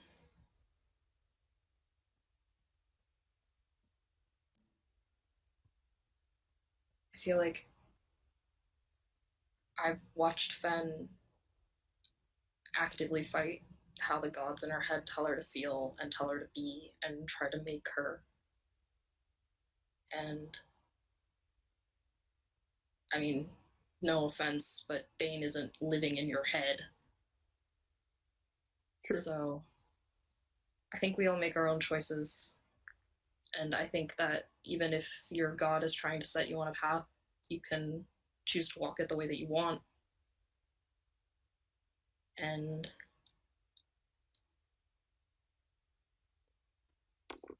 I don't know. I mean, it's hard for me to take some of this that seriously, I guess. You know, Serial was born as a sun elf, and now she's a moon champion, and Fen was born to be a vessel for a chaos god, and she isn't. I think if you want to let Bane dictate the things that you do, you're going to do that no matter what. I think if you really care about Fen, it doesn't have anything to do with him. Alexi's going to make an insight check. It's okay. He's not a wise boy. I understand. But he kind of looks at you and pats his hand against your arm. Thank you. Yeah, I don't know if that was particularly helpful. Not particularly, but you listened, which is...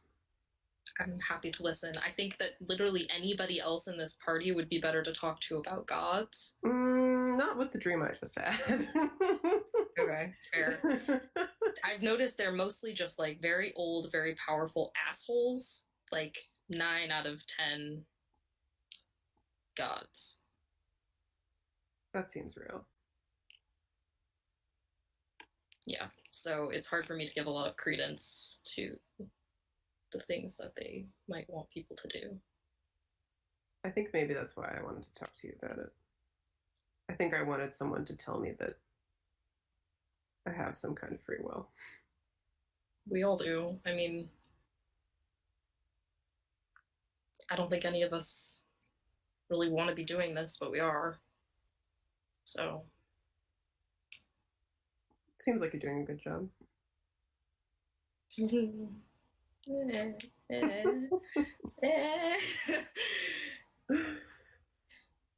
feel like it's a 60-40 split on any given day. Still decent. All right. Those are the two things that I wanted to do. Yeah. And what? If you hurt Fen, blah, blah, blah, blah, hunt you down, end your life, and your legacy. And kind of counting on that. Cool, great. Glad we understand each other. Cool. All right, so yeah, those were the two things that you missed last week. And that's what you missed on Glee.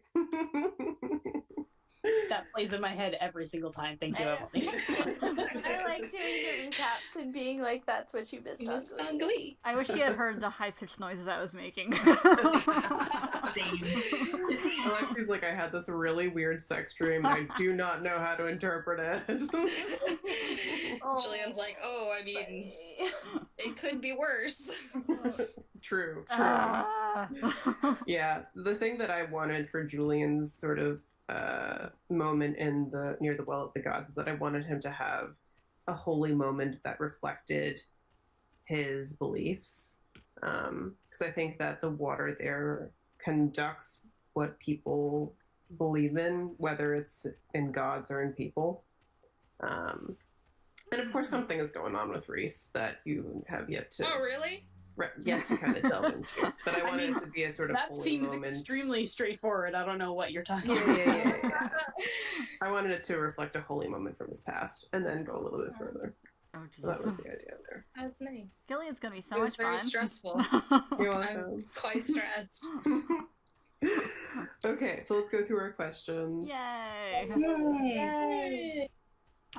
Okay, first question. Well, there is a question also for can you introduce us to the party, so maybe you can start. Oh with... my god, we we should did have done that dead ass 4.5 hours ago. I feel like now that you've heard all of this.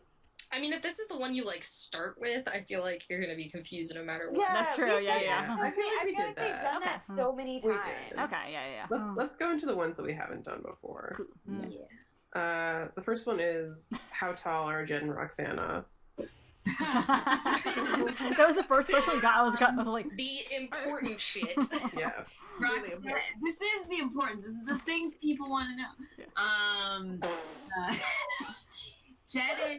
Jed is almost a full foot taller than Roxanna. Yeah. Yeah. He's like 6'3", 4, 5. Yeah. And Roxanna's about 5'5". She's very short. She's like short and stocky, and he's much more long and lean, I imagine. Big so. and small. Very, very big height. tall, small. It's good. Here's the next question. Ooh, another Roxanna question. I'm Ooh. curious about the entire Jed and Roxanna dynamic. Was that planned entirely in advance, or was it more a case of I'm gonna flirt with the hot gunslinger and none of you can stop me? Oh. Both. It's true. It was kind of both. When we were initially trying to decide on like when you were going to come guest in the campaign, I was like, is there anything in particular that you want out of your like D&D experience? In case he's like, Lee Pace. I want a hot NPC. I want a hot signature Emily Phoenixfield hot NPC. So I knew that Casey really liked Jed from back when he was in the campaign earlier in Nemo's arc. So I was like, he can come along. But then all of the other stuff was all improvised, which was very cool. And it's weird. I was just thinking about this the other day. Like it's weird how it was completely on accident almost, but they do very well mesh up with each other in terms of things they've been through. Like Jed has lost a partner, she's lost a partner. Mm-hmm. He's a very lonely figure, she's a very lonely figure. They're both like obsessed with protecting people and throwing themselves into danger to protect people. So they accidentally ended up being really well suited for each other in a weird way. It's true. The next question is from me. I put a couple questions in here for you guys. What would you change about the game if you could change something? What? Just for like my own DM edification. What do you mean? Like narratively or like about things we've done? Like, I don't know. Something that you feel like was like not as good as it could have been. Just for like my own getting better as a DM. If there's nothing you can think of, then clearly I'm just perfect. Emily's like, roast me. Yeah, just roast me. No, what? Or like something that you, something as a character maybe you didn't want to happen or did have happen. I think sometimes, especially since we're in towards like the we're level 14 now, so theoretically there's only 6 more levels. Mm-hmm. And we've said we wanted to go to 20. Yeah. So we know that. I think sometimes it feels hard to deal with our huge ass list of world-ending problems and then also have like breathing space moments. Yeah. No, it's true. Yeah. So that's my only thing, I guess. Mm-hmm. Which I know is obviously difficult to balance and everything. But I think even now, I don't know. Yeah, no, it's one of the things... especially now because Thursden is also free. Exactly. So it's like, we have this like all these other things that we're still supposed to do. We're kind of on a crunch now. Yeah. Mm-hmm. Yeah. My only thing is, I wouldn't say no to harder fights, honestly. Because sometimes I think that we kind of like not breeze through, but they kind of go fast. Because there's so many of us. I think that for me, learning how to balance fights with higher level NPCs has been an interesting journey. Yeah. It's tricky. It's tricky. It's very tricky. I feel like kind of speaking to that too, like, I think there have been some really cool things that you've put in as like effects. Like I'm thinking the most recent one of the like flower petal stuff that because we're at this point so high powered, like we basically can fix it immediately. Yeah. Like you kind of have to deal with some more consequences of stuff like that. No, the stress thing is great. I love the stress thing. That's Yeah. I feel like the stress thing works in Yeah, a the way that a stress lot thing of the was other fun. stuff doesn't. yeah. Yeah. It's gonna be fun to go back to that when we go back to the material plane. Yeah, exactly. Yeah. I- That's definitely fun. This might seem weird, but we've done, I think it's maybe the past 5 or 6 fights, Rowan has not gone below 100. Yeah. Yeah. And I would A love lot of to the get fights hit recently, more. I've taken a ton of damage Mhm. as opposed to like others. And Yeah. it's a little. Nemo either dies or like hardly gets hit. Mhm. Like he has 2 extremes because he's such a Heidi boy. attack from a distance Heidi boy kind of character that he either gets absolutely slammed and he dies, or he's hardly hurt. Which may just be a rogue feature, frankly. I think it kind of rogue feature. Yeah. Like when I'm running my enemies, I want to make sure that my like turn really like counts and makes like an effect, because like I have like one opportunity to do real damage, and then it's like 8 different people who are wailing on me. Introduced henchmen. That's true. That's true. Yeah, I was gonna say, I think we've hit the stage of fights where it needs to be multiple. Yeah, I think so. Multiple But enemies. the difficult thing about the difficult thing about that is that we don't have a map. Unfortunately, I think that one of the reasons, it's all in our brains. one of the reasons why I tend to go for like one big boss is because it's very difficult to visualize like more than one big enemy. But I think I'm gonna try to incorporate that more, because I think it will make the fights a bit more even. Well, one of my if going back, almost all my favorite fights we've had have multiple people, even if they don't last. Like the aspect fight had the heartbeat, and each other. and each other, And like, was it Glory and Conquest? Yeah, Yeah. Glory. That was a good one. Yeah. And even like the giant bodies thing had so much things coming at It had you. a lot of stuff going on. Okay. Yeah, and all those are This is all interesting really, and really dynamic. good feedback. Especially because for this level now, it's like the stakes are higher, and so like having those kind of fights where it's tougher or like there's more going on, I guess seems also appropriate. Totally. For this stage of the game. I was gonna say, like, I don't know if you like. I get why, because I think it is hard because you're also running NPCs, but yeah, that's true. Maybe we can be better about finding ways to leave NPCs at home and get more enemies and get a fair fight if that's what we want to. What I might do is if there are like a bunch of enemy NPCs that I'm running, I might ask one of you guys to like Jaeger Alexi if definitely. I mean, just to like throw that into the ring is in my other game where we play 3.5.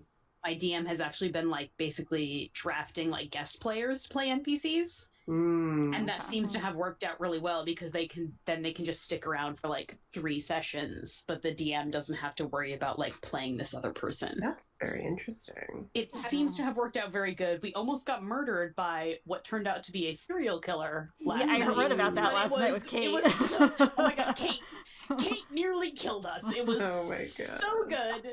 That's amazing. It was amazing. It was honestly so good. She got like abducted by like, it's still a mystery, like her order, her like spy ring. I don't even know yet, but like she left behind all her shit, so now we're like rich in poisons. It's amazing. That's amazing. I would perhaps maybe suggest like pulling in a guest for like 2 or 3 sessions for an NPC, because it just seems to take the burden off the DM. It really does. Yeah, like again, having also DM'd, it's just like there's so much to keep track of. It's true.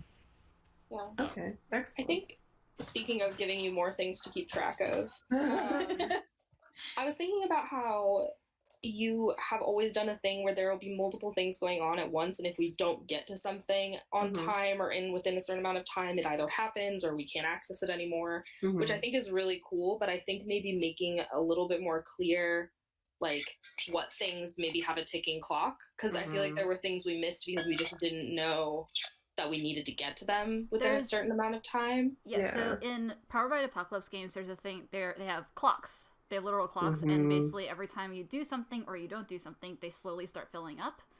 And then when you get to like 12, then either something happens or it's locked off forever. Right, because I feel like we just have a tendency to add stuff to our to-do list. Definitely, because I do everything. Personally, like for Micah, like he's out there, but for me, like both as a player and as Serial, she feels like it's like her thing is not important, like at all in the grand scheme of what's going on. Interesting. So yeah, no, I know that internally in my head there are certain sort of points of no return for certain arcs, like for example the Sewell arc, like there was a certain point of no return there, where either you guys were going to get to Sewell and be able to maybe intervene with the Magic Eater at a certain point. You basically would have had to go directly from the Silent Isle to the monks. Like you would have had to end Rowan's arc and go to directly, the middle of the Sladian Wastes, because when you were in the Silent Isle in Mount Mercy, you released the Magic Eater. And once she was released, it took like a few weeks, and then you were able. Another thing Ben did. Do that thing. I mean, yeah, I personally at least like the idea that like there's no way to optimize and get everything the way you maybe could in like a video game of like, oh, if I do A and then C and then B, I can get all the things. Whereas I don't know, I kind of like the fact that the Badlands happened. Madlands happened. No, I no, that's great. I mean, like we have a lot like on our like thing that it feels hard to like balance, like pick. Without feeling like it does fuck something up. Yeah, it does, but I also kind of like fucking things up in the sense of like, oh, there's no way you can like get all of these things. You have to choose. And the one thing I would say about not having a clock, even though I do understand because you guys have a massive list of things that you've got to do, and it's hard to prioritize. But something I do kind of like is that it's a little more organic and like in like a more like an RP sense. Like you actually have to decide what you feel is sort of most important, and sometimes you won't get to like those minor things. Yeah, you can't have to weigh like what you're gonna do versus other things. I will keep this in mind, and I will try to think of ways to make more of an internal clock. I think like one thing that I can't like I liked the way that this went, but I also wish that I'd had was like everybody else when I was dead got a month of downtime. So because of the way that worked, which I liked, it meant that I've had no downtime ever. Yeah. Which it like even though I like that it's so fast paced, like Rowan hasn't seen Raphael in like forever. I know. Like, and it's like hard because it's not important enough, but at the same time it sucks because everybody else gets to see their person. So like that's hard. Yeah, because absolutely. It just like, and it just works out that way, but it also feels bad sometimes because like I can't get like it's not important enough. But I haven't had. It is first for it. I understand what you're saying entirely, but you should voice it in game as Rowan. Because every single person in the party would bend over backwards to make sure that. Right, that's like more like. So, like you should bring it up. Yeah, and that's like more like also just like a character development thing where we're gonna get to that point with her, but she's not there. Yeah, I feel like that's way more Rowan being like everyone else's needs should come before mine. Yeah, that's not like that's such a Rowan thing. It's like I think it just basically all I'm doing is coming back to the point where like. We do wish we had a little bit more downtime in general. Point, like that's my point. It's not that like nothing actually has happened in a way that I didn't want it to happen or that didn't feel organic to Rowan. But I like still want that stuff even though like it's not in character for her. So. I do think that after the Feywild arc, there will be the opportunity for a small amount of downtime. I know that sounds crazy. How is that possible? I know it sounds crazy, but with the way in which like all of the time travel stuff works, you're gonna know that you have a certain amount of time. Well, also because the fact that everything went to shit without Thurisdan free, and now he is free. Things are going to change just like in general because he wasn't free when that happened. And I guess it's hard to I don't know. And I wonder, part of me also wonders if that like all the sieges happened because we might there was end up like having to split the party to get and it's and it's also like a catch-22. Like it's not something I would really change, but it is something I think about sometimes where like I don't know like how to have seeded it better in a way that felt in character, so I just feel like stuck sometimes. I mean, what I will say is if you sorry, go ahead. No, I was saying I enjoy like the things closing or whatever, but like for me, these are just two examples. I would feel really bad if the Micah arc just like closed, or if like the other half of the sword is out there. Yeah, like those are things on the list that personally would feel bad if they were just like, okay, well now you can't do that, period. Yeah, I think it is a... Sorry, go ahead. No. I mean, there are very few things in game that are like lock and key, you will never see this content again. Like even stuff that, like, I think honestly, Sewell is probably the one thing that I was like, this is... Rest in pieces. Yeah. R.I.P. You are never going here. Yeah, no. You fucked that up so bad. I mean, but here's the thing. It wasn't a fuck up. You guys made a choice. No, it was great. Yeah. But it's like one of the things, like I said, it's the biggest like butterfly effect thing. I think that if it had gone differently, like it would, our campaign would look so different. It would look very different. It would be a different campaign entirely. Especially for fans. I really like the way in which it ended up. But in terms of like the things on your list, like as a DM, I'm thinking about making sure that you guys all have personal satisfaction within your own character arcs, including getting vestiges, including, you know, finishing your sort of personal journeys throughout the game. Like that is just as important to me, if not more important, than the ultimate like big battle with Thurisdan that I assume is going to happen at the end of the campaign. Maybe Thurisdan decides to leave.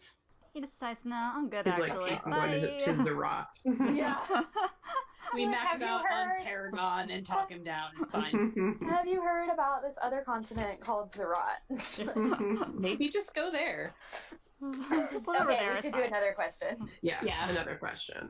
All right, so next question is also from me. Now that the game is coming into its final arc, do you feel ready for when it eventually ends? What are some things that you want to happen before the end of the game in broad strokes? We kind of touched on a little bit of this in the last question. I went to visit Elostray. Throw that out there. Yeah, Nemo's actually really, really easy because honestly, at this point, he's just like, I would like for Fen to not be taken over by Thurisdan. I would like, you want to throw out a non-selfish answer. Yeah, like, I would like for everyone to survive, and I just would like to walk off into the sundet with Lysander. Like, he just like, I would just like to survive. Wow. That's it. It's not that hard. It's not a long list. It's not a long list at all. Like, now that his personal arc stuff is over, he's very much like, if we could all survive, That'd be awesome. that would be great. Like, that's it. Okay. It's a very small bottom line. Plus, he wants to walk off into the sunset with Lysander. Yeah. It's true. Again, I just tweeted this, but I was like, I saw like a Nagron Spartacus gift set, and I was like, that is all he wants, is to just like, not a goat farm, but like a bookshop or something. Yeah. Just like, that's all. It's not that hard. Could he call his bookshop Diner F? That is now canon. Yes. Yes. Yes. Oh my Bookshop, God. coffee shop, diner F. You're welcome. It needs to have one goat. Yeah. Yeah, for Fen at this point, she just like really just I think Fen's been very focused on survival rather than thinking about like, oh, like future plans or anything. Got the sirens. Yeah. But Fen's been thinking mostly about survival, not so much like, oh, I have a future. And now she's kind of like getting to that point again, like with thinking, oh, I want to come back to the Feywild and deal with the well.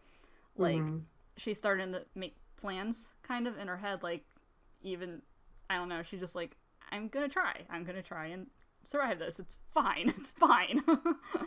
Yeah, I think that is a very big change in Fen, that she's starting to make plans for after. Yeah. So I don't know. I don't know. There's things that I'm thinking, but I don't think she's quite there yet. Mm-hmm. We'll see. We'll see. She wants to have a conversation with Alexi. We'll see how that goes. Yeah. Tough road. Yeah.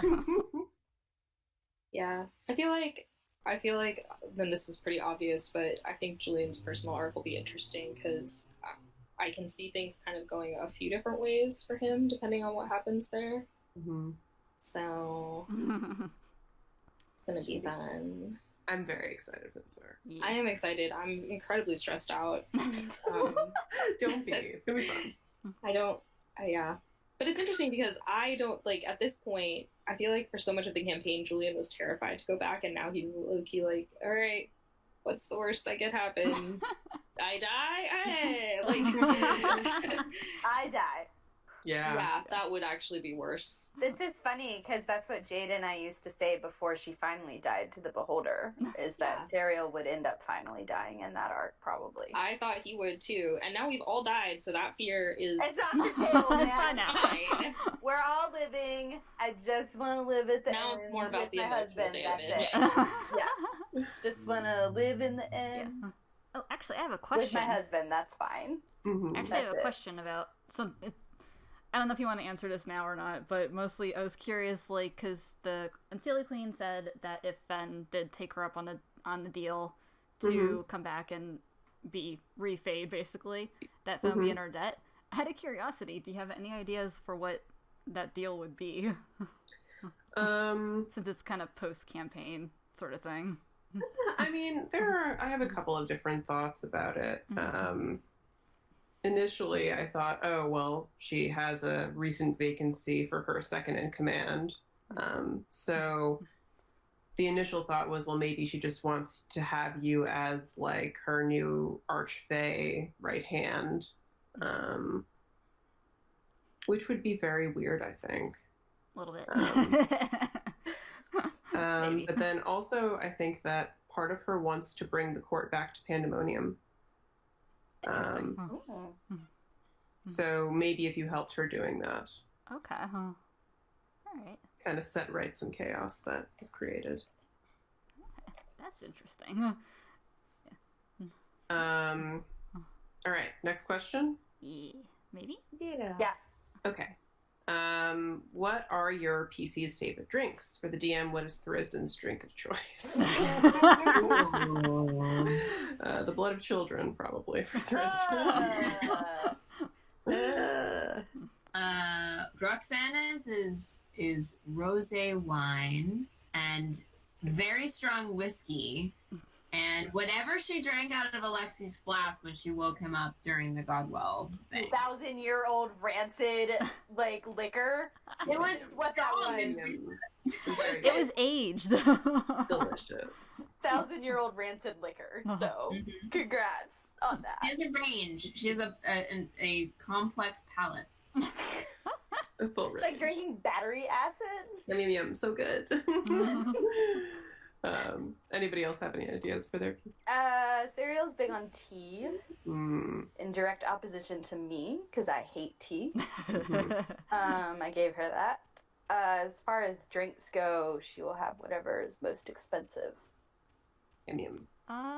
Fen, I think, is definitely a tea person also. Like, definitely. In terms of, like, drinks, no. Fen doesn't really drink much. No, the most she's had is the moonflower, is that what it is? Yeah. And so she enjoys that fine. The trippy acid drink, that one is a good one. Yeah. The one that made her trip balls and see through wisdom. Yep. That's pretty much all she's had, like, to drink, like, alcohol-wise, so. Yeah. Powerful start and end to your drinking experience. Oh, yeah. So, no, actually, that's, like, for, like, a once-in-a-while thing. All right. Our next question. I think I once asked if the Golden Star, Moonshield, Silver naming convention had any relevance to the plot because they seemed super connected, and Emily told me to put that on hold till near the end of the campaign. Then I could be misremembering. It's interesting. We definitely didn't. We named ourselves independently. Yeah, everyone Yeah, I was came named. up with his last name in the first session that I played when I realized he might need a last name. Everything was very independently named. The only naming convention that we did do very directly was the Isolde, Reese, and Julian last names. Mm-hmm. Reese's last name is Eris, Isolde is Brasso, and Julian's is obviously Silver.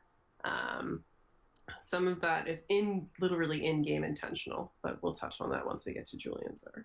Yeah, like Rowan is just like in the thing when it talks about human names. Like I just smashed two together. Serial's last name comes from the player's handbook, and then Emily and I made the whole family lineage back to Corlon stuff. Yeah, and I mean there is the prophecy that you guys that you guys witnessed back way back in the North Dark arc with Kintaroth. We all freaked out. And actually that's the 5 stars on the TPF logo is what's on all of our notebooks. Yeah. And basically I think the whole idea is that you guys are kind of the light in the gaping maw of darkness that is the Resistance Chaos. So I think that must have been what I was thinking when I was initially asked this question many moons ago. Yeah. Nemo's last name is definitely way more for Linus. Yeah. Because he was my backup character for the first 8-10 levels of this game, I would say. If Nemo died, Linus would have come in. So yeah, there was a really fucked up scenario, Darkest Timeline, where Nemo dies, Amanda starts playing Linus, and Lysander and Linus start having some seriously interesting relationship situation. Didn't you write a fic about that, Amanda? I wrote that fic. That definitely, very good. It was good. Very bad, but very good. Bad good. Yeah, if Nemo had died early on, Linus was my backup character. He is no longer my backup character. Interestingly enough, actually, I almost played my backup character in the first 1 to 2 sessions that we went over in this recap, where Nemo got left behind in Alinar. Oh wow. True. Not Alinar. Erebor. Thank you. Sorry. Yeah, it was very close. Emily and I were talking about it, but we eventually decided that Nemo made it back. Yeah. Who would everybody's backup character be? I don't have one. Shut the fuck up. Not in I literally have never thought about it. Jordan is do not put that on me. Yeah, Jordan's no. That is my superstition. I will not make one unless it would become a necessity. That's my personal superstition with my dice and stuff like that. Yeah, mine, again, I don't make one. Mine was Linus, and I currently have one that, again, if Nemo ever dies for real, is still, slotted to come in, so I don't really want to talk about him. But Linus was my backup character for, the first 2/3 of our game, I would say. Yeah. I do have an idea for, I wouldn't say backup character, because then dying permanently, but that's not really the way in which we do our game anyway. Yeah. And that's why I'm asking, because it doesn't matter. But I do have an idea for a temporary backup character that I think Emily I just knows play an about. NPC. Yeah. To be honest, I'd take over an NPC from Emily. Totally fair game as backup, honestly. I would roll up as Rain. I was gonna say at this point, I would have Raphael probably. Oh, that'd be so fun. Yeah, I don't know who I would play as an NPC. Sorry to shift the the question to that. Honestly, I mean, I think I think it's a good question though, because you have to, or you don't have to, but the idea that your character can die, and so then where do you reinsert yourself into the narrative is kind of interesting. Yeah, I would want to play Isolde. Yeah, that'd be good. Actually, I think that would be such a fucking interesting. Yeah. Yeah. Honestly, my other thought my other thought actually was Esther, but if she was alive, obviously. If she was no! Yeah. So, I want to give that girl a sword. Yeah, eventually we will do a one-shot where you guys can play NPCs if you like. Yes. That would make me so happy. I would like to play my backup character at some point because I love them. And again, it's not, I've said this before, but like, it's not that I want Nemo to die, but I do also love my backup character. Sometimes. Okay, here's a My backup question for. character's Sorry, great. yes. Here's a question for Jordan. Best bird boy, Nazreem or Lexi? I feel this question is so unfair. Okay, look, on the one hand, it is a bird that is created, part of her soul, so she feels it when he dies. But on the other hand, we're talking about a person. Her son. Cannot quite come back as easily as so I feel like I gotta go with my new son / great grandson, however many times down. Alexi, probably. Good choice. Yeah. But Serial feels very fondly for him. He's a good egg. He's trying to be a good egg. He's trying his best. All right, to everybody, favorite villain that you've encountered? Who counts as villains? Anyone you think is semi-villainous? I mean, Honestly, obviously Thuristan is like up there for me. I honestly really like Celine because I feel like that's one of those characters where we could have maybe not fucked that up. Yeah. And that could have gone like really differently. So I really like Celine. That is correct. That was very That would have been so hard for us not to. We would have had to have basically attacked Esther. Yeah, I mean, I think it would have been a very difficult challenge, but I just love the idea of like there is a universe where we de-escalated that situation, or like and if we hadn't Celine chosen did not Saskia. die. Yeah, because it was Saskia who pushed her towards it, right? Yeah. So basically, the way in which that initial arc worked was, if you did certain things and convinced certain nobles, then you put points towards like a certain outcome. It's very like Winter Palace in Dragon Age Inquisition, where like if you have like a perfect reputation and you're able to convince these people and show them evidence of XYZ, then we'll be able to sort of have like the more peaceful ending. But the second that when you made the deal with Saskia to make her Grand Vizier, that was going to turn Esther against Celine. So what you kind of had to do was put the power into Victor Grimes' hands, even though you knew for a fact that he betrayed Portia. Yeah. So it was like an interesting result to what would initially perhaps seem to be like the suboptimal route, which is something that I kind of liked about it, because Grimes didn't give a fuck about Celine, but Saskia knew that Celine sort of had her claws emotionally in Esther in ways that she could not access. So Saskia was like, gotta kill that lady.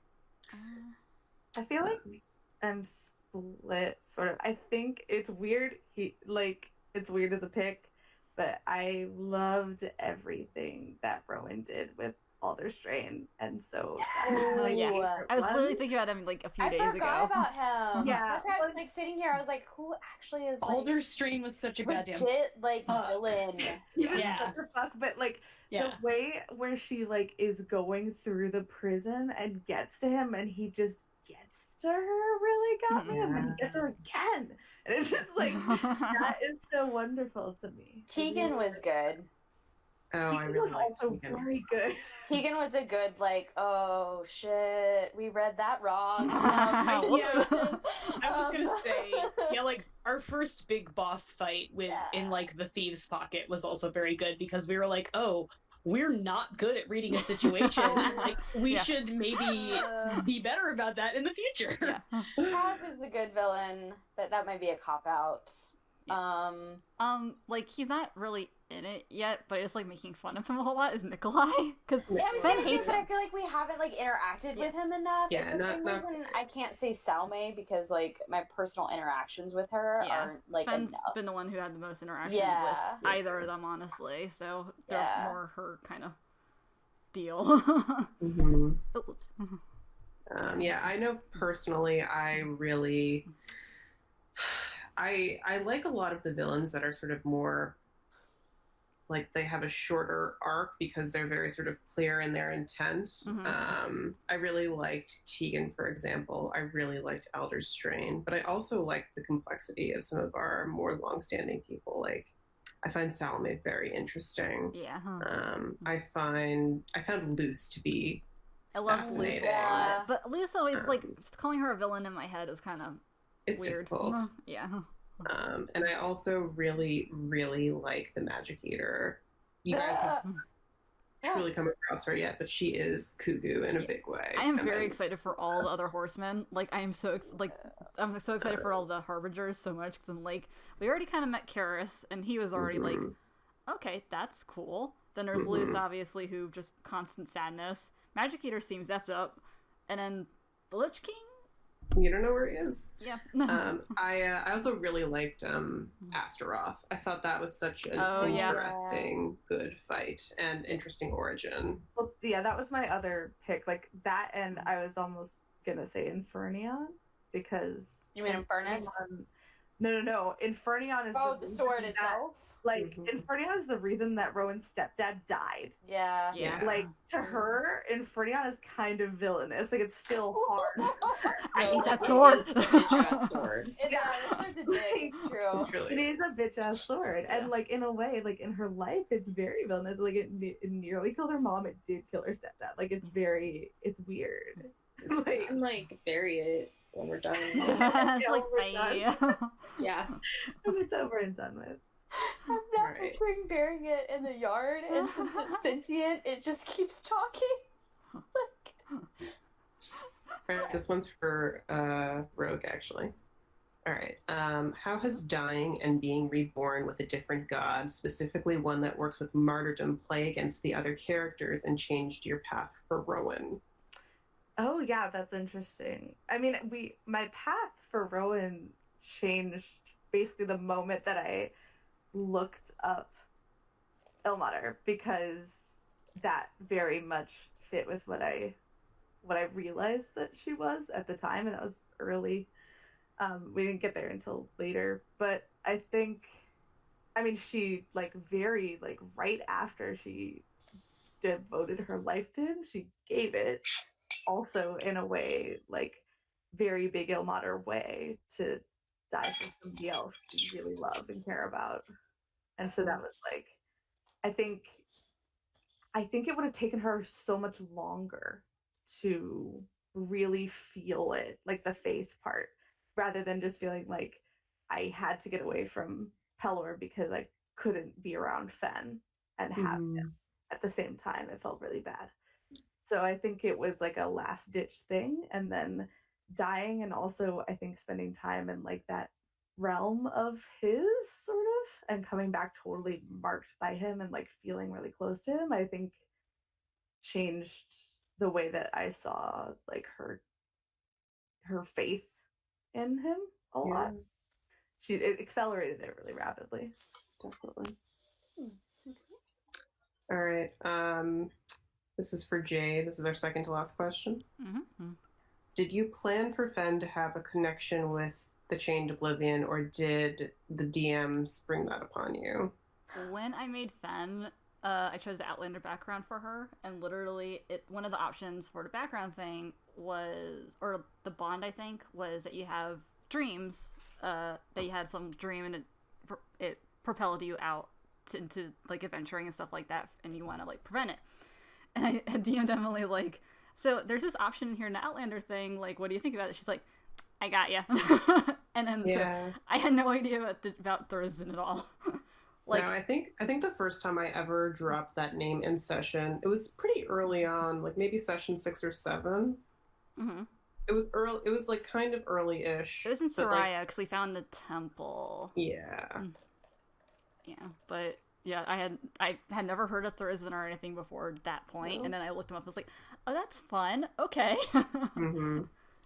Yeah, I just That knew was Fenn's good. dream, but that's Just about a total joy to have someone be like, yeah, I think this might be a thing, and you're like, oh yes, it's a thing.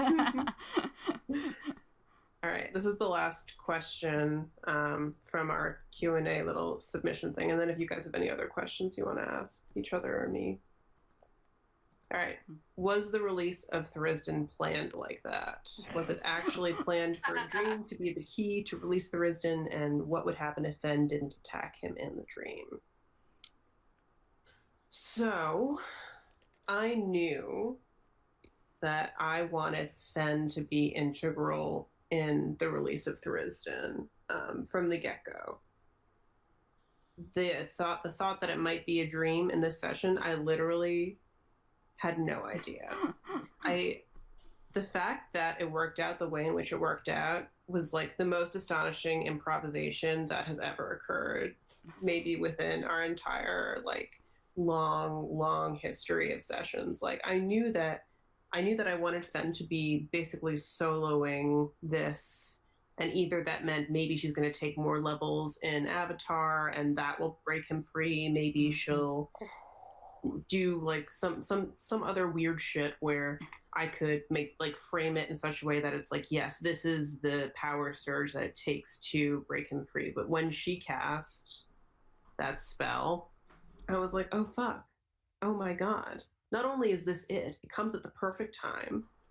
Like it was just like a full combination of everything that I had kind of been waiting for.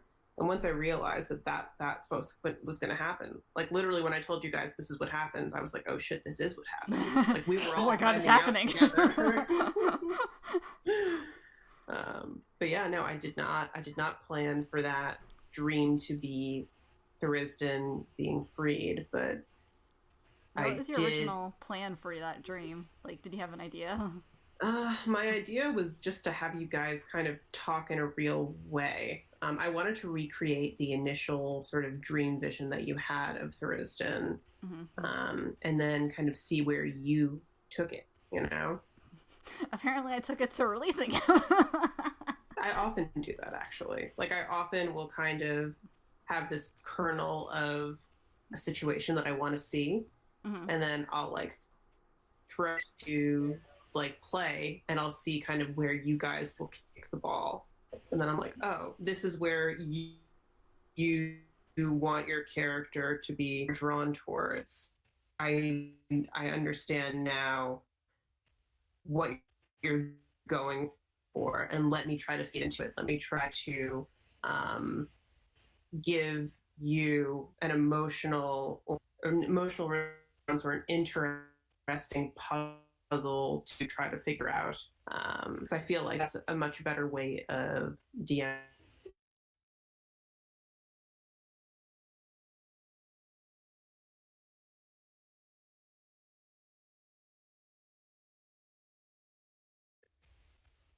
Yeah. She didn't fail the strength throws? Yeah, if she wasn't at the bottom of the pit, she would not have been in that situation.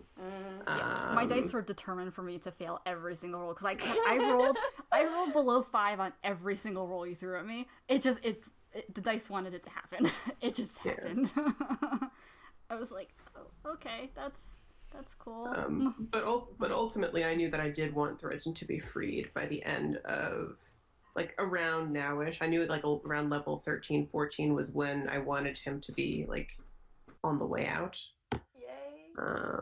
Fun times. It's gonna be fun, especially because now who knows what's gonna happen. Also, I'm dying to know if he has a body. Did you freeze? Frozen. Oh no! I thought it was actually me because my internet's been a shit, but no, it was just Jamestown. Ben's been cut off. Here's the thing. I don't know if her I don't know if their recording thing is now cut off too. But here's the thing. it's like perfect timing. It is. Yeah, we did pretty much We have end. been going for 5 hours, basically. I can't can you believe hear me? you guys told me that Hello? my cutoff time of 4. Rogue. Yeah, you're I back. was like, we are absolutely gonna hit that mark because we are not quick at all. We never are. Hello, can you hear me? Yeah. Yay! Okay. Yeah. But I think we were like, that's perfect timing to end. Yeah, I think unless you guys have other questions that you want to ask. I have a question, Emily. The one that's been haunting me. If Roxanna had walked up to Jed, just not wild shape, not surprised him after reading that letter, and I know that letter like threw you for a loop too, which is why I wanted to give it to you ahead of time. What would have he done? What would have been his reaction of her just sort of showing up like, hey? I think that, so for him, he has like an interesting history where his first wife, Sylvie, after she died in the Purple Worm attack on Solace, he used to see her quite a bit, just like he'd have visions of her, like memories. And he would like talk to her a little bit, and it actually is like the initial sort of behavior modeling that Izzy sees, where eventually when she makes her own gun and is sort of talking to some kind of fiend in order to feed her ability to build this gun, she remembers her father talking to nothing way back when she was a child. And then she's like, oh, you know, it's okay for me to talk to nothing. It's okay for me to talk to something that's not truly here. So unintentionally, he kind of framed this behavior as normal. But yeah, so when he was grieving Sylvie, he used to see her and talk to her, and that's how he would grieve her. But I think if he saw Roxanna in that way, he'd probably think he was seeing a ghost or just going crazy again. Oh my God. Okay, so follow-up question. When she fell on him, was that his realization that she was real? Yeah. Like it was a solid mass that hit him? Yeah, exactly. I am so emotional about it. Okay, thank you, I guess. No, that's good to know. I didn't know his wife's name before, so... Yeah, Sylvie. No, Sylvie.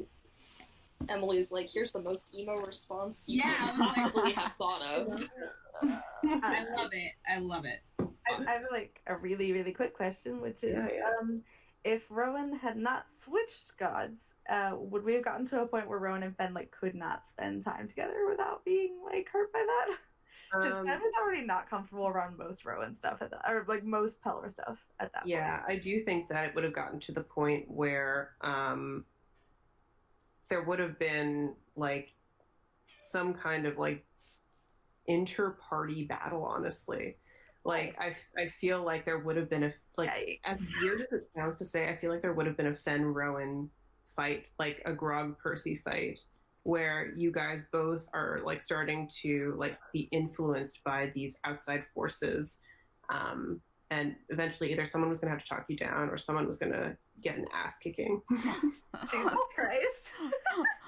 Fen v. Rowan 1v1. I am actually dying to know how that fight would turn out. I know, like, we should, like, do it. I feel like the rest of us would have just been like, literally, what is happening? Yeah. It's like when puppies fight and you're like, do we stop them? Imagine being woken up to that. Like, But also now I'm hacked up thinking about like Fen being influenced by Thuristan, so that's a fun thought now that he's free. Yeah, like I'm very weirded out by like Rowan being like influenced by Pelor to that level. It would have been fucked up. It would have been bad. It was so bad. Oh no. Okay. Any final words? Final thoughts? Just real quick. Yeah. Sorry, we talked about this a little, but like, what if we had gone to Sewell? Is there anything that you would like definitely see as having changed? I do think that so part of the Sewell arc was going to be closing the door to Fen's mind in the same way as in like the Harry Potter Order of the Phoenix style, like occlumency and stuff. Occlumency. Like it would have been like Fen learning occlumency from the monks, and I think that would have lent itself really well to multi-classing into like monk monkhood, monkdom. Monkhood, I think. Monkishness. So I think it would have dealt with that really well. You would have been able to talk with a bunch of like the sort of very high priests there, as well as Arcades' like whole family. And then you likely would have been there when the Magic Eater came to call, is my guess. Cool. Because either you guys were going to release the Magic Eater or someone else was. The key would have released. Yeah. See, if we had gone to Seoul, like I feel like Infernion would have been in. So it would have been Nikolai hands. Yeah. Definitely. Like he would have that vestige. Yeah, for sure. So What a dick. yeah. Which is actually kind of funny if you think about it. Like I'm sure Infernion would have hated that more. It's like, what is this? Yeah, I'd be like, oh, okay. Can you imagine Nikolai getting that Doomsguard vision? Yeah. Oh my god. Like, He's like, very gingerly after like 5 hours being like blacked out, having to look at all of that, like setting the sword down, and is just like, you know what? What if I just put you back? Like, and like, this is drama that I did not care for. Like, oh my god, so true, so real. Yeah. Although it still worked out perfectly in Thurston's favor, because either the Q was going to release him or Fen ended up doing it at the Silent Isle. So yeah. Fen still did it. You're welcome. God. Why? I'm very excited for the rest of the campaign. Yeah. Me too. We good. Yeah. Excellent. Good job, team. Strong work. And I hope everyone enjoyed listening to our nonsense for 5 hours. Yep, 5 hours and 8 minutes. We cannot do nonsense on a short time scale. It's impossible. Normally it's only like 2 to 3 hours are fine. Nope, 5 hours this time. No. And you got a little D&D session in the middle of it. That's true. That's true. Yeah, that's exciting. Fun. All right, guys. Good night. Bye, guys. Bye. Bye, guys.